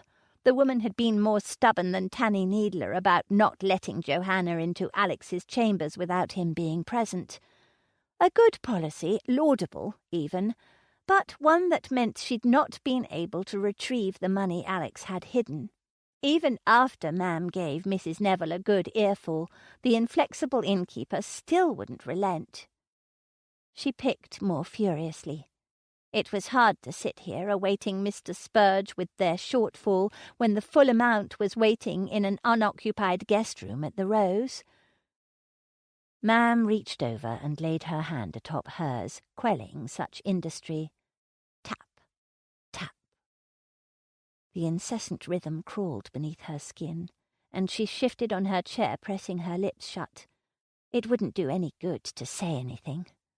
The boy was as tense as them all, waiting, wondering, wishing their entire future didn't teeter on a mere 5 shillings. Then, suddenly, for one blessed moment, the tapping stopped. Thomas screwed his face up at Mam. "Tell me again why I have to sit here?" We will attend this meeting as a family. Your sister has shouldered the financial burden for too long, and for that I am sorry."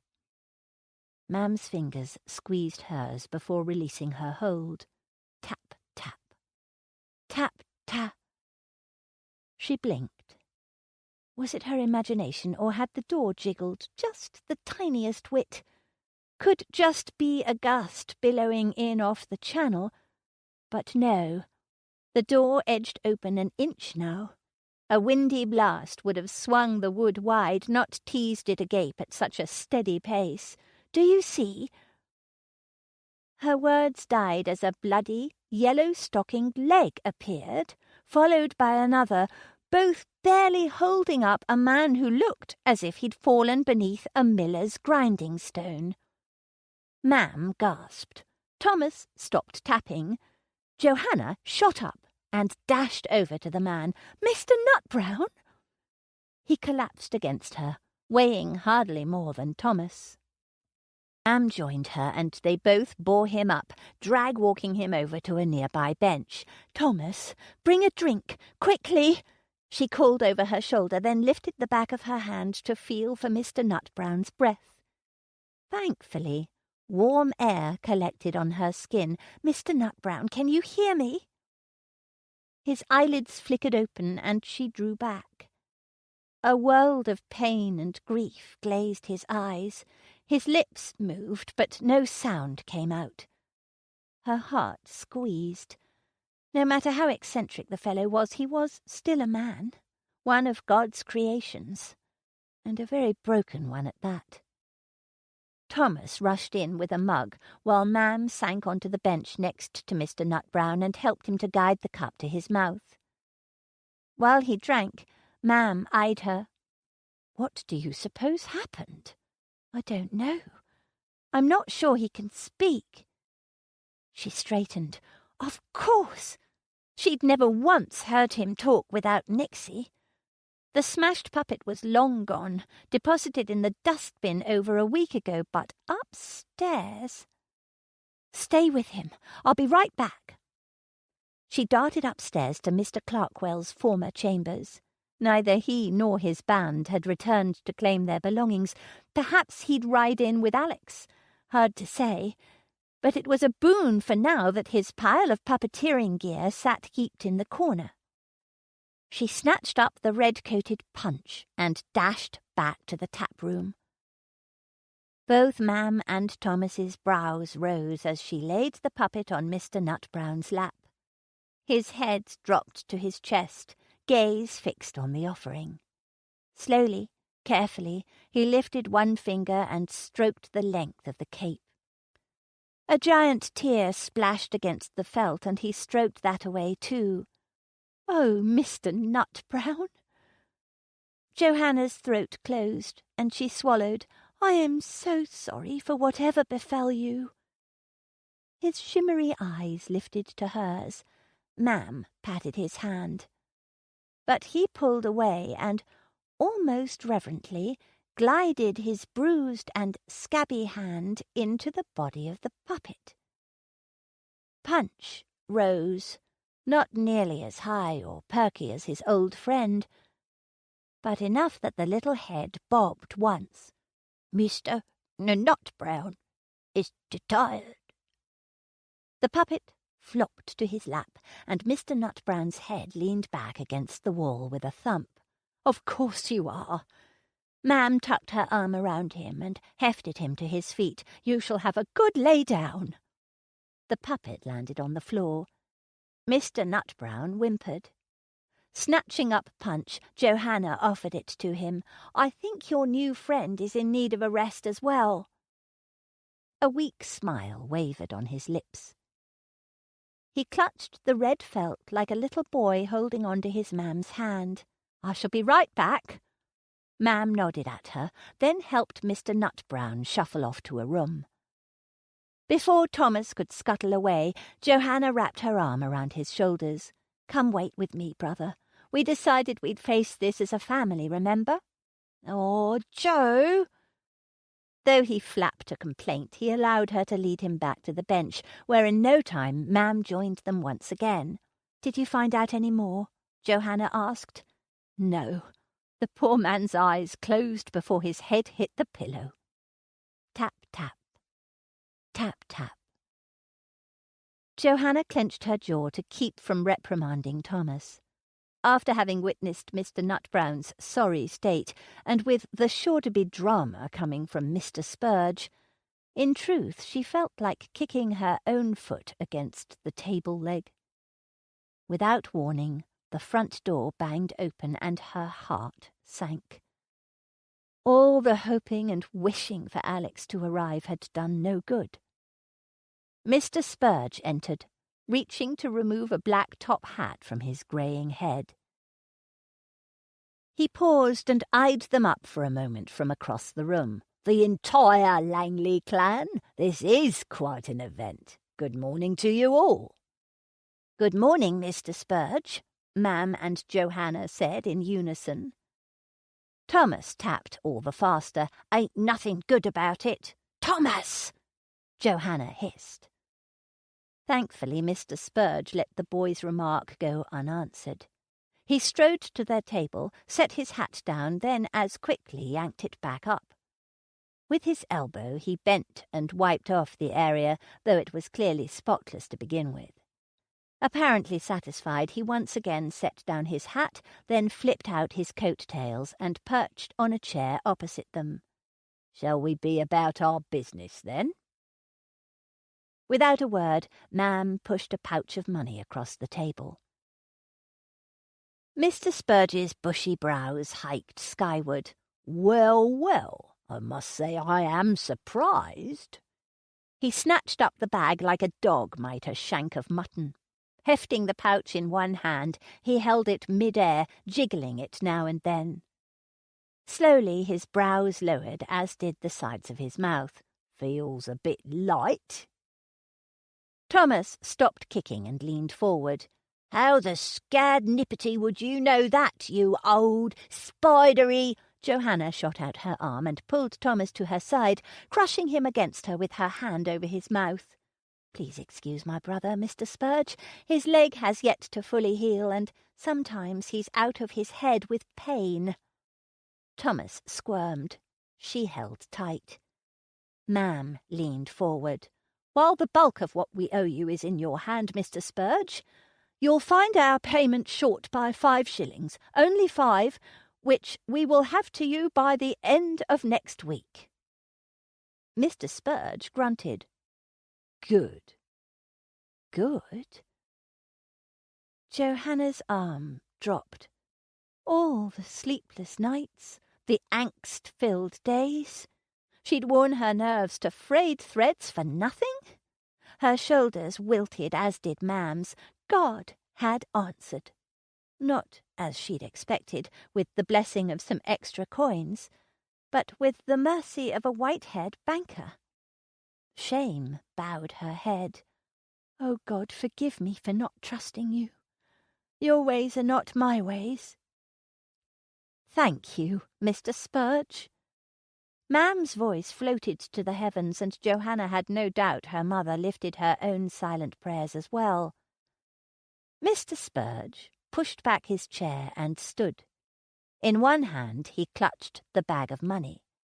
With the other he reached inside his coat and pulled out a folded document and handed it over to Ma'am. "You might want to reconsider that sentiment, Mrs. Langley." Johanna stiffened.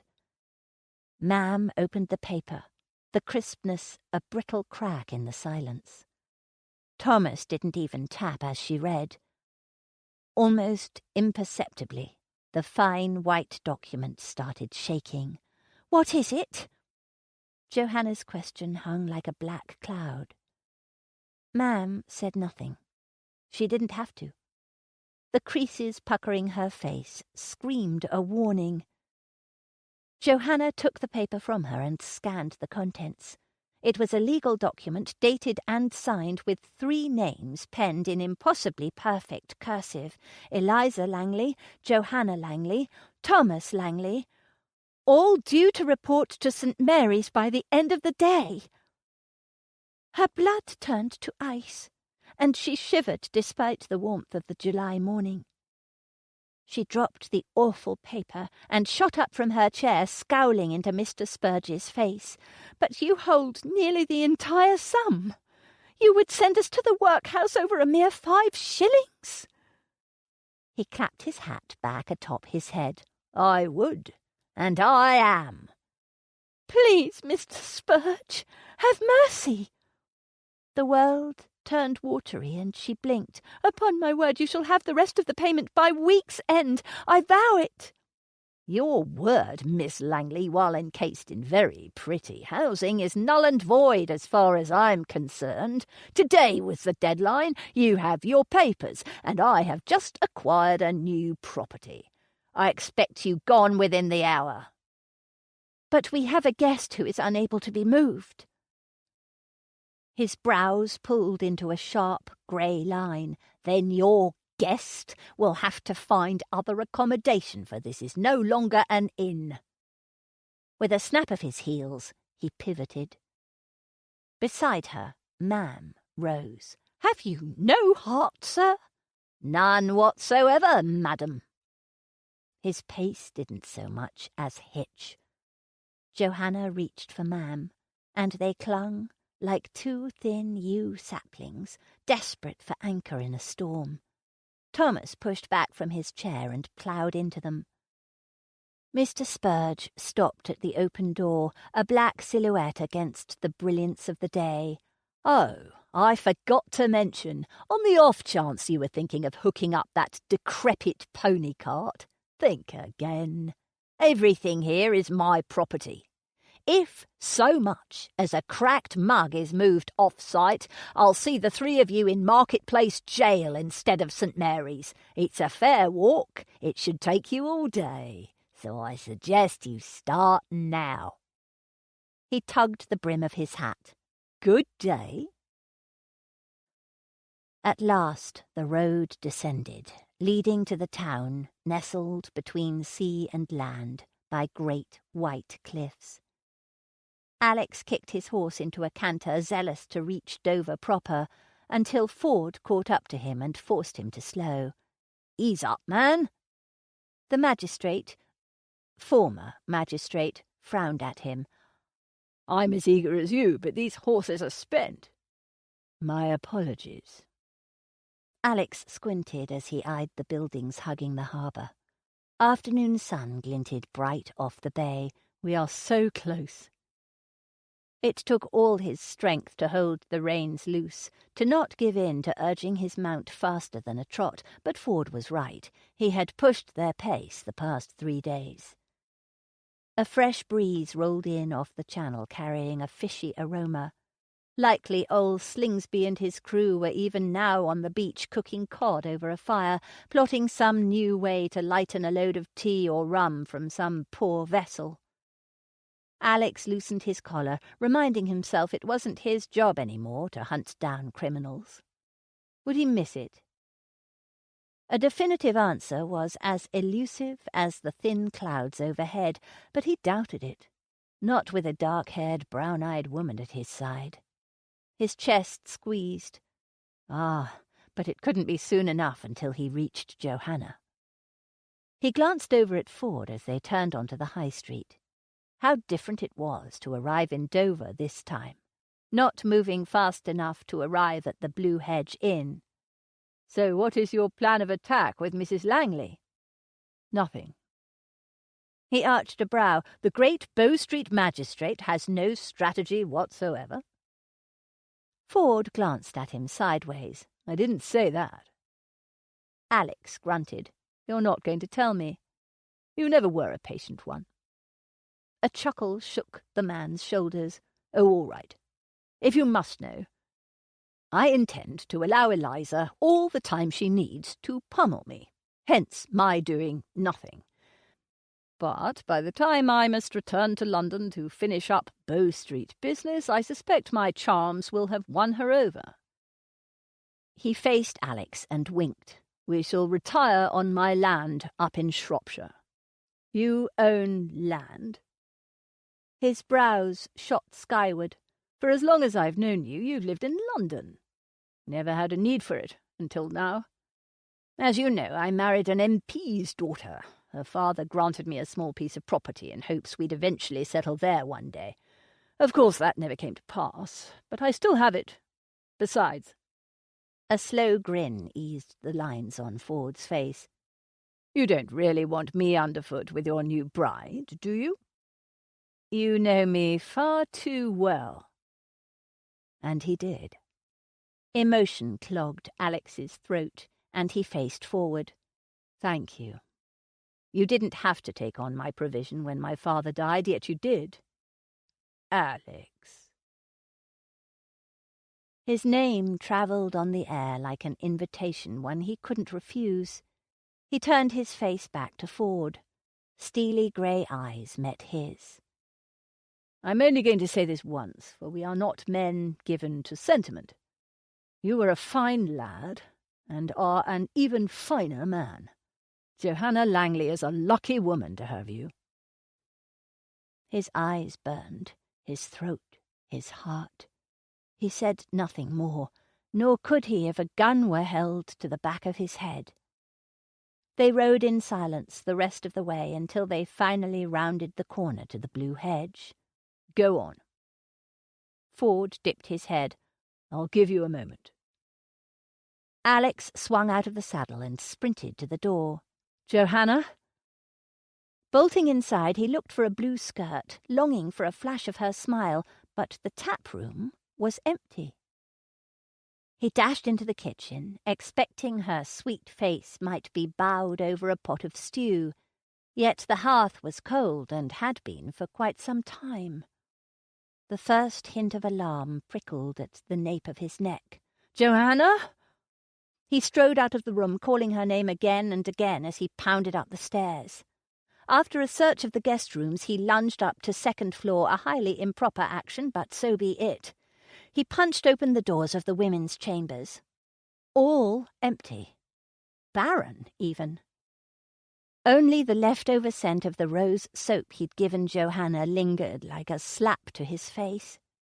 He charged down the stairs and tore out the back door, rising dread pumping his legs faster with each step. Flinging the stable door aside, he stalked in. The decrepit pony cart languished all alone. The horse was gone. Alex turned in a slow circle, concocting all sorts of explanations, but the only thing he knew for sure soured in his gut. Something was wrong. Very, very wrong. He sped back to Ford and vaulted into his own saddle. "They're gone!" Ford eyed him where he stood near the front of his horse, neither mounting nor moving. "What do you mean?" "The inn is empty, and by the looks of it they're not intending to return. The hearth is cold. There are no personal effects anywhere. It's not right. Something's happened." His voice shook, but it couldn't be helped. "Come on! We've got to find them!" Ford's hand snaked out and grabbed hold of the headstall on Alex's horse. "Think, man. Don't just act without evaluating. It will accomplish nothing, and more than likely waste your time." He grimaced. What a hypocrite. He'd told Johanna the very same thing that day she'd struggled with the stable door. "You're right." He sucked in a huge breath. Spurge was his first guess, but not the only one. For all he knew, Tanny Needler could have had a hand in their disappearance. "Let us go to the local magistrate. Perhaps he might know something." "Now you're talking sense." Ford released his hold of Alex's horse and grabbed his own mount. Together they trotted back to the high street, where a familiar figure strolled. "Mrs. Scott," he called as he dismounted. "A word, please." Johanna's friend Maggie turned toward him, a wriggling babe in her arms. Beneath her bonnet brim, her forehead puckered, then cleared. "Oh, it's you, Mr. Morton." He let the name slide, unwilling to spend 1 second more than needed to find Johanna. Forcing a calm tone to his voice, he asked, "Where is Johanna? Where has she gone?" A small cry garbled in her throat. "You don't know? She and her family are on their way to St. Mary's."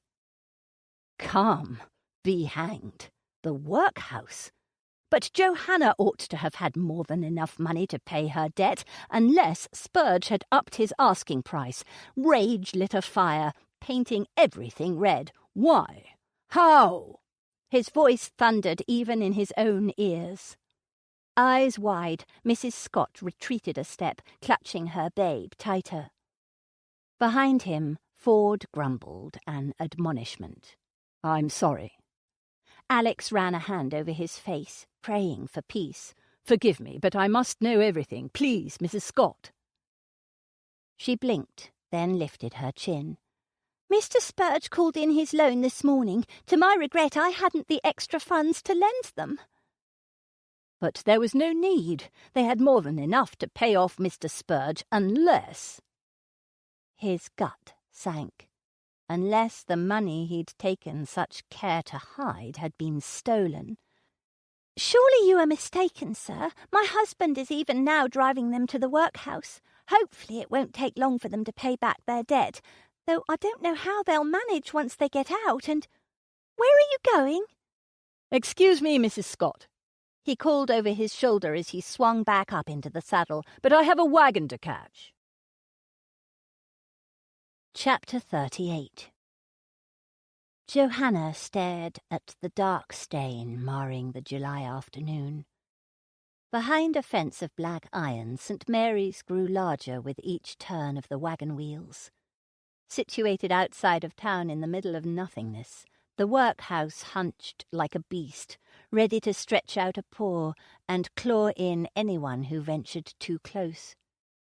A faint smile traced a ghostly pattern on her lips, and she lifted her chin, despite the monster ahead. Losing the inn had been hard, but it hadn't been the end, and this wouldn't be either. Now that her worst fear had come to pass, surprisingly she wasn't as crushed as she'd imagined. The sun still shone, the wind still blew, and God yet reigned in the heavens. She lifted her face to the sky, and a peculiar kind of lightness filled her soul. Could it be that the real demon tormenting her had never been this ugly brick building, but her desperate act of holding on to things too tightly, things she had no right to hold on to in the first place? The wagon lurched over a rock in the road, and she grabbed the side. Ma'am sat between her and Mr. Scott, wedged in safely. Behind, in the wagon bed, Thomas bumped around. None of them spoke except for Thomas whenever he spied another traveller on the road. This far out, though, it wouldn't be likely they'd see anyone. Johanna patted Ma'am's leg. "With God's help, we'll weather this, Ma'am. I feel sure of it." Ma'am's hand closed over hers. "I was tired of being an innkeeper anyway." Johanna gasped. Why had her mother never shared that with her before? "What? Caw, look at that cloud of dust snaking up. Someone's riding hard." Thomas scrambled as best he could to the gate at the back. For a moment Johanna was tempted to turn around and focus on the approaching traveller instead of on the open gates ahead. But no, better to face her future, even a challenging one, head on. "It might be... Yes!" Thomas shouted. "It's Alex!" "Alex?" Her heart flipped. She yanked her hand from Ma'am's and jerked forward. "Stop the wagon, Mr. Scott!" The wheels barely slowed before she scrambled down to the dirt. Clutching her skirts, she ran to Alex. "Ha! Look at her go!" Thomas laughed. Or was that her laughing? Her cheek hurt from smiling, but it couldn't be helped, not when the man she loved hefted his leg over his saddle and his boots hit the ground. She launched into his arms, and the world spun. Her feet left the ground as he swung her around and around, and she buried her face in his shirt. He smelled of hard riding and smoke, all man and muscle and strength. He'd come.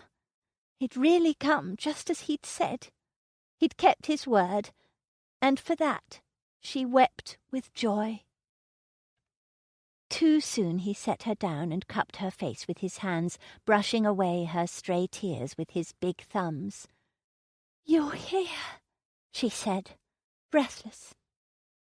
She covered his hands with hers, touching his warmth to make sure he was real, that she hadn't been taken by madness. Was she even now dreaming, and the next bump of the wagon would jar her awake? "You're well and truly here." His gaze swept over the remaining scrape on her cheek, and for a moment his brow furrowed.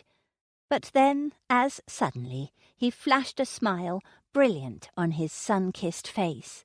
"I told you I'd come for you. And looks as if I'm just in time." "I hardly know what to believe any more," she murmured. "Then believe this. I love you, Johanna. I love you more than life." He bent, and for a glorious eternity his mouth brushed against hers. "Ew!" Thomas screeched behind them. She pulled away, smiling, shaking, so wild with emotion she'd fly away were it not for his firm hold on her hand. With a smirk, Alex led her to the wagon. "Turn this wagon around, Mr. Scott, if you please." Up on the seat, Mr. Scott lifted his hat and scratched the shorn hair beneath. "Can't, if I don't deliver 'em here."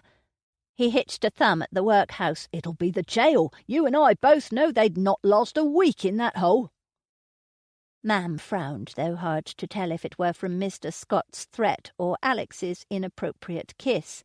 "He's right, son. We have an obligation, one you cannot change by a simple turn of the wagon."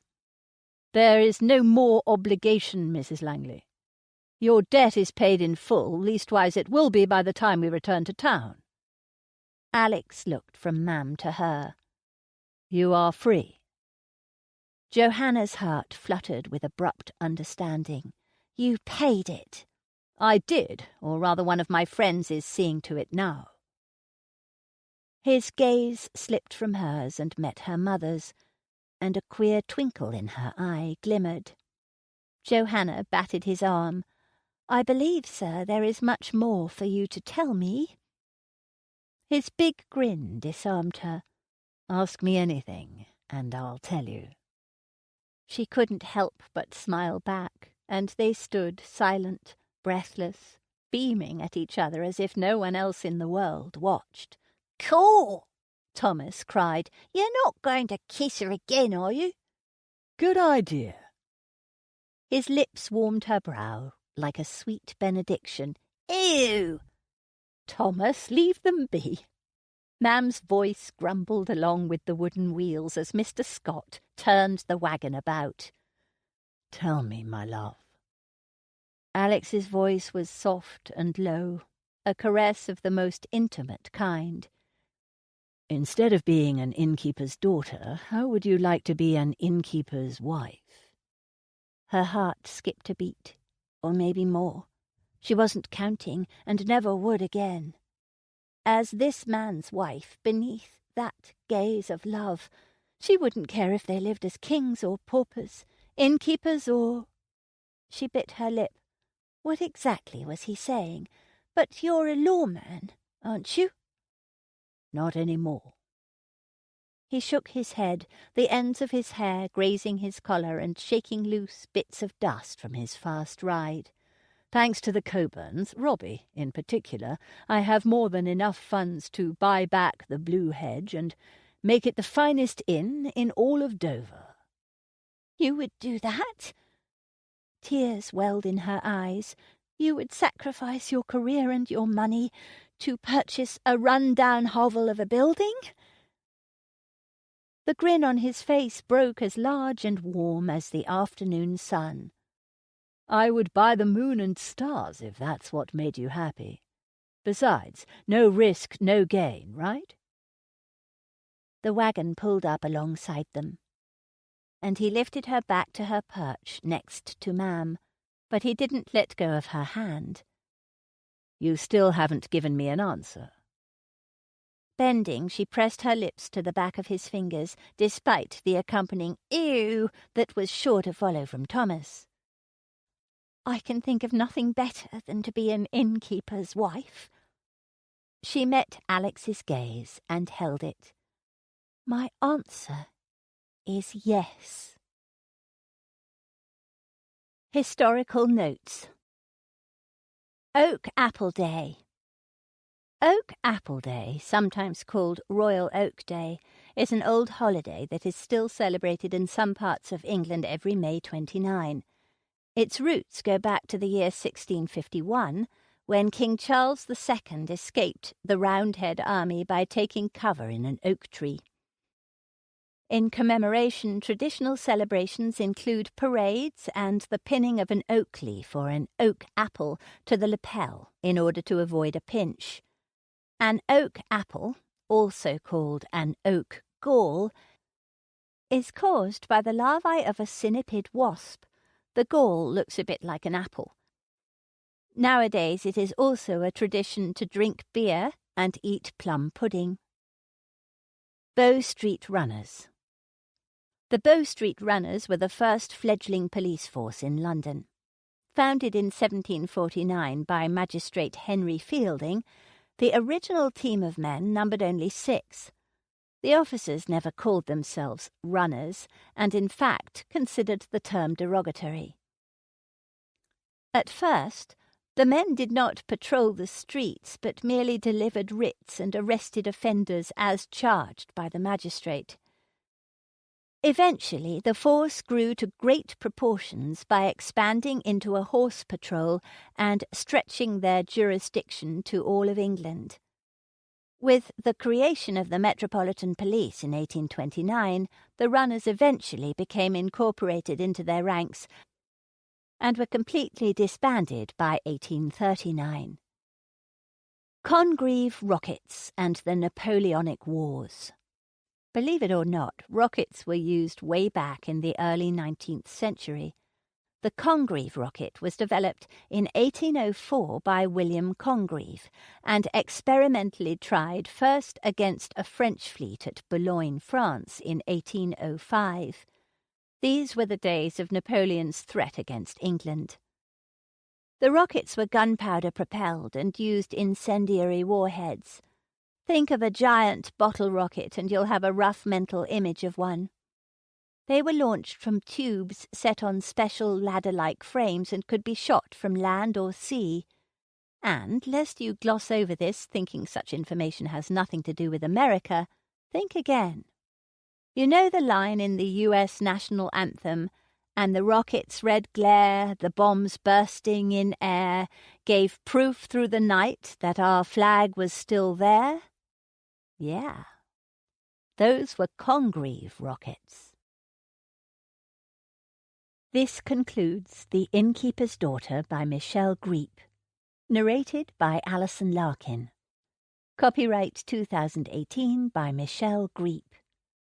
This unabridged audiobook is published by arrangement with Barber Publishing Incorporated and was produced in the year 2018 by Tantor Media Incorporated, a division of Recorded Books, which holds the copyright thereto. Please visit tantor.com for more information on our growing library of unabridged audiobooks.